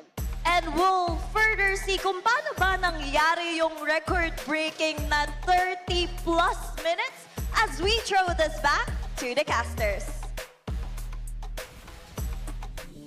There you have it. Congratulations to Smart Omega there. One of the longest games, the longest game that we've had so far. And great to hear some insights there. Man, even for Mingwin, so grateful for his teammates to be in there. Netsky getting the MVP here. Rising getting the match MVP. And man, I mean, this game alone, there was so much to talk about. Hey, during the panel, I was saying, where's Netsky, man? Yeah. I want Netsky to show up, and in the game where they needed him the most, he didn't vanish. He was there. He stayed. He didn't disappear for 100 years like Aang. He stayed and fought the Fire Nation. He flickered in. A couple times. A couple times. To show up. To show up, and then Max, again, you pick up the Brody in this scenario after the Fatty showed up because you want to maximize the corrosive strike, stun, and it's also a repositioning tool because it allows you to dash. Now, as the fights were going on, I was seeing TNC were trying to layer. Okay, we're gonna enter, and then we're gonna get stunned, but then we're gonna use the Fury of the Phoenix. Majority of the jump aways that the Brody was doing after committing the stun, it actually dodged the Fury of the Phoenix so he would stay alive. And it was tough for Stone to time that time and time again because, come on, that's way too demanding to ask him to keep looking at the Brody somehow and then only use Fury of the Phoenix after he's rolled away after the Abysm Strike. And then, of course, going back to him getting the Haskloss there in the end. He was also saved by the Rose Gold Meteor. I was looking back. The shield definitely kept him alive. But the extra buy of the Haskloss made sure that he didn't go down.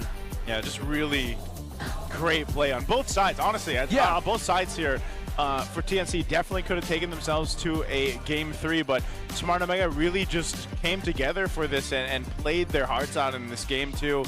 And like I was saying, man, there was just a time. Think how much punishment Perxiva dealt with in the early game. Of course. Okay. Very strong. I love you, Brokadetsky. I just love to see it, man. It was 31-37 was the final time there. Yo. Definitely our longest game so far, man. And it was just a hell of a victory. Something, too, that Smart Omega and their fans definitely needed here for week 2. Yeah. So people are probably wondering how come there's so much focus on Netsky. The lineup of Omega is built for one dude. Yeah. See, without the Brody, they had 0 damage. That's why they had the double buffs on him. Yeah. And Ryzen just taking more of the guy to just stand in front kind of role, and the retribution role. He has set such a precise retribution throughout this entire game too. I mean, look, James did not die a single time this game. Yeah. It's not only a credit to his individual ability, but the fact that TNC does not care about the Labu Labu. Yeah. To them, it's Brody or nothing, or Mingwin is a good start, but we still need the Brody. Yeah. That's why for a lot of times you see Chaktu committing once he sees that there's a clear beeline that he could do to run straight through to Netsky. Yeah. He's gonna power up wildness him right away. hit him, time it with the Fury of the Phoenix's Tome. Maybe if Benny Cutie's there, 3 Mars there, and then he'll back off. And then Zyda comes in. So we really got to see both teams acknowledging their main winning conditions.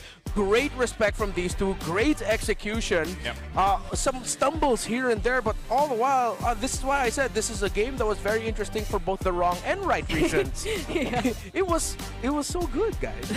This was a very fun game to watch and very entertaining at cast. And Brigitte at one point lost her mind because just how good the team fights were, because I think that Renmar made it really apparent that, you know, in a sense, TNC had to do so much layered on top of each other just to get Netsky. So you also have to put respect on Netsky's name, because how much did he have to do to survive? You know, and to know more about that, we're actually going to have our mic check, our Infinix mic check, to know exactly how that sounded for Smart Omega.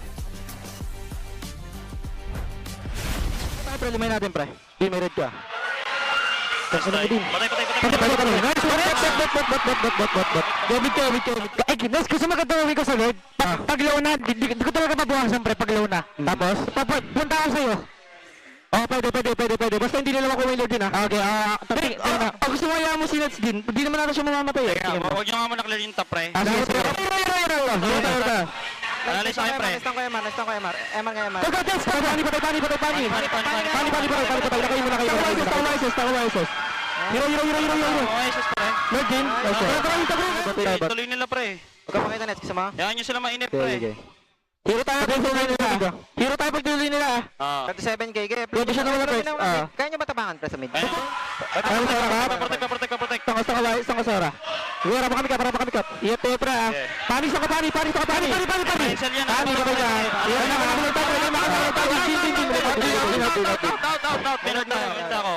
Pre, dalawa, pre, ha? Pag kaya nyo, tower lock natin, ha? Tara nga, makapalmit natin, pre. Tara, matawal lang ako. Papapligirin ko na yung set yung pre. Papapligirin ko na. Tawalak.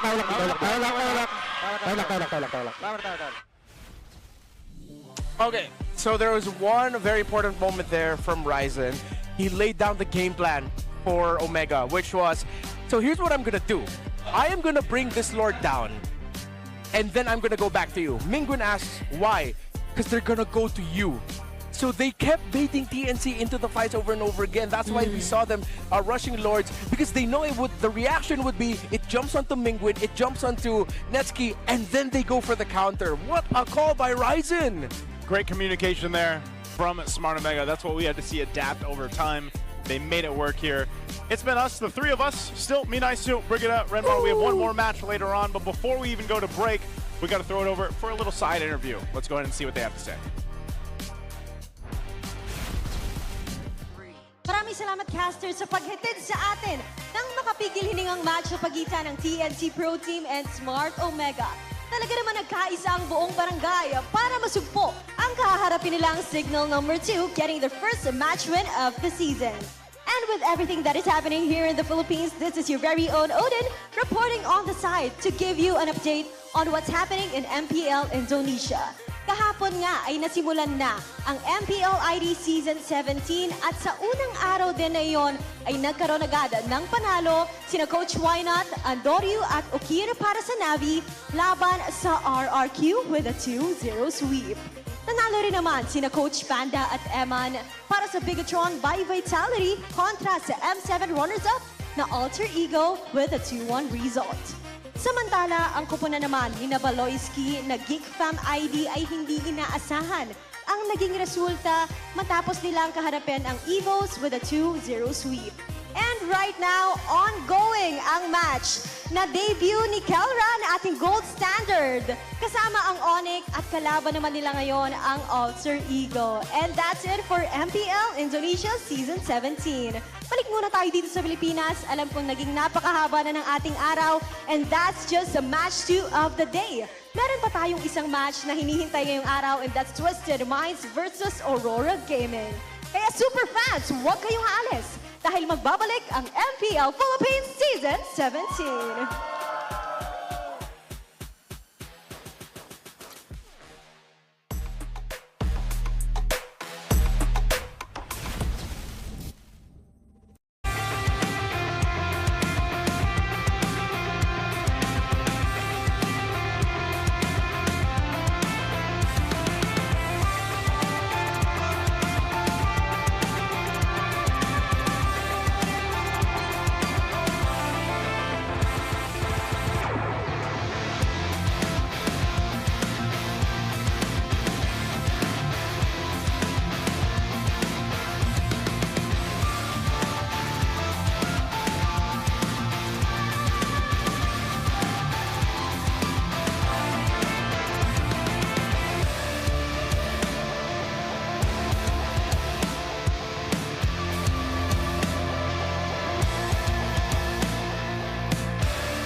Magandang gabi sa lahat ng sumusubaybay sa MPL Philippines Season 17.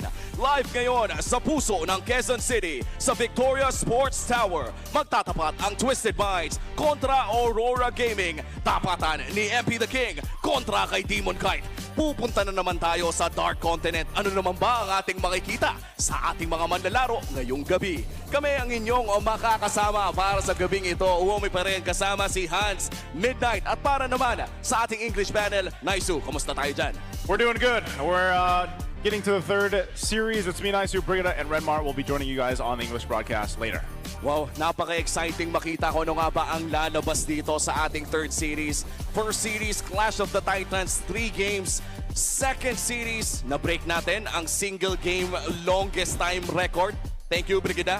We are now down to our last series of this Superfan Saturday. Men, hindi ako mag-e-expect ng anything less from the last match of the day. Kung ano yung intensity na nakita natin during the first and the same amount or probably the length of the series that we saw on the second, dapat ganito din sa third or maybe even better. Especially now na hindi ka talaga pwede mag-expect dahil kung ano na nakita natin today and dito sa Dark Continent, Dark Era ng MLBB, ay baka makakita pa tayo ng kakaiba mula sa Twisted or sa Aurora.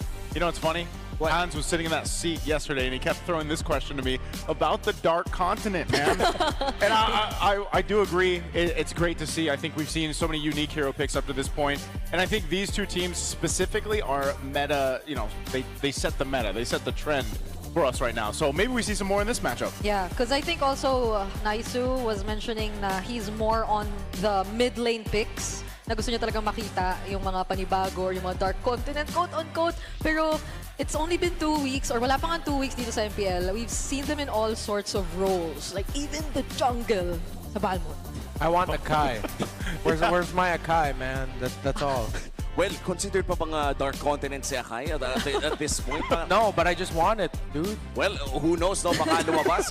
Dahil so far sa mga nakikita naman natin, for the side of Aurora Gaming, nabanggit na nga ito ni Brigida na lumabas ang Balmond sa kamay ni Demon Kite. Lumabas na rin ang Hanabi mula naman sa Smart Omega in Week 1. But this time around, Coach Bonchan on the side of Twisted Minds ay panigurado naman ay may ilalabas din atang bago ito.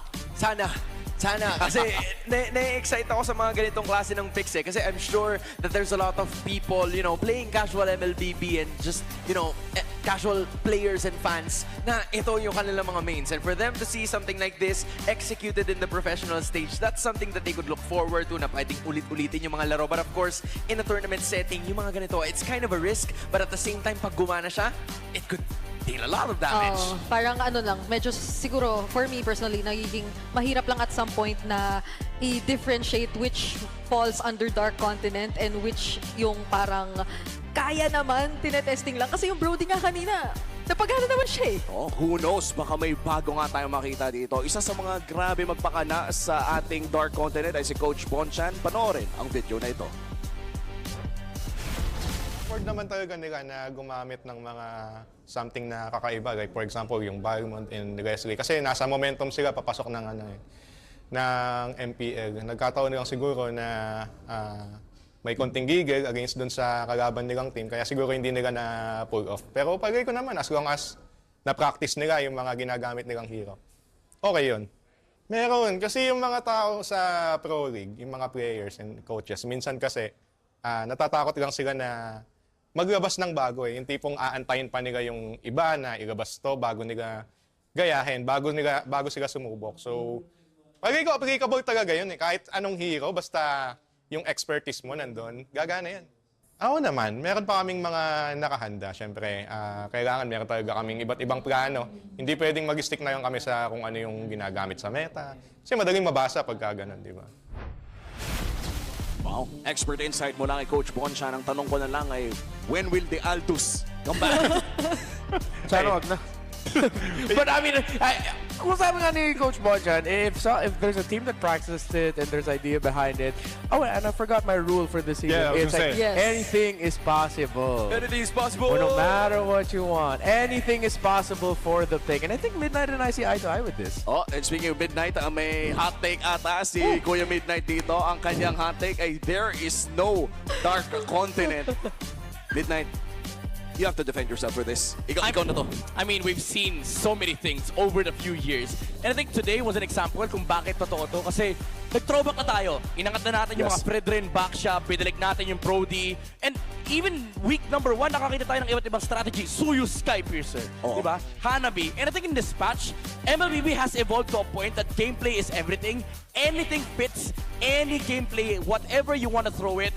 Again, yung Suyu nagbalik just with the sole purpose of having a Skypiercer, Kurumi Snowball. In fact, Harley ay nagbabalik sa ating patch. So, I'm saying, agree ako kay Renmark kasi every specific comps, there is a specific way of playing it and it is still viable in this patch. Yeah, creativity is always rewarded in MLBB. Either that or it's severely punished because maybe the other team is just prepared for it. And at the end of the day, there's a lot of fundamentals that just continue to live on.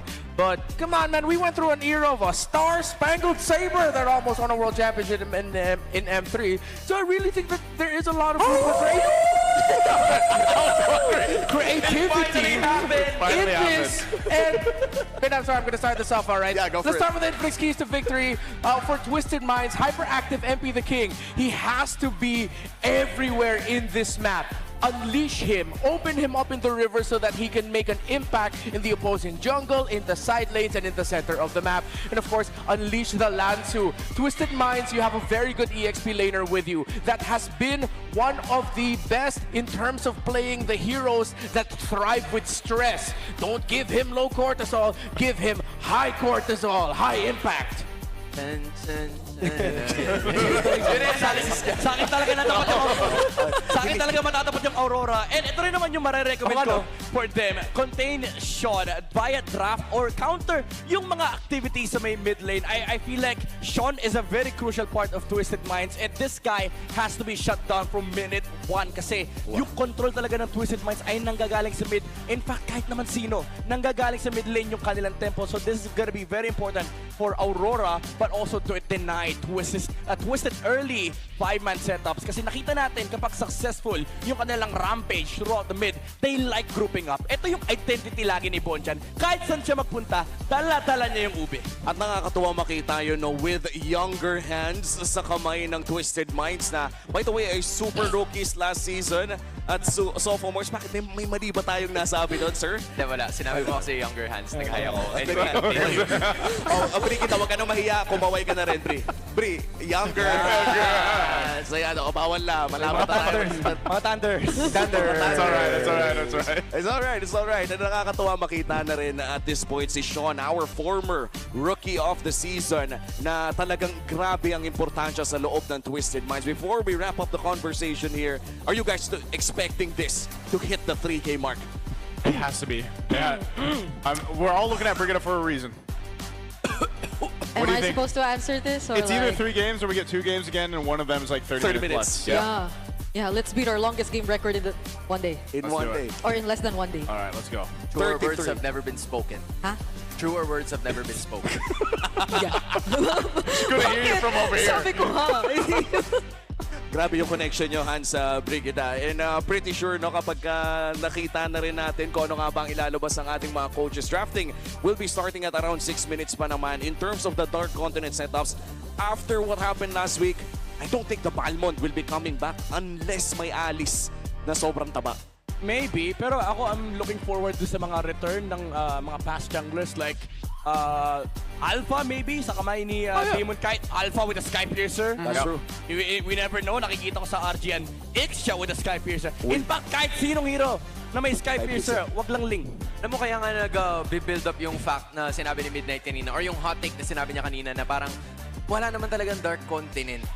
Parang depende na lang kung mas madalas mo siyang makita dito o hindi. Yes. That's how we classify a Dark Continent pick. Or maybe it's even something that we don't usually see. Pero kung nakikita nyo sa likuran, they're all ready for this. For us, it depends on whether or not it's gonna be a Dark Continent pick or not. But either way, they're gonna use one of those or maybe not to win this series. Yeah, if there's 3 heroes between Twisted Minds and Aurora that I'm going to be seeing as the most contested, it's Valentina, Ikalea, and Grok. Oh, yeah. And I think because of the influence of Valentina, with the presence of Kalea for Kaloy, Grok for Light, Valentina is going to be the hottest commodity here, but then they are going to have to think about what else they're trading for. There's the signature play of Aurora Aurora through the Kimi, the backshot of Demon Kite, the Kimi on the hands of Yue. There's a lot of things you have to consider if you're Twisted Minds, but then Aurora also has to think, what if the Twisted has something up in their sleeve ready to surprise?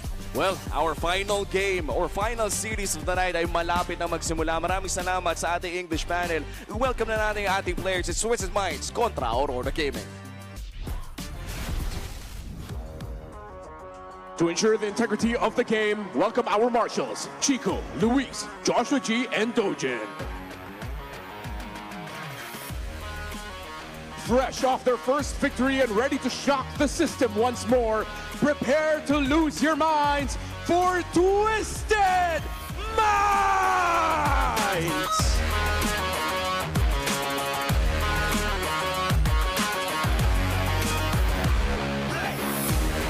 They are here to shine their light on the Dark Continent.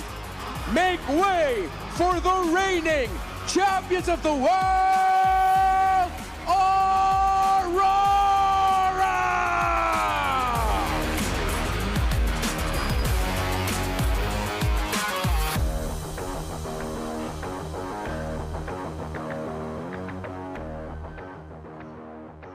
And as always, our head referee, the Chop Master, Sent. And the coaches representing the two teams for Twisted Minds, it's Coach Eson. For Aurora Gaming, it's Coach Dexstar. MPL Superfans, ito na ang last match sa ating Superfan Saturday. Mag-ingay!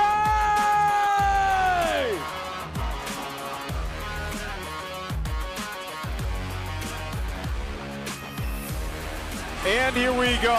Let's go ahead and take us through first Twisted Minds for the matchup here at Brigada. Okay, before that, I love that small bit of them or the coaches doing a rock, paper, scissors during the fist bump. But yeah, we definitely have to pay a bit more attention here. Looking at Lansu, it was already highlighted in the keys to victory, but even just looking at their performance yesterday, him on the Phovius, always setting things up, that is something that's terrifying if they get to enable every single one. Yeah, for Aurora, we always have to go back to the row mid trio. You can slot in Edward with any pick. Domikite has a surprisingly wide pool, but it is the deep ocean of picks for Light, Yue, and Demonkite that determine whether or not you're gonna be winning or losing the draft against them. There's a lot Twisted Minds needs to consider. But just because Aurora gets her comfort doesn't mean that they are unbeatable. Gods can still do bleed. Twisted Minds just needs to make sure they're ready for it. Yeah, not only that, but also I think one of the things we want to go ahead and look at too with this matchup is the gold lane there specifically for Owl and Dominkite, because like we saw from the graphic earlier on today, Dominkite currently the gold laner in the second and third spot for the highest GPM right now, currently up to this point.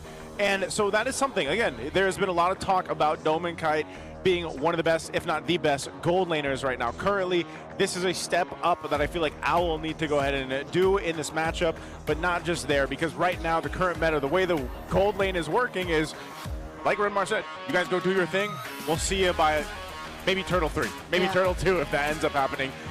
And maybe there is a room for a different gold laner. Maybe. I don't know. We'll talk more about that later. We already saw the Brody, but first, let's go ahead and take a look at the Smart 5G ping test for our matchup here today. Message lang namin ni Coach Eson sa Aurora. Sana galingan nila kasi alam namin gagalingan namin. At gagalingan ko para sa inyo. May message pala si Kaloy kay Light. Kahit sang anggulo daw tignan, si Kaloy ang lamang. May sinabi rin si Lansu para kay Edward. Ang ML ay hindi labanan ng muka, kundi labanan ng kamay. May message din pala si Al para kay Dominkite. Huwag daw sa ML na laban sa muka daw. Mas sabi ko kayo, ay, tropa si Kuya Eoy. Lagi ako nag-send ng heart me dyan sa TikTok kay Kuya Yue. Supportado ako dyan. Si Kaloy, guys, yung trash talk niya palagi sa Mega. Hindi niya minura yan, guys. Na-hype lang siya kasi first panalo namin this season. Guys. Message ko rin pala sa Aurora, congratulations sa mga winning sa buhay. Kami naman ang sunod. Shoutout sa mga dyan, lalo na sa mga ka-twist natin dyan. Sali na kayo sa The Minds Community Group and follow nyo na ako sa IG. Ano daw, kaya-kaya na tayo ng TWIS that Saturday. Hindi naman makakasin, ano? Confident ka sila na, tama yun.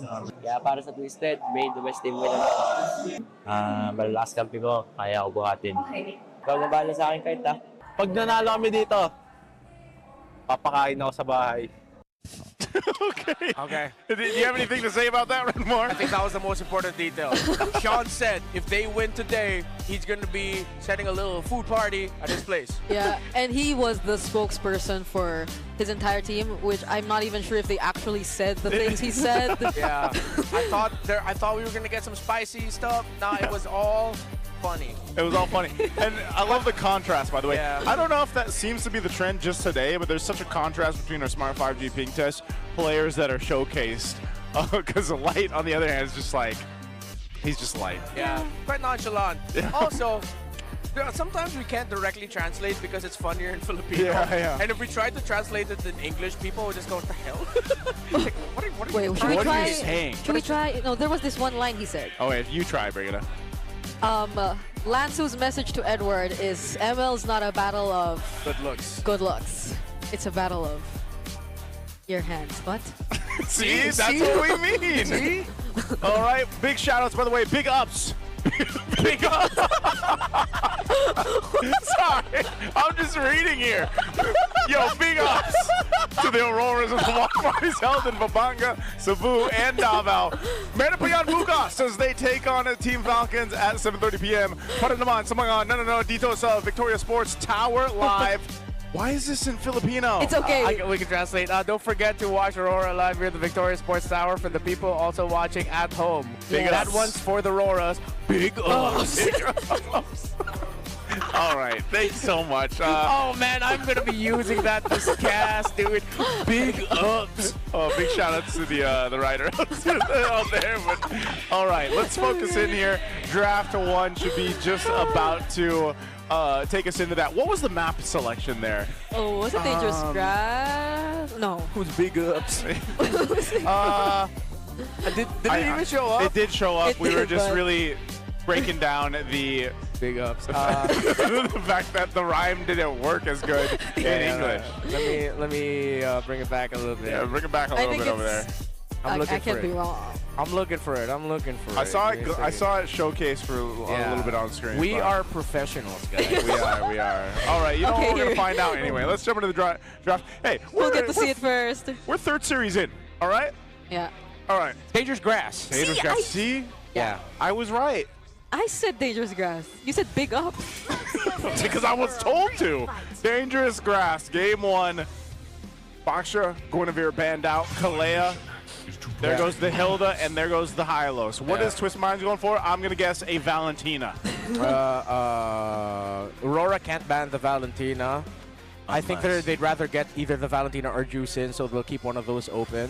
Yep. Unless Twisted Minds are going to be one of those teams that think, okay, even with the Sora open, they'll pick up Juice in. But nah, it's like at this point, if Sora's open, you prio Sora. But only if Valentina isn't open. Oh, it reminds me.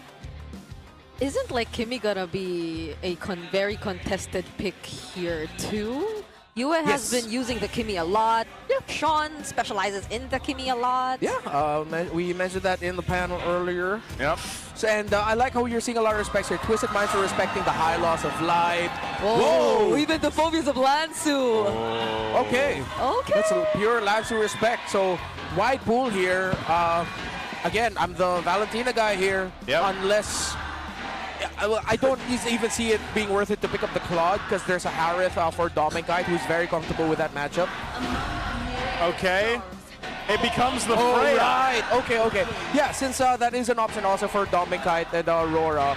So now they're overloaded with options. And there's only so much a lineup with the Sora can do up against the Freya. So Freya will be going to the hands of Owl. He showed this up when he was still with Guangzhou Gaming in the M7 World Championship. Ah, right. So now I think this is where we see hopefully a Sora show up unless Aurora want to pick up a different EXP laner. Yeah. But I don't want to give... If I'm Aurora, I don't want to see Sora and Freya on the same side. But they're willing to, okay. Okay, interesting that they go this route. But this is like standard for the most part. You get the Fredrin, you get the Jushin. These are 2 power picks. Gives you control in the jungle. We also talked and seen how this is played out when it is utility right now in the current meta. Obviously, Harley. Assassins can still work. Harley's going to be picked up since that was open, and that's what we expect, and they're going to give the Khalid a go. So either we see the Harley maintain his 100% win rate, but maybe this balances out, by the way, Brigida, because we talked about how hard of a time Khalid has had. Yeah. Well, now you're on a squad where Freya's been typically banned out, but then you also get the Harley in the jungle. Yeah. So this might actually work in favor, though, because of Twisted's first 3 picks. As long as the Khalid doesn't have a bad start or get too far behind, and you can actually play with this Freya, because Freya we have seen banned out constantly. Yeah, because he'll get a lot of help. And it's not like he has to be the guy to just immediately show up first. There could be like some pokes brought to us by the Harley towards certain members. Looking at the carry and the Juicin specifically that Aurora have chosen to reveal in the first phase. So they left their XP and Roam pick for second phase. Yep.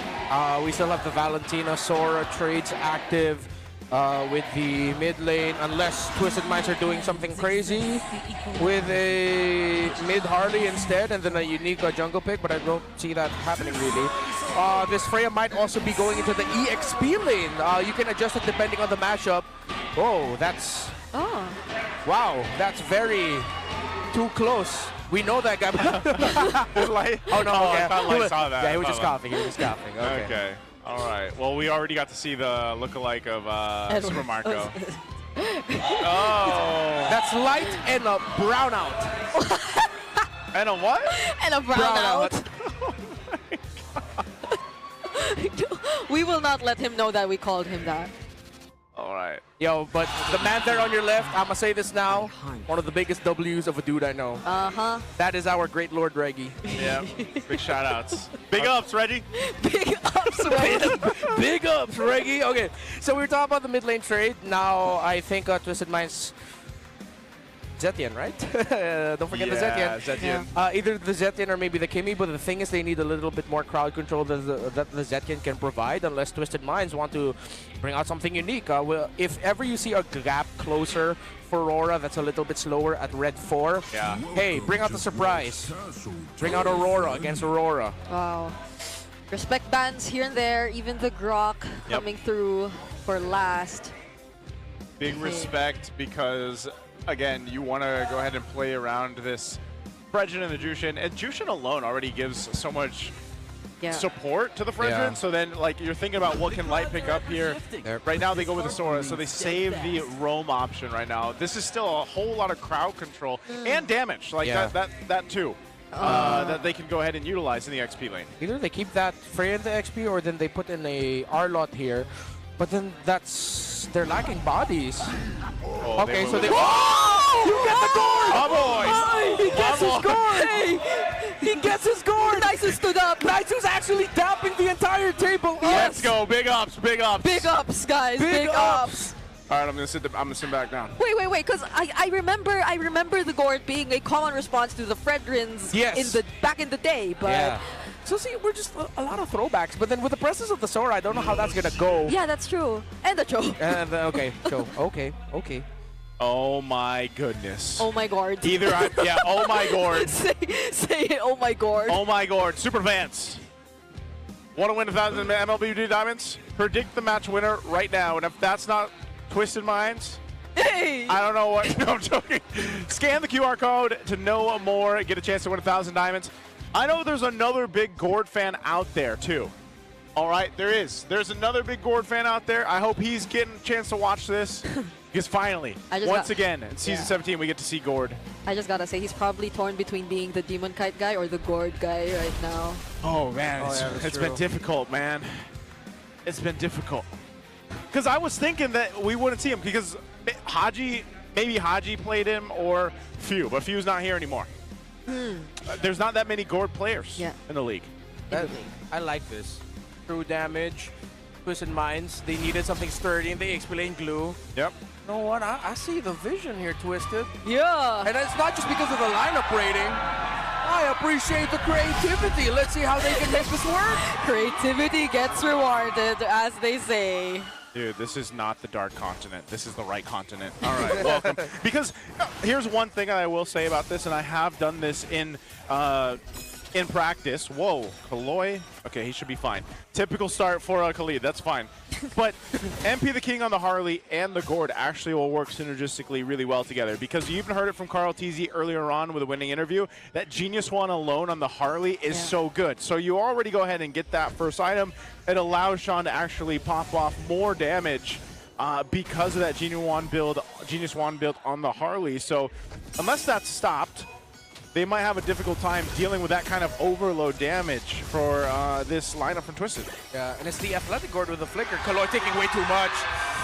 Yeah, good thing for Kaloy is that the long time readjustment for the juice in. You can't just continuously putting stacks on people. If that was any different, then it would have been more difficult. But in the end, it is going to be difficult to handle the mid lane trading for the Khalid. You're just going to have to, you know, hunker down if you're Twisted Minds. You're not going to be able to get a lot of aggressive plays unless MP the King finds a good angle to Deadly Magic someone, either Light or you early on. 20 seconds before the next turtle spawns. Tough boots already for Kaloy should help him survive a little bit of the trades. Let's look at which EXP laner is going to hit level 4 first. Looks like it might be Edward, actually.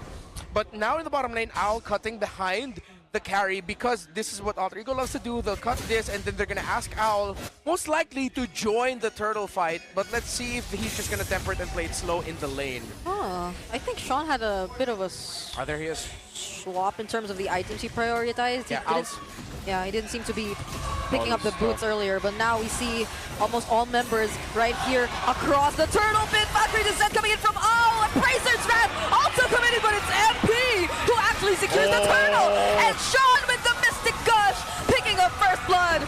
Edward flickering out, still brought back. MP the King takes him down. I just want to say, first blood, Gord, over to Sean. Yeah, it's not just the Gord with a Mystic Gush. Nice, who's gushing too. With excitement. Seeing his signature pick here, but again, we saw it from the cut of Owl. We knew that he was going to go to the turtle. He joined that. That was 5v4. That's just simple maths. You know, 5v4. Win that. Our camera's giving us the zoom in on the Patrick. Right there. They're doing that on purpose, right? Yeah, no, but I get your point here too, Renmar, and that's one of the things. Imagine if the timing was a little bit different on that too. He didn't have the level 4 either for that turtle fight to break out, but he had it right at the end. Oh, wow, Kaloy makes a call, and MP's there to follow. That's a flicker from Sean, just to extend the range of the Mystic Gush. They're still trying to go after Demon Kite. Another flicker burned, and that might just get punished here. Kaloy will try to get out of this. He does not get knocked up. He jumps back in, but Demon Kite will pick up the kill. That's how you get punished if you get a little overzealous there, Kaloy. Yeah, unfortunately also for Kaloy, the stun from Sean did not land, which is a little bit off to the right of Yue. Hence why the punish onto the Khalid. So, again, you pointed it out, that Gord Harley damage is disgusting. Yeah, and imagine he doesn't even have the Genius Wand yet. Now he does. Okay, now he does. Yeah, and yeah, they set up for each other. It's like, again, a throwback to having a magic damage jungler and then strong mage in the mid lane. They set up for one another depending who builds the Genius Wands first, usually the jungler, because that also applies to any magic damage that gets dealt with a reduction of the magic defense. So cool. Yeah. Okay, so and then he goes Glowing Wand first to help with some of that sustainability that comes up with this lineup. So now we're going to see this fight, this time maybe be set up a little bit different around this turtle here. We'll see if gold laners decide to join this. It does look like Owl's coming up. Oh, Owl might. Oh, that's the way of the dragon already used. Edward zoning out some other members, but Kaloy is still alive. Demon Kite this time, though, gets the objective, but it's Owl trying to go for the chase, and Demon Kite does not get out of this. Okay, turtle secured, though, and that's a whole lot of gold to Demon Kite. Oh. That is going to be the trade here. The RORA are not going to be calling up their carry to join the Turtles. They just want gold for Doming. And this is as expected with the Freya carry matchup or any matchup in the gold lane that is Freya versus a marksman. Freya will leave lane, sacrificing the gold that he could be getting in the lane because they want to get that through the kills and objectives. The fortunate thing for RORA in the last one is that it was actually Demon Kite who won the Retribution battle, as the early use of the Deadly Magics was not enough to take down Edward, meaning Edward was still disruptive to the sequence performance of Twisted Minds. So Twisted also just need to mark some conditions properly here, because in the last one, it was Aurora who were able to do that. However, the difficult thing about the lineup that they're going up against is that they'll keep feeling the presence of the Freya. So far, especially as we've seen from the last one, Aurora are managing their flickers and their dashaways pretty well. The last time we saw this was in the grand finals of Season 13. 671. I'm not saying it, days ago. It was few against Team Liquid Philippines. That's what I said, man. One of the few players, pun intended, to pick up the gourd. And there is a reason for it. I mean, right now, we definitely have been talking about how it works well with the Harley. And it might be just the only composition where he actually fits into this, but it's really difficult in the current meta. Dominkite. Oh, already flickering out, but the other members of Aurora are gonna help. Raging Sandstorm used to get out, and so will be the Valkyrie Descent. Edward could have went for a setup there, but at least the Twisted Minds are still okay. Yeah, and no kick committal by Light. I thought he'd be looking for an angle. Same. Because of Aurora trying to bait Owl into getting taken out, good thing Aloy was there for Twisted Minds to cover him. MP the King actually gets a tower up top. So with a lot of the mobility on the side of Twisted, the map presence of the jungler and gold laner being felt, Aurora are slowly losing the map control. But they might be able to fight this better because Owl was brought low by Dominkite, excuse me. Oh, Kaloy. Does he really want to fight against Dominkite? A miscalculation on Twisted Mind's side, and Aurora will secure this last turtle. I think Kaloy forgot how much a carry hurts. Yeah. And Dominkite's just been farming up, so Dominkite is in a great position to just fight even a 1v1. Yeah, even if you say that that was Kaloy trying to buy time, maybe for the rest of the team, that was definitely not worth it. You gave a kill onto Domeng. And now Twisted Minds have lost their early game window to dominate. They're going to have to play 50-50s all throughout. Oh, everyone, they just poured all of their resources, so... Right. And there's a flicker too. Sean is still going to be okay. No one's going to connect with the Way of the Dragon, but it doesn't matter for Aurora. They're already able to take down Kaloy, and they have access to this tier 1 in mid. Great positioning from Light to decide to go towards the backside. He actually forced Sean to use the flicker, and then he was a threat enough, even on MP, as he kicked him, buying enough time for Aurora just to go ahead and win that team fight. Yeah, big errors are now getting capitalized on by Aurora. Although for the last fight initiated by Twisted Minds, that wasn't an error in their part. That was a good call. But you just really have to admit that Aurora played that much better. Dominkite was calm, even though Lansu was the one able to pounce on him. Aurora separated that glue from the rest of the team.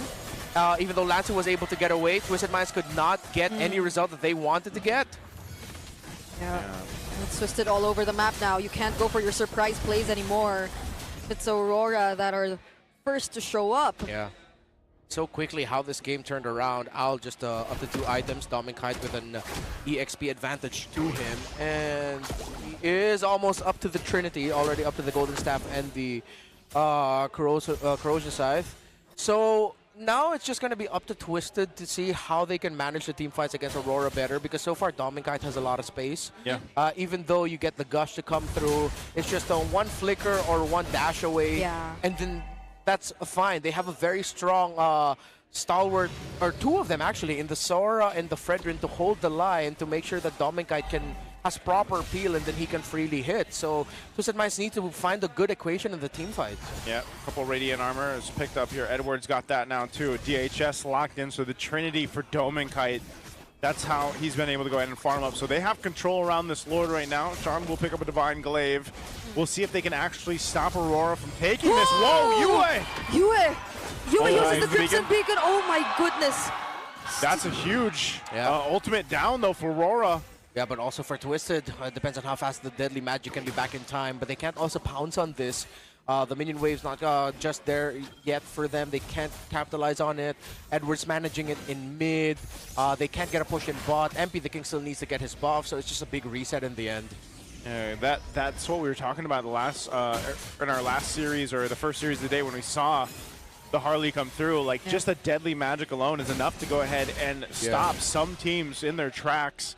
And you saw it just there. Also, UA will pick up a Sky Piercer now.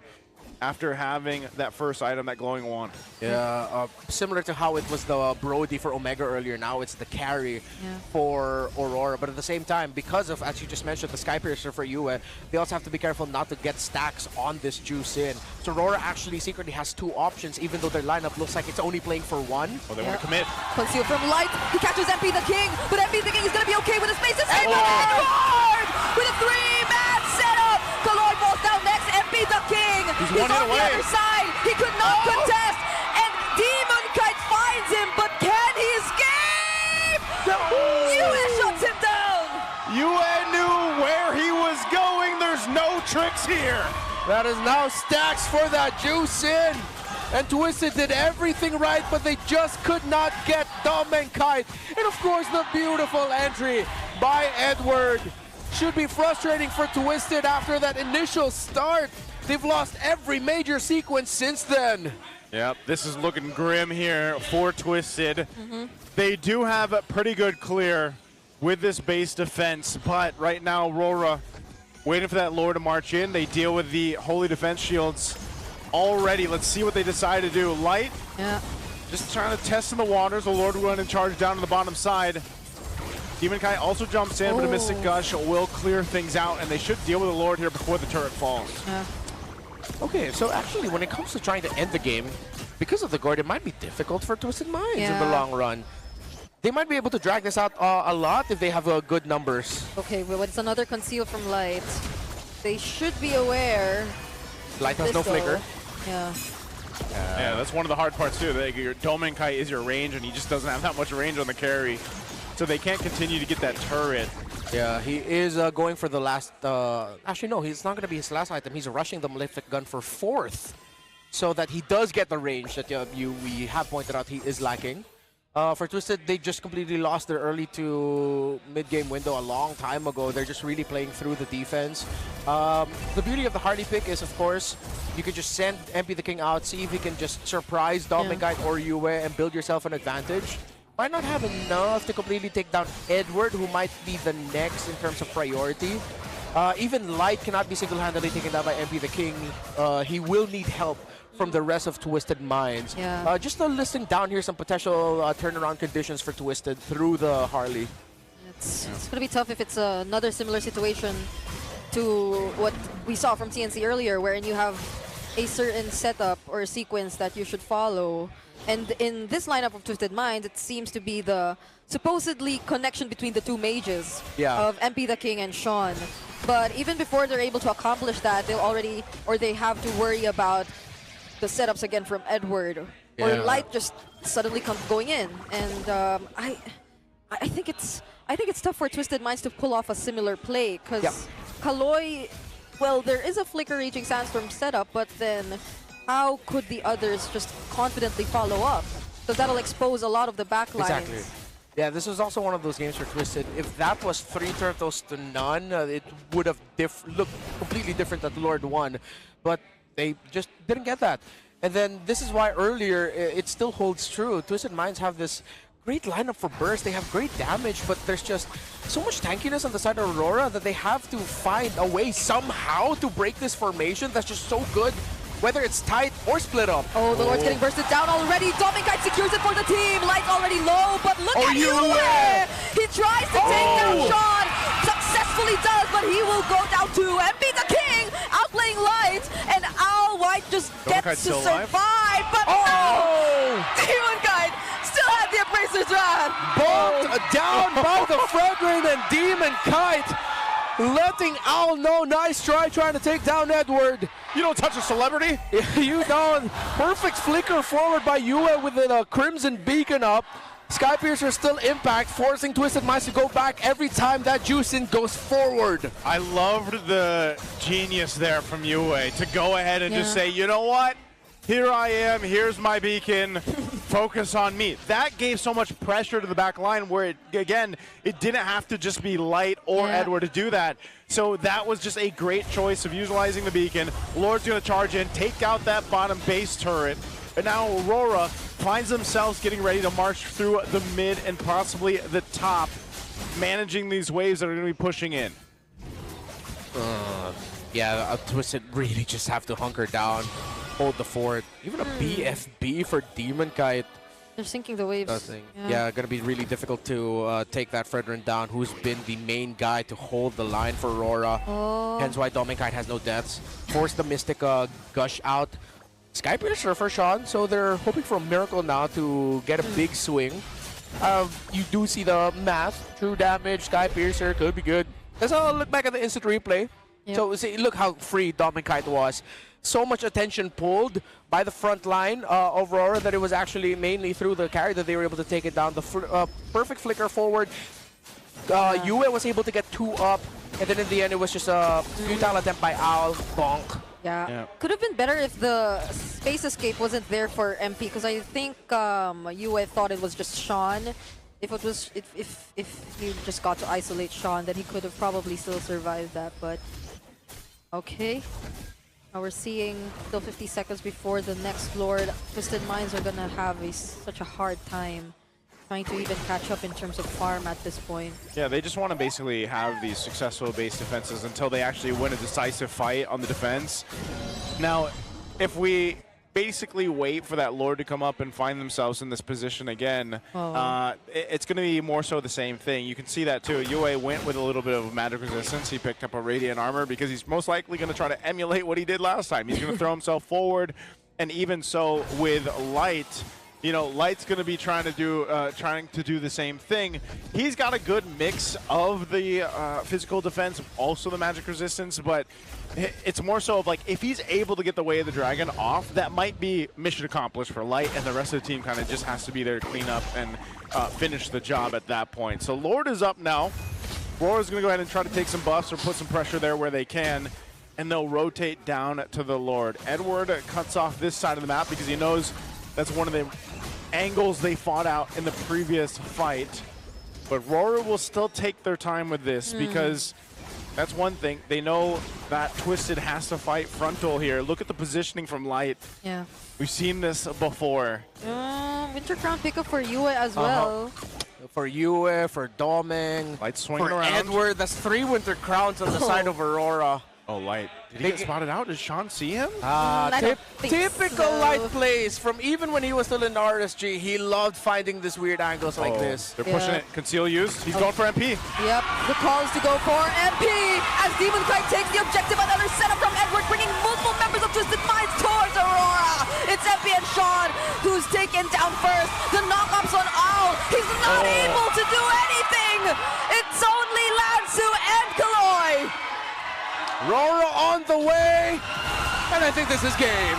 They have access to the base, and that's all Dominic Kite needs to do. They have their minions, and they will get this game. It was a good start for Twisted. You saw the idea. But as we mentioned in the panel, creative as you can get in terms of your lineups, good old basic fundamentals trumps it every single day. Sad and gourd tears, you know, but the writing was on the wall, and there it is. That is a Raider play from Light that we've seen so many times. Little throwback there, but I'll say this: they're world champions for a reason. Aurora knows how to adjust, knows how to play the timings here. Hello, Reggie. And again, it was a rough start in the early game because you have that power spike in the magic department for you. But yeah, there was a couple mistakes from Kaloy, of course, getting caught out a bit, trying to make plays himself, and then eventually Aurora just adjusts to this, and they know how things are going to play out here. And this was, again, showcasing just how smart Aurora is when they play the map, when they play to their advantage, and they know how to end games where they need to. They waited a little bit to see if there would be a continued pressure from Twisted Minds, and they made the play around the Lord take. So none other MVP gonna be Yue. Look at that lantern. Oh yeah. Okay, please do the flicker too. Oh, never mind. But yeah, it's we were talking about the Dark Continent. We got to see a bit of it. But against such a team who are just so fundamentally near perfect and clean in terms of execution, Aurora definitely found their way around it. Although it like it looked like there were a lot of moments wherein Twisted did feel like they were a bit too excited, especially in terms of like what Kaloy tried to do across the map when he went for the invades, or even those gaps towards Dominkai. Yeah, clearly there were some errors as well capitalized on by RORA, as we pointed out earlier in the cast.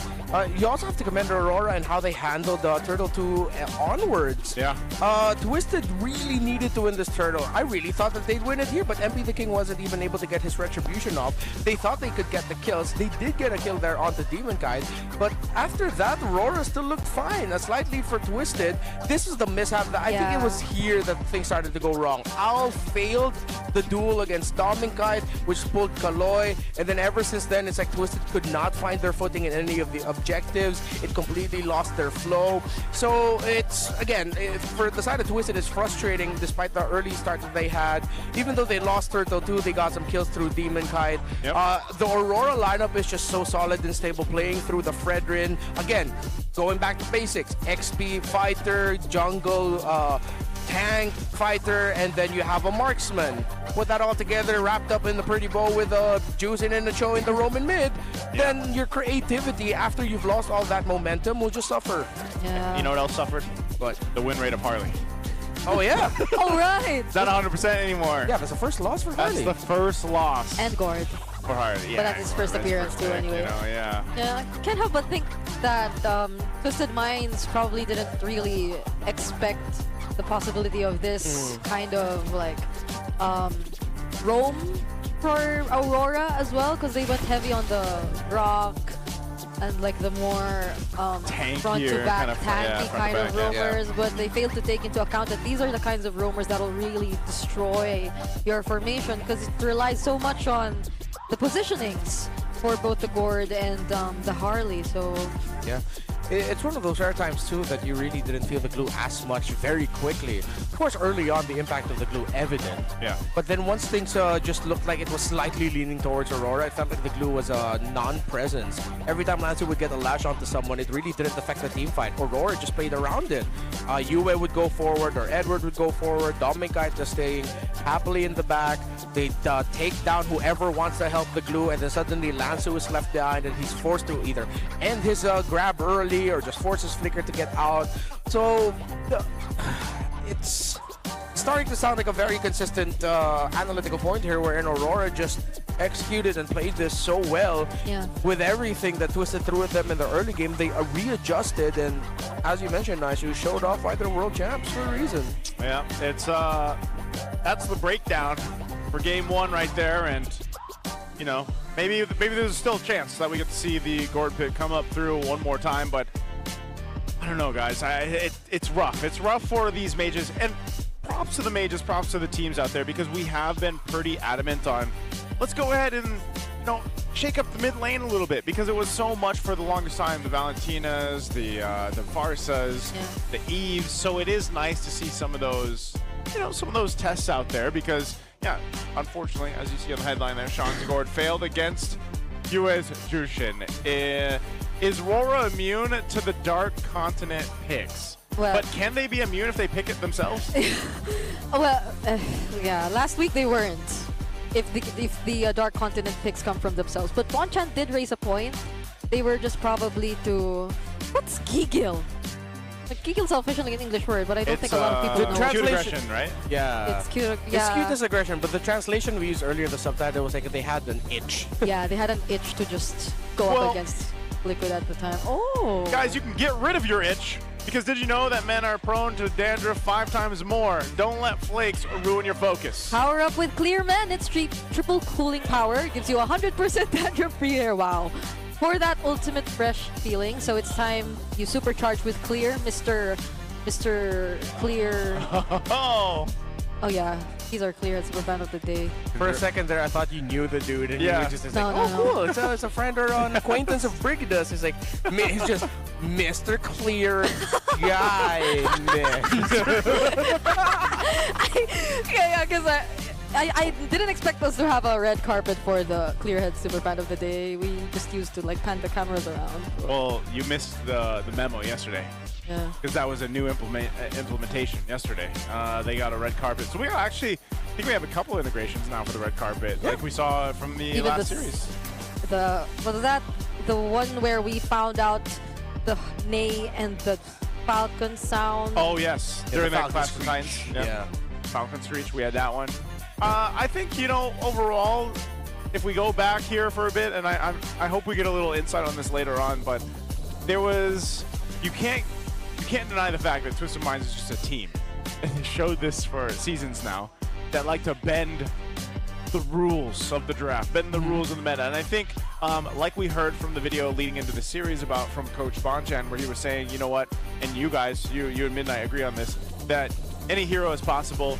It just really depends on the strategy of the team, the way they implement it, the way they execute or not. And it worked for a little bit. There was about a little few minutes in the early game where it was working, and then it just quickly didn't. Yeah. And, you know, a traditional lineup like what we saw from RORA works really well. Yeah, that's why the meta is the meta for a reason. They are the most efficient, the easiest lineups to pull off. Yep. That, again, anything is possible, but some picks are really just more difficult to make work in the pro scene. And sometimes, as simple as it is, the simpler, more efficient lineups is just easier to win with. Yeah, it seems like a very high risk, high reward situation. Yeah.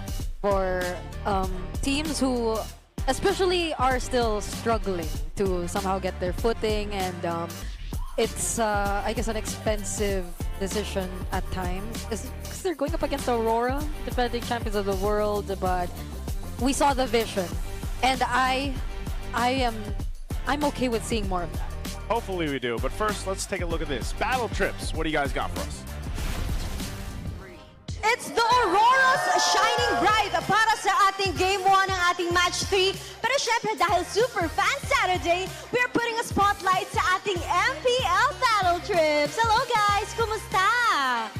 Ayun, napakasaya po manood dito sa MPL. First time? Yes, first time. Wow! How about you, John? First time din po, so napakasaya po parang dito ngayon. And you know, sila ay ang mga super fans na kasama natin for the battle trips. Kamusta naman ang experience? Dahil nga po first time, medyo ang ganda po ng experience, and dahil nga po first time nga to, sabi nga po nila, napaka-lasting po ng effect ng first impression na to para sa akin po. And napaka-live po ng crowd ngayon, lalo na po sa RORA side. So, yun lang po.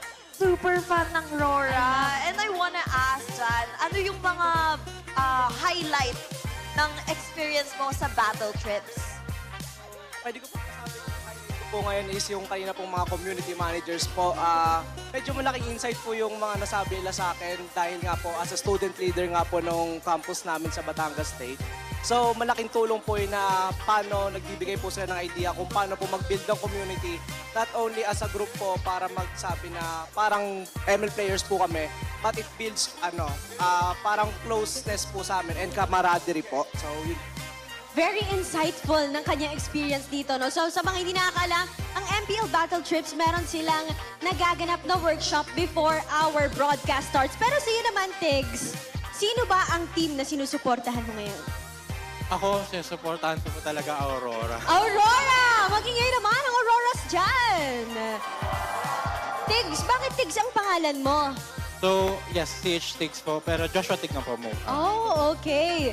So, paano ba sumali sa MPL Battle Trips? So, para makasali sa MPL Battle Trips, syempre dapat abangan natin yung mga live pages po natin, like yung MPL page, yung Community Heroes, MSL. At meron po tayong mga events doon kung saan pwede kayong magsagot ng mga katanungan at pwede kayong mapili na sumama sa Battle Trips. At libre po siya from transportation hanggang dito at marami po talaga kayong matututunan. Nako, kung ako yan, magsasign up na ako. Pero bago natin i-throw sa mga casters, sabayan nyo naman kami. Sasabihin nyo lang palag na to. Everybody, okay? Everybody ready? Okay. Okay. This is MPL Philippines Season 17. Palag na to!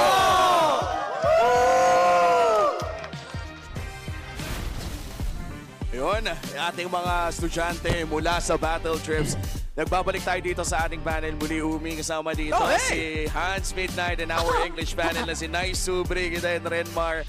After that Game 1 victory, kakaiba yung mga nakita natin ngayong araw na to. Sa tingin nyo ba ay down to the distance? Ba't parang nababad trip ka? Nice, ayusin mo naman. Tutok mo muna dun, pare. 0-1 eh. It's tough, man. It's tough. It's tough. I was hoping for a win for the Gord, but that might be the last time we see him. Maybe another 600. What was it? 671 days.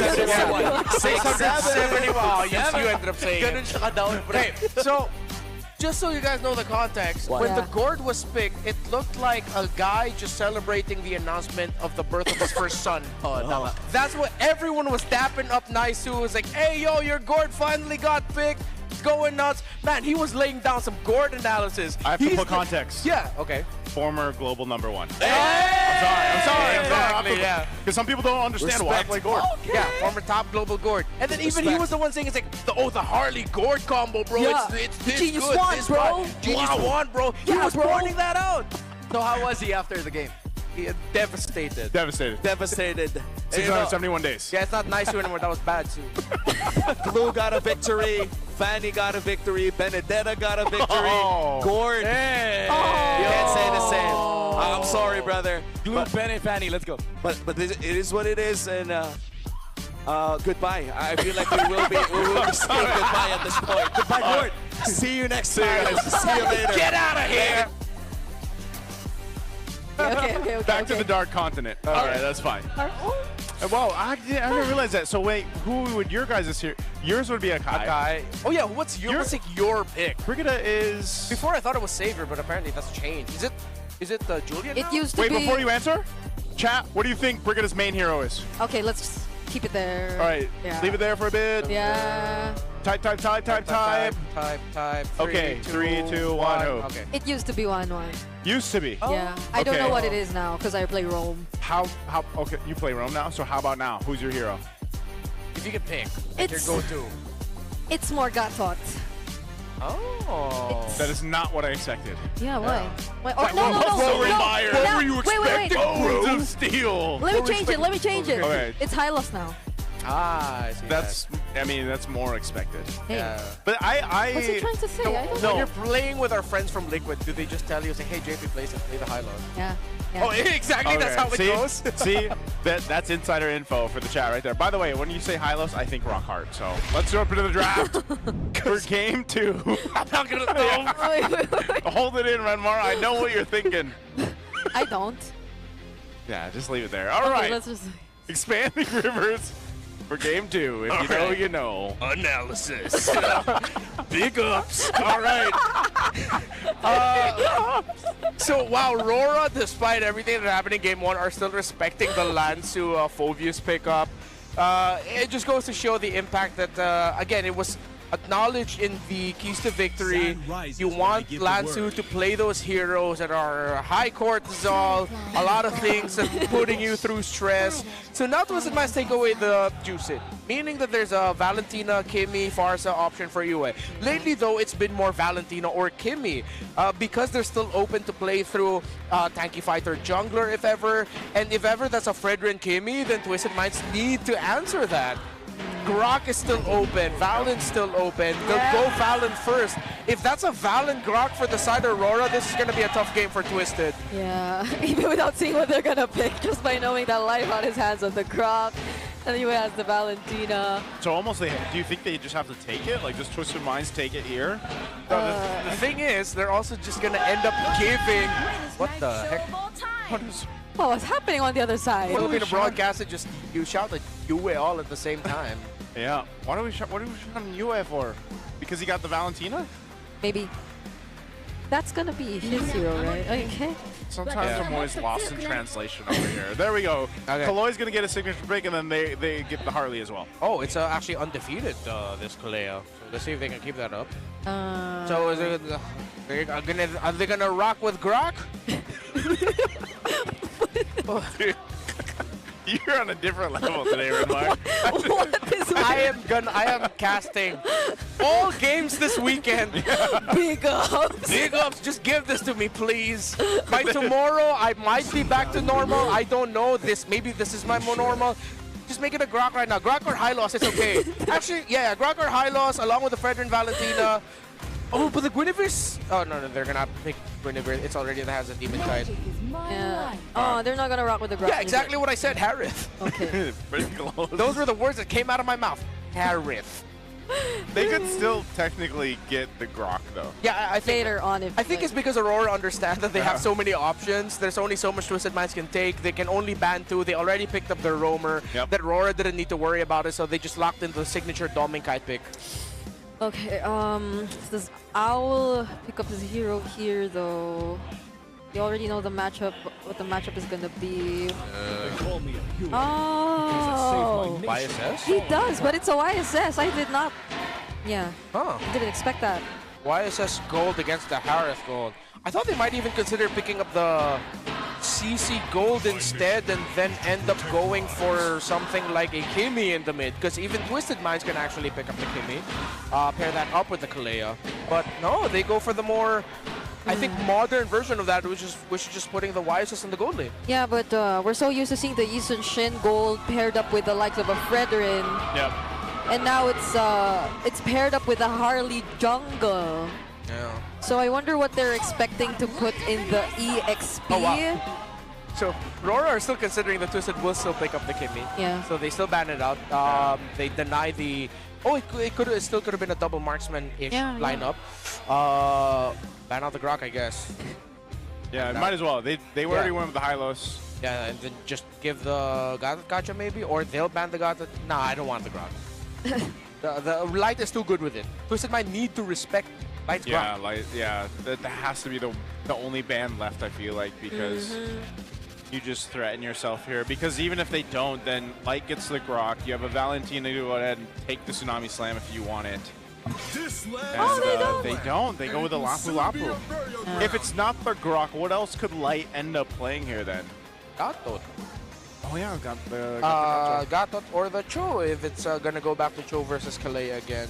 But then Sora is still open, which is Twisted Minds is probably gonna pick up Sora, which means Aurora can pick up the Harlot. Yeah. Or maybe even the Glue. The Glue would still be okay for them. Yeah, because they took out the Phoebus and the Uranus. Yeah. Oh. Whoa. I'm not gonna. You're not gonna celebrate? I'm not gonna celebrate. You don't want to jinx it? I'm gonna not jinx it. Midnight's not shaking my hand right now. He's not shaking my hand. They're gonna run back to the duo. Yeah. With another Sora in the enemy lineup. And oh, no. I'm already crying. I'm already crying. I'm already crying. Just for Midnight. context, he's trying to communicate with the Filipino desk, so he's... Yes. Yeah. I Don't cry. I don't know where the method to this madness is. Let me think what EXP lane can... So do be. Oh. That's a lot of magic. That's a lot of magic damage. It's Twisted Minds versus Radiant Armor. Game number 2. Basically. And not only that, but against a very tanky lineup. Yeah. I think the play here is like, all right, we have an Alice. Let's just try to get a Throne of Ruin off and beam everybody down in it. But the problem is, Aurora is essentially going to play this game in a very similar way they did in the last one. Yeah. Yeah. Now, okay, to acknowledge why the lineup rating for Twisted Minds is higher is looking at the damage profile of Aurora. Theoretically, if things go well for Twisted Minds, with the healing through the Kalea, with Alice being the Alice pick that it is, they actually don't have the continuous basic attack damage because they don't have that kind of hero with them. They're playing through a Harith that is burst-based. Yes, I know what you're thinking. He's basic attack, but his basic attack is basic attack with extra steps. Zaman Force Dash, basic attack. It's not the simple press button marksman that you're looking for. So that's why the lineup rating is leaning towards Twisted. But then that doesn't mean that the lineup of Aurora is easy to pull off. Yeah. It is actually, it doesn't mean that it's difficult to pull off. Because of the players playing them, the context behind these picks, this is a very easy lineup for Aurora. And then as early as 29 seconds, we see how scary this Grok is, just with the walls and the tech charges are not even there yet. Yeah, but at least Twisted Minds know what to expect a bit more. It's not like Light's on the Cho that could just suddenly here. And I think we're also just looking at how Lansu's going to be handling the laning up against Edward. So far, he's doing well, I think, with the Alice up against the Sora. So we have to continuously check on that from time to time. The only scary thing about this, though, too, because Yue has the Valentina, is there's actually pretty good options for the ultimate, you know? And he can go ahead and take the Mystic Gush if he wants to. He can take the Tsunami Slam. And even if he went with the Tsunami Slam, it's like, it's just another piece of crowd control to this already crowd control dominant lineup composition that RORA has. And I'm really wondering how Twisted Minds will deal with that through the course of the game, because even if they do manage to give themselves a lead in the early game, the late game could be troublesome for them. Exactly what you mentioned, where magic resistance is just built by RORA by that time. So they gotta, I feel like they have to make a lead happen early on. Which is why, if Twisted Minds ends up winning this game to force a game number 3, it's gonna be impressive. Yeah. They're gonna throw them all the flowers you got in your garden. They're gonna deserve all of it. All right, first turtle up. Getting in position. Light not level 4. They're going to force him back. Such a decisive call for Twisted Minds. They want to burst down Light. That's a deadly magic also committed onto him. That's going to be first blood. But MP, the king, goes down too. Unfortunate for Twisted Minds. And now almost all of them are going to go down in the hands of Aurora. You got a beam. I got a beam. We hate to say we told you so, but that's exactly why everything we've said so far about the analysis, you saw it in action. It literally unfolded the way we said it would. I mean, hey man, they crossed beams at that point. And then Light comes through and he didn't even need the tech charge in the early portion of the fight. Nope. He got it right there towards the end to go ahead and capitalize on that. And so they find themselves now being in a position to go ahead and secure this turtle. I don't think Kaloi is going to want to do anything with this. He's still level 3. Okay. Yep, that's a turtle over to Aurora. Twisted Minds couldn't even contest nor do anything about it anymore. And Demon Kite's just going to steal away a lot of their camps. Of course, ever since Yue joined, Valentina's always been one of the mid laners widely available every time. 42% game win rate, majority losses, but of course it's just because he's been played so much. And a lot of the times in the majority of the recent history of MPL Philippines, Valentina needed to be answered. So you would pick it, but then it forces reactions out of the opposing team, which is why she dipped out a little bit up until, well, this season. It's because she was eventually answered, but then she found a home again in this meta because of just great ultimates you could steal that had way too much value. Kaloi just got his level 4 a couple seconds ago. That's what I was saying. Yeah. He was gapped. Yeah, heading into that, Light had a significant EXP lead over Kaloi. So whether that was from rotations, I might have missed out. It's not like he picked up the Encourage on the roam boots late. He picked that up right from the very beginning. Was it a rotation? Did he end up getting the EXP grab? I might have to revisit that later. Yeah, it might have just been the rotation here, but nonetheless, now that Kaloi does have the Tsunami Slam, maybe Twisted Minds can go ahead and make a play happen here. Because, you know, this early on, you see this kind of gap in terms of the economy, almost 3K ahead for Aurora. Twisted's want to go do something. So they do pick up the Genius Wand now for MP.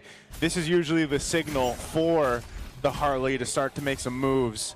But again, it's Fredrin across from you, taken to your jungle, and you might be forced to fight. You might be forced to rely on the team to go ahead and help you set something up like this. Okay, it's Edward who they choose, but Edward might just get for an outplay. Heaven's Grab already committed. That's going to be the Throne of Ruin. He finally does go down though, but Lansu will survive. Light coming here to join as well. Demon Kite, the Bracer's Wrath! And Yue finishes off the kill on Lansu. Yeah, with a Shadow Strike from the Valentina. I think Twisted Minds. Two-man tech charge! What can Sean do all alone? Hey man, this is why I was putting so much importance on the Grok. It's Light. At that point, really, it's obvious. You have to respect it. He's rocking with it, man. He's making it happen, and this is every single time. Oh my goodness. It doesn't matter if they're playing in the region or internationally. Yeah. We say the same thing. Even our caster friends around the world say the same thing. You have to respect Light on the Grok here. And I feel like at this point, too, he just he's having fun with it because he doesn't really have to be the one to always set things up with a tech charge. Yeah, I saw a lot of them smiling earlier, honestly. Understand? Okay, they're gonna commit on to Light. Does Light actually want to go for a setup? He does not anymore. Dom and Kite 2 will have to move away.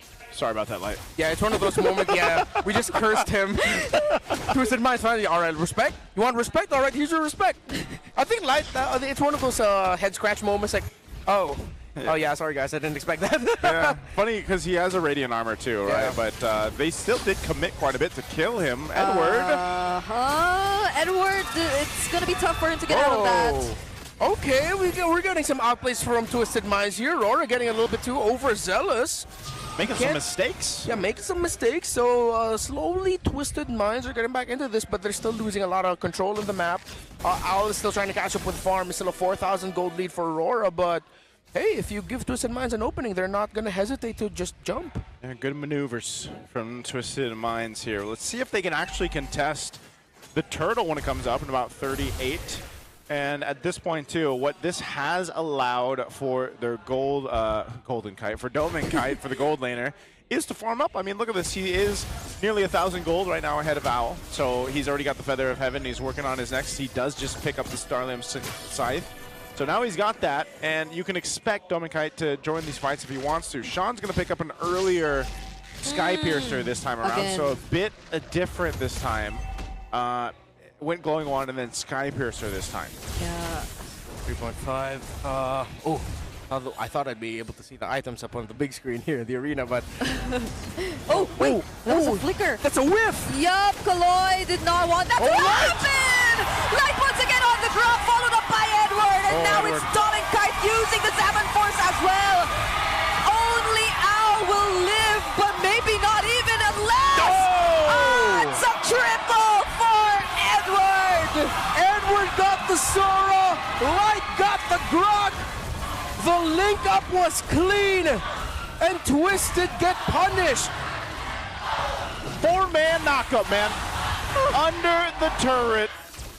Light, he felt that death earlier. He's like, I'm going to do it. Let's take a look at the Infinix replay here. Look at this. The setup. There's Light. Boom. 3-man knockup. Almost a 4-man. Great use of the Rampart, too. And Edward, the target acquisition on this Sora needs to be respected as well. This feels bad for Kaloy, who's been the guy to consistently make the calls and go for the setups, because they always get outplayed. Going again. They're doing it again, but this time might just be a bit more successful because it's Light who they actually get to pick off first. But look at Yue, he has a Tsunami's Life of his own. He's gonna use it onto Kaloy, and now Kaloy falls next. Heaven's Wrath by Edward, but they get the job done. Yeah, no more ultimates here for Twisted Minds. Still an Appraiser's Wrath for Demon Kite. Might be a little dicey to actually commit to the lore, though, so they do back off, waiting for Light to come back up. So both roamers down. They'll go ahead and reset. Yeah. Still, looking at how Twisted was able to take down Light there and the resources forced out of RORA, there might be a possibility later on if they can still keep it somewhat close, but clearly it's just easier for RORA right now. Again, we go back to a simple idea. So behind the scenes, just to pull the curtain a bit, a lot of us casters got together, talked about the meta, and we made this point. Your tier list, all your analysis, there's one thing that breaks all of that, and that's just comfort. There's a reason why there are players all around the world, a la Hellkurt for Baloyski, things like that, that just issues or warrant so much attention that you take it away from them, because if you give it to them, it completely changes the game.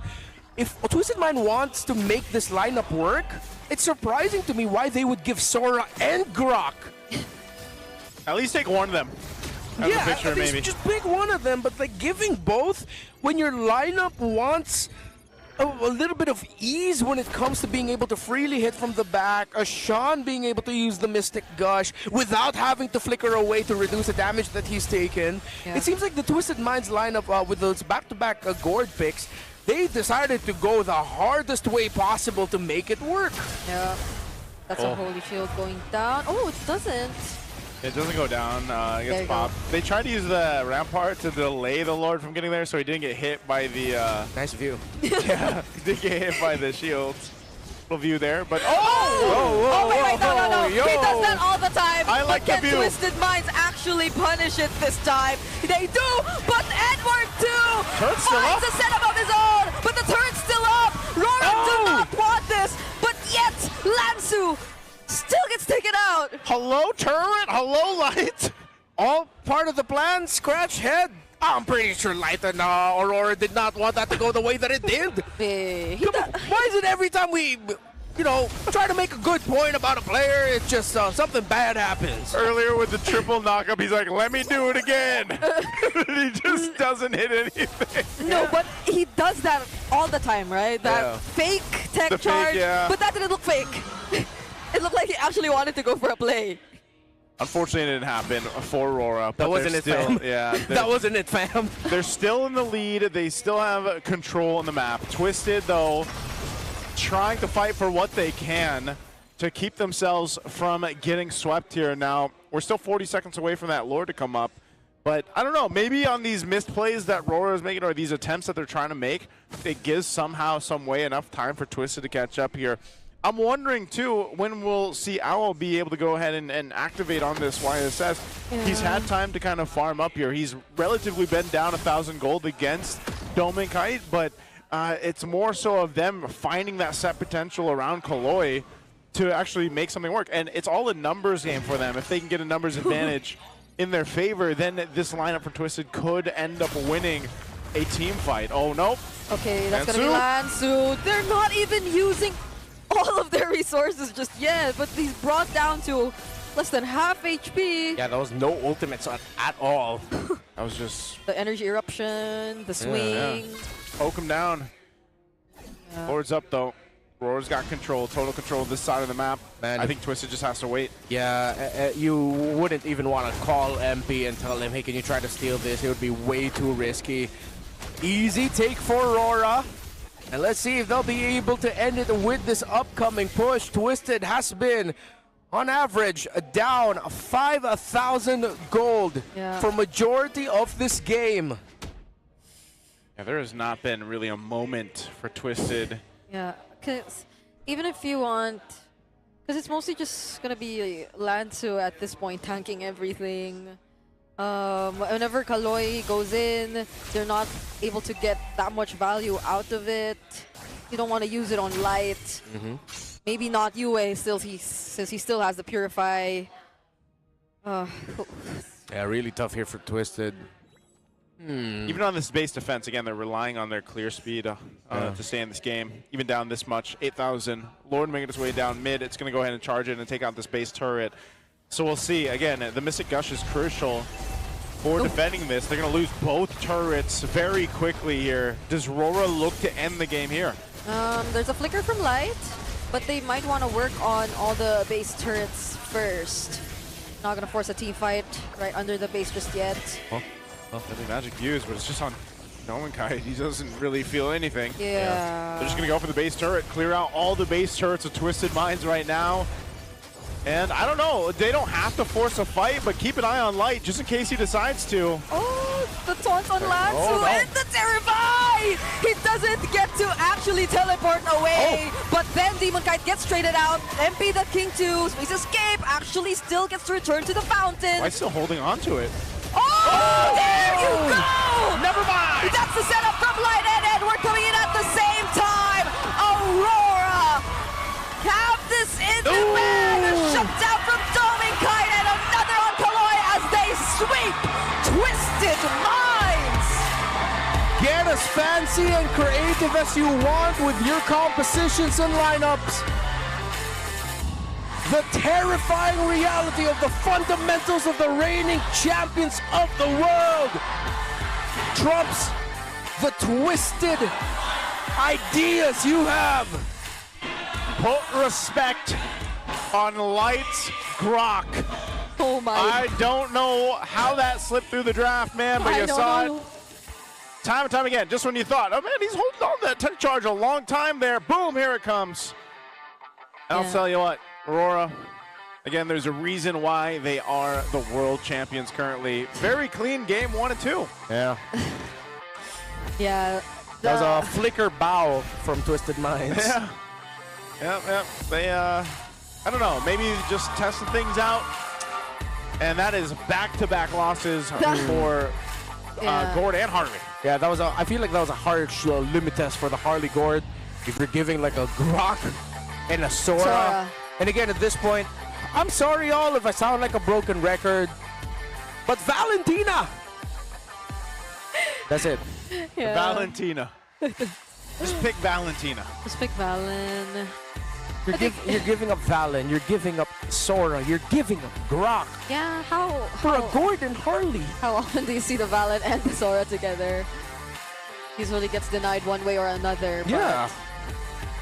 Edward played out of his mind here, though, too. I feel like he just had a fun time. The Soras of MPL Philippines No, have been smile. playing out of their mind. Yeah, that's what I'm saying. He just had a fun time. Look at that fight, too. I mean, this just looked like a fun time for Aurora, man. Yep. They ended up getting Look a at sweep. the celebrity. Yeah, celebrity smile. Let's go ahead and throw it over on stage. I'd like to see their smiles over on the winning interview.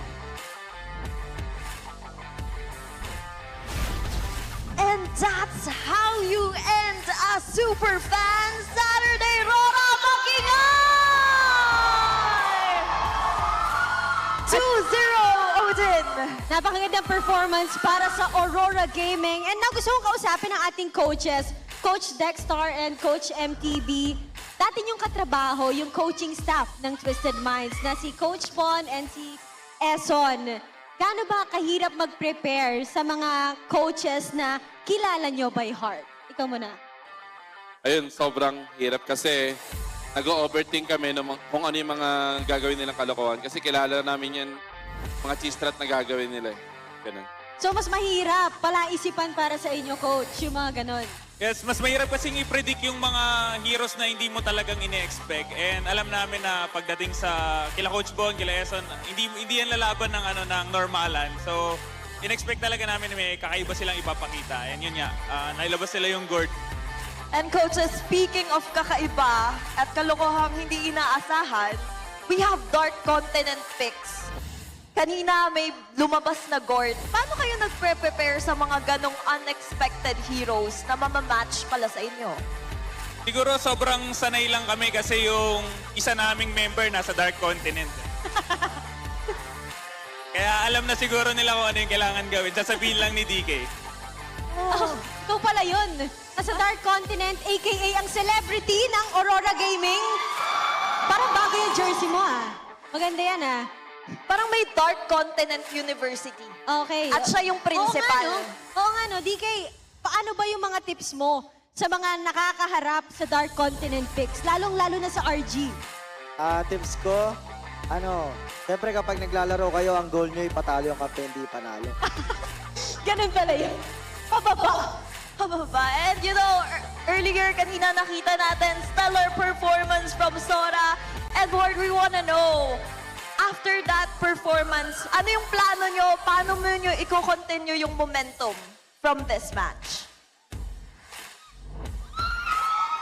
Ayun. Magre-review for game and magpe-prepare para sa Falcon bukas. Ayan, nabanggit na rin nila na may Team Falcons silang kakaharapin bukas. Light. Hello, Light. Hello. Ayan, maganda rin ang pinakita kanina ng Team Falcons na kakaharapin niyo bukas. Ano ba yung mga preparations na ginagawa nyo kapag ganitong klaseng laban ang nakaabang sa inyo? Same lang for everyone. Nagre-review, ganun. Tapos nire-review din yung possible na ginagawa nila sa game and then para aware kami heading to the match. Okay, mukhang prepared silang papasok bukas para sa ating Day 3. And to wrap up our Day 2, let's see kung sino ba ang nag-match MVP. RORA, sino sa tingin nyo ang MVP?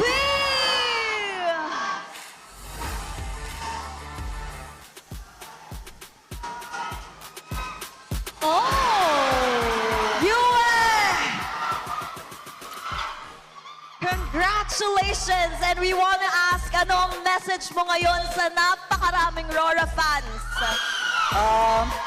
Thank you so much sa pag-effort nyo na pumunta sa mismong venue. Tsaka thank you sa mga taong patuloy na sumusuporta sa amin. And that's a wrap for our Superfan Saturday. RORA, you may now take a bow and your victory walk. Wrapping up our Superfan Saturday is a 2-0 sweep para sa Aurora Gaming. Tuloy-tuloy lang nga ang kanilang pagkapanalo sa mga araw na ito di sa S17. And we'll see how that 2-0 sweep happened as we throw it back to the casters.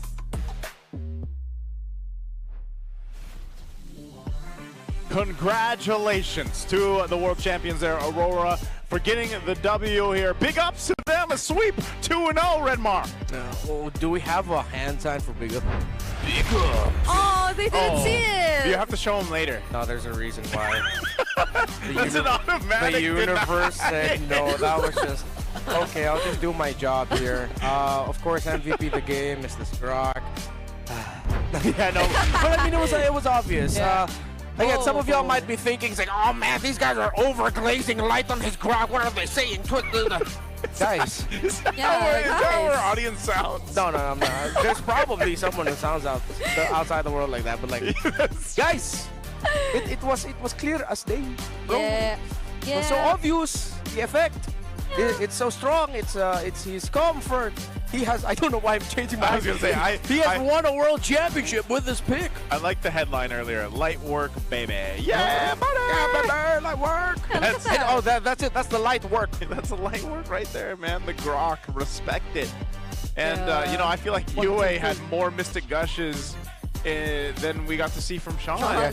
You know, I feel sorry for the most here. It's Lanzu. Lanzu was getting great. Throne of Ruin blocks on like 3 or 4 consistently. He was like, guys, I got them.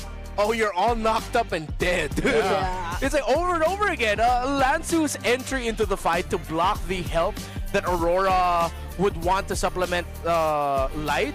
Yeah. It all went down because it wasn't just Light going forward. Every time, Edward would also be going with Light. And then it's like, again, simple maths. It's 2 members of Aurora jumping to the back against 1 member of Twisted stopping Aurora from helping the ones who jump forward. Yeah, they just literally skip Lanzu every single time. Because it's just Lanzu who you have to like probably watch out for.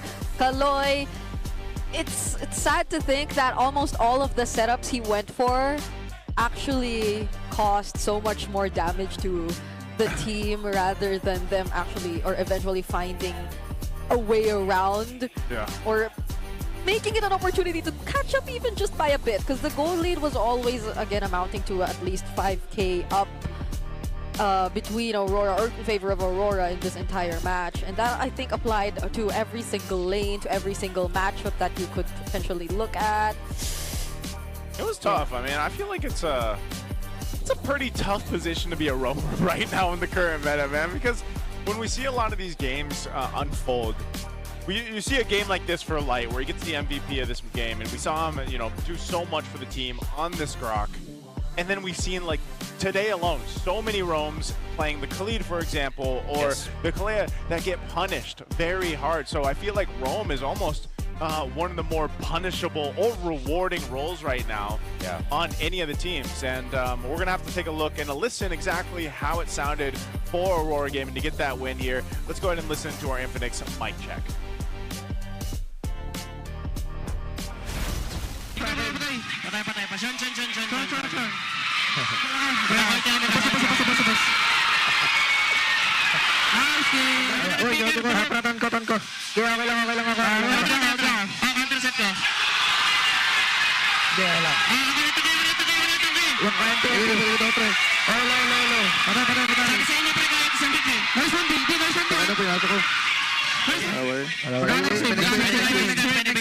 Kahit paharap ng time mo ng picker yan kahit si Lanzo.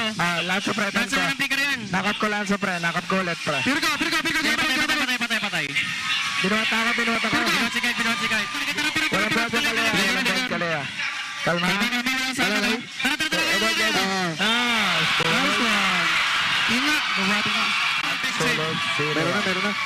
Meron na. Nice one. The celebrity is like, I'm done. My hands off. They secure the victory, man. I don't know any other player right now in the league too, and I've always noticed this about Light, the way he plays. You never see his face, man, in the mic checks. Yeah, his elbows on the table. Ever since. You know, I can only think of one other player internationally, but leave that up to you guys. But you guys think you have what it takes to run the show with eProject Esports for Everyone? We're giving you the power to bring the MPL energy to your own local community. That's right. Participants get exclusive access to tournament modes, free in-game items, and even diamonds. Just head over to ph-mpl.com/e-project to start your application. Visit our website for more info, scan the QR code, or type it out manually, whatever you want. It's a free world. We have free will. Be happy. I can't wait to see you on broadcast tomorrow. Same. I'm going to tune in just to see how you do, man. And also to see how you guys out there, our super fans, do. To see if you won in the MPL Philippines Superfans prediction, visit the official MPL pages. Right there, if you want to know you won some diamonds, don't forget that this happens every single day of the broadcast. So if you guys want to grab those skins, especially all the good ones that are out right now, that are coming out, get a chance to predict and win some diamonds. Also, we're also calling all our super fans right now to stay updated on all things MPL Philippines and to connect with the most passionate community, of course, here in esports. Join the MPL Philippines official Facebook page, the group, the Superfan channel, and don't forget the MLBB official Discord. Yes, you can get your all-access pass to exclusive content, the latest news, and community discussions. Lead the conversation and have a chance to be featured as our Superfan of the month. Be part of the MPL PH family. Scan the QR code on your screen right now. There's two. So which? One is for the Superfan channel, the other one's for the community group. So you can scan both on your screen right now. Join the convo and see you there. We'll see you there. Also, there's something that we have to announce right here. This is big ups, big shout outs to Pia, Jeff, and Christian for being the MPL Philippines Superfans of the month this month of March. There you go. If you guys want your photo here on broadcast like this, just join. Yeah. Be a Superfan. You have the chance to be featured next April? Next April, yeah. That's actually not that... What day is it today? It's the last week of March. Oh my goodness, it's almost April. Yeah, it's going to be April next week. 3 days away. 3 days away. Yeah. Let's look at the infinite standings here, Renmar. All right, TLPH up top, still undefeated in series. But they're going to be going up against AP Brent tomorrow. The only series AP Brent played this week after starting 2-0. So it will determine who's actually going to end this week on top. But I think we might end up getting a tie. If ever, hypothetically, AP Brent beat TLPH and Aurora beat Falcons, then we'll get a... Oh, no, it will be AP Brent. Yep.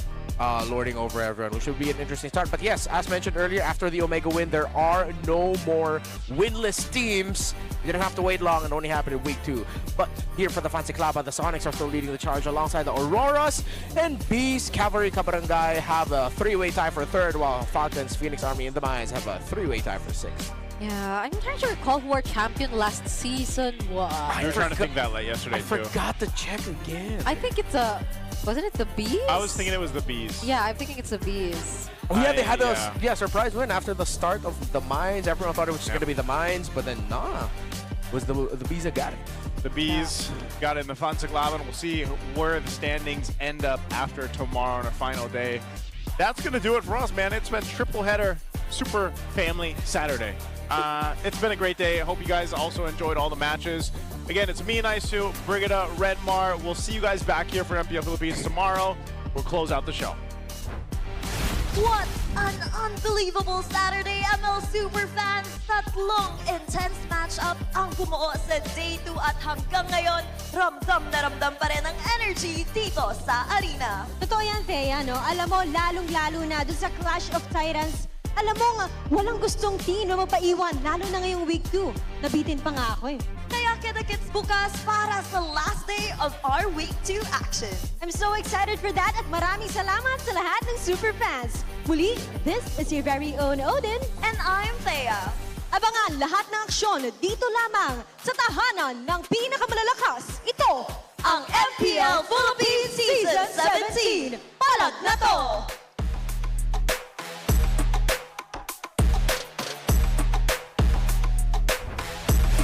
17th season of MPL Philippines is brought to you by the following sponsors. Infinix, the official gaming phone partner, the power behind every Madlang gamer. Smart, the simply reliable connectivity partner of the MPL. Our partner in esports, Clear Men. And our strategic partners, TT Racing, Ferry, and SIP. Don't miss any MPL action by following our official Facebook and subscribing to our YouTube channel. Follow MPL PH on TikTok for more content. Experience the lakas ng Pinas of MPL PH Season 17 live at Victoria Sports Tower. Grab your tickets now via the official MPL PH website. MPL Philippines is monitored and supervised by the Games and Amusement Board.